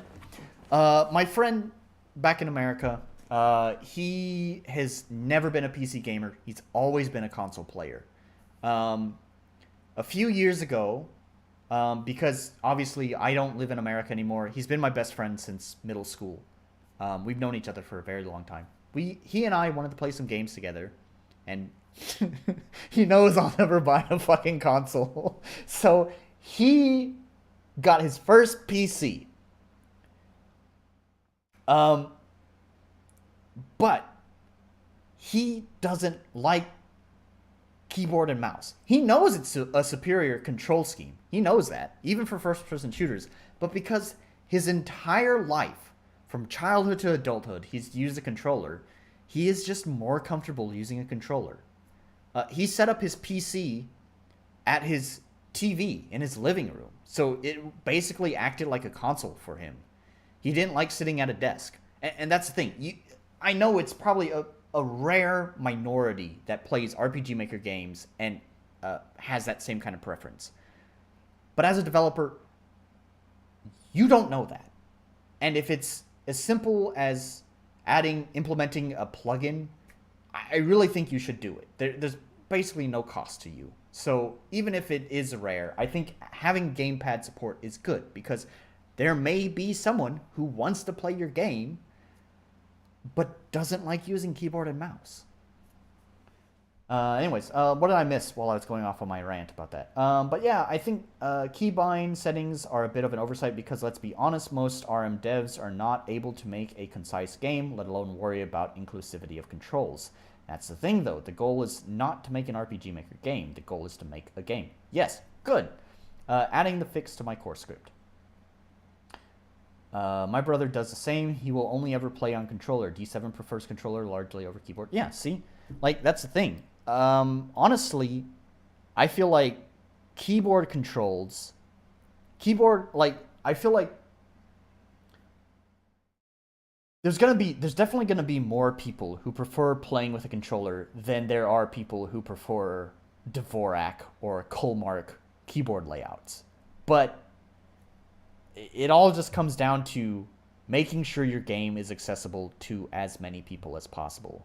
And I understand sometimes implementing certain accessibility options can be difficult, but especially with keyboard config, There's no reason not to, because it's stupidly simple to add to a project.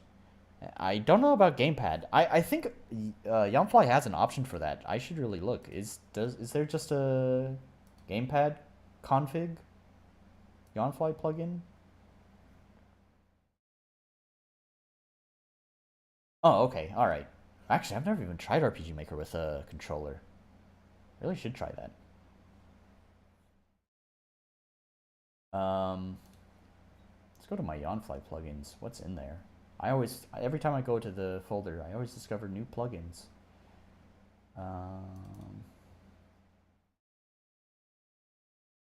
Games, RPG Maker, plugins. Yep, full collection. It's probably a utility plugin, right?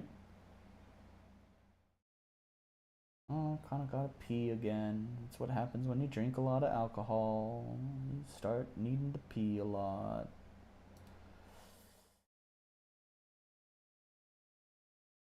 Fanfly. I think half my game is built on Fanfly.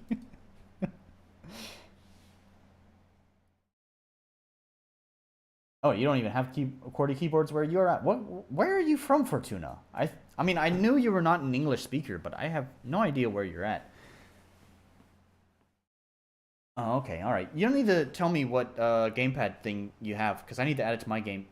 Discuss while I Oh fuck! I gotta pee again, and I don't want to find another song. You'll listen to the same song again. Enjoy the song again for like the 4th time. I don't know.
Okay, I'm back.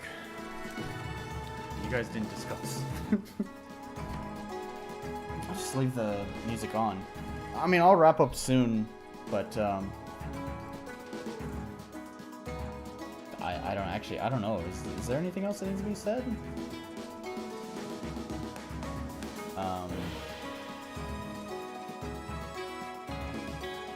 Yeah, I don't know. Send me whatever link to whatever plugin you're using for the controller config stuff, because I'd actually like to have that in my own game as well. For exactly the reasons I was just talking about, is just making sure that as many people as possible can play my game comfortably. One of the other things I want to...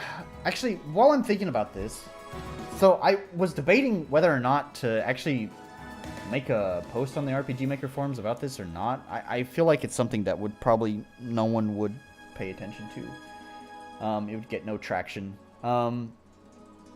So one of the other things I wanted to look into is colorblind modes. So I tried looking into this some myself. Sure, yeah, send me the file. I tried looking into this a little bit myself on colorblind modes. So what I kept finding is, once again, the typical RM dev response is very little consideration to other players.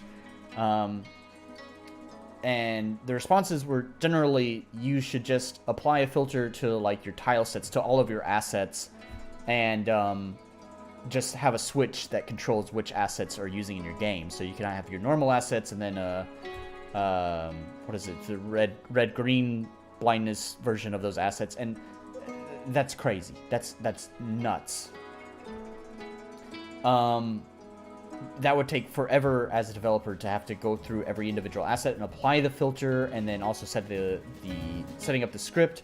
And some assets, like I'm thinking of like Galv's layers, parallax layer. What is it called? I don't remember what the plugin is. Like, I don't know. You'd have to like set up stuff with it would just be crazy, man, to set all this up correctly just to set up a filter. When all it is a color filter that just basically, you know, averages your reds and greens and moves the colors. So I looked into this, and there is actually a pixie filter. It's a pixie filter, not an RPG Maker pixie filter. But someone had actually made a post, probably like, I don't know, like 2 years ago. I found it when I was doing my research on colorblind options for RPG Maker. And someone had made a post asking about implementing the pixie filter, color filter for red-green color blindness.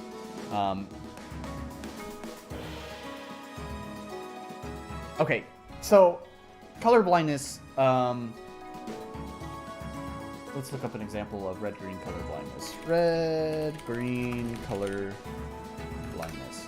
So basically, I mean, in summary, it's just as described, is that in the case of red-green color blindness, you just can't see red and green clearly. So like an image like this, if you have correct color vision, then you should be able to see the image here.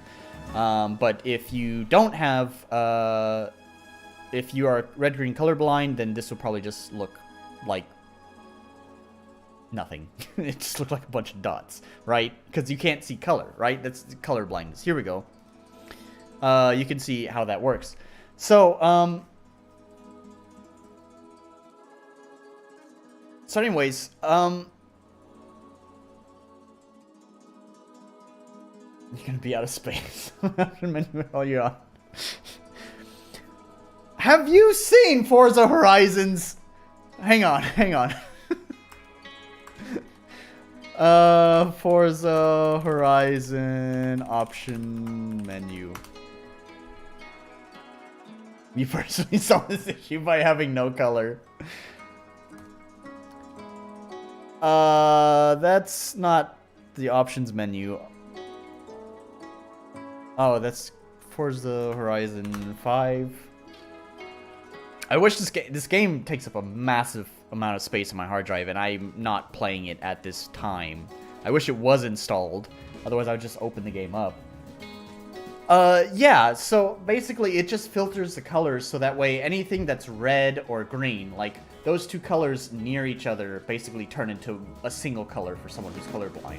So a filter is basically just correcting that, so that way, you know, green colors are not green and red colors are not red. So there's a separation in those colors. So, and as I was saying, there is a pixie filter for at least red-green color blindness. It would be nice if we had more filters for other color blindness, but red-green is the most common type of color blindness.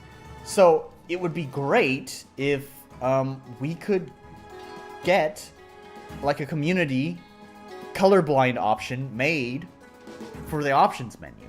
I was thinking about making a post about that, but the thing is so I mentioned that I found another post on the RPG Maker forums that had been made like, I don't know, I think it was 2 years ago, that actually linked me to the pixie filters in the first place.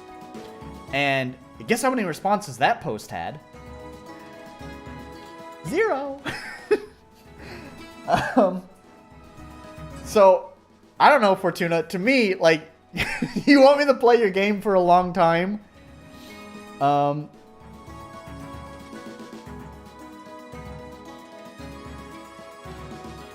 Yeah. I mean, I don't know how exactly it would average the colors, how it would move the colors. See, I backed out of making that post. I had written I typed up the whole thread and was about ready to click post, and I was like, you know what? No one's gonna care. Either this thread is gonna get no traction, or I'm probably gonna get, if it does get any traction, it's gonna be people who just say, very few people have that condition. Why would I spend time programming something for that condition? And I get it. And that's why I wanted to make it like a community plugin, kind of like Fortuna's community lighting, where it should be a simple, dumb plugin, plug and play. You grab it, you download it, you throw it into a project, nothing else. You don't even have to think about it.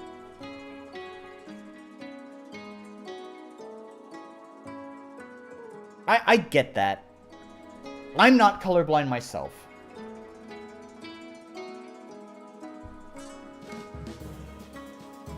If we could just get a plugin for this that was simple, like Yawnfly's keyboard config, that's as simple as you drag and drop it into a project, and you have in the options menu, you have a turn filter on, turn filter off. That would be great. And Fortuna, if you, I don't have my camera on. I'm winking and snapping and stuff like that. And Fortuna, if you produced that, if you helped make that happen, I will find that old thread. I'll need to look it up again because, like I said, I closed out and just totally backed out of that idea because I figured it wouldn't get a lot of traction. Anyways, if you help out with that idea, I'll give you that thread. And I'll play your game for more than the timer. Bribing the jury.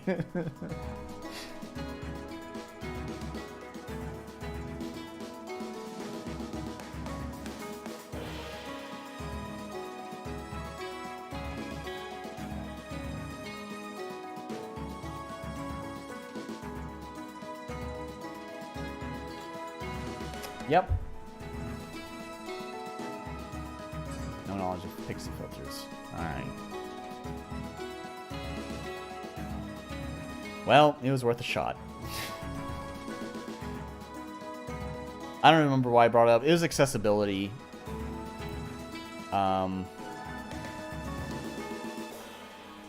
Yeah. Anyways. Alright.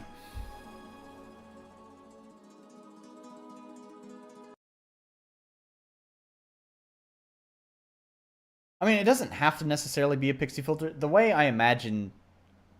I mean, I'm not a programmer, so obviously I have no idea what would be the easiest way of going about this. But the way I imagined is basically... You need a master filter, right? You need something that goes above, that precedes everything else that's below it. If we're thinking of like the drawn image in RPG Maker, looking at it at like a height axis where you have like your tiles and then your UI elements, and then you also have actually in between that you also have like your tint, and you also have your images, pictures, and stuff like that. You need something that's above all of that.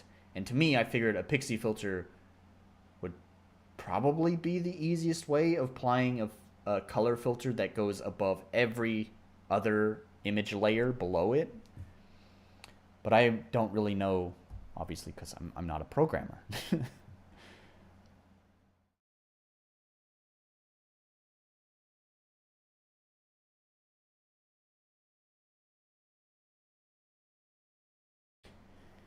Anyways, maybe it's just something that won't ever get implemented.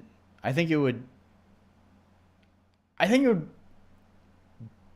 It may not be used a lot, but I think it would win a lot of favor from outsiders with the RPG Maker community. I think it would do the reputation of RPG Maker as a whole a positive, to be able to have to be able to accessibly add accessibility options to any RPG Maker game. And I think color blindness is one that could may not ever get used or rarely used at all, but would definitely go a long way at winning the goodwill of people. So that's just my thought on that. Anyways, as I mentioned, I'm pretty tired. I'm glad I had a chance to play your game, Mr. Orc.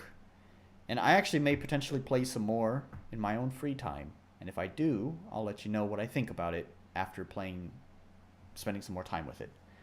Or I might not, who knows. I've been pretty motivated. The other funny thing is about watching your streams, I don't know why. I like, me criticizing other people's games doesn't really motivate me to, doesn't really increase my motivation to work on my game, but somehow watching you criticize other people's games really kind of like kicked me in my ass and wanting to speed things up. I already had pretty high motivation to work on my game, but like watching your reviews also like made me feel even more motivated. So I've been like doing nothing but working on my game for past few days. Also work, but I have work to go to. But when I'm not at work, I'm pretty much just working on my game. And so I don't know. Maybe I won't even have time to play your game. Who knows? But whatever. It was fun. So.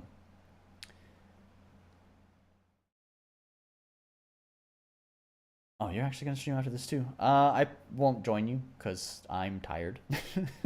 But I will probably watch bits and pieces of the stream archive. As I mentioned, I'm not really much of a stream watcher. So I kind of skip around, but I'll watch bits and pieces of it. So, anyways, with all that said, send me the messages, Fortuna. I'll contact you. Maybe I'll contact you. There was something I was going to contact you about. Oh yeah, the presets. Yeah, maybe I'll contact you about the presets. As for everything else, usual YouTube stuff. Like, comment, subscribe. Links to all the games are down below. So, including only 122 in Japan right now. Yes, sir. It's 122. 123, actually. So yeah, Mr. Orc, your game is linked down below, as well as Dreamspace and Reconnect. So those are linked down below. Feel free to give them a playthrough. You test them out yourself. You have to buy Mr. Orc's game. And support any other games that get recommended to you whenever you download stuff on itch. And I guess that's going to be it. So thank you for watching.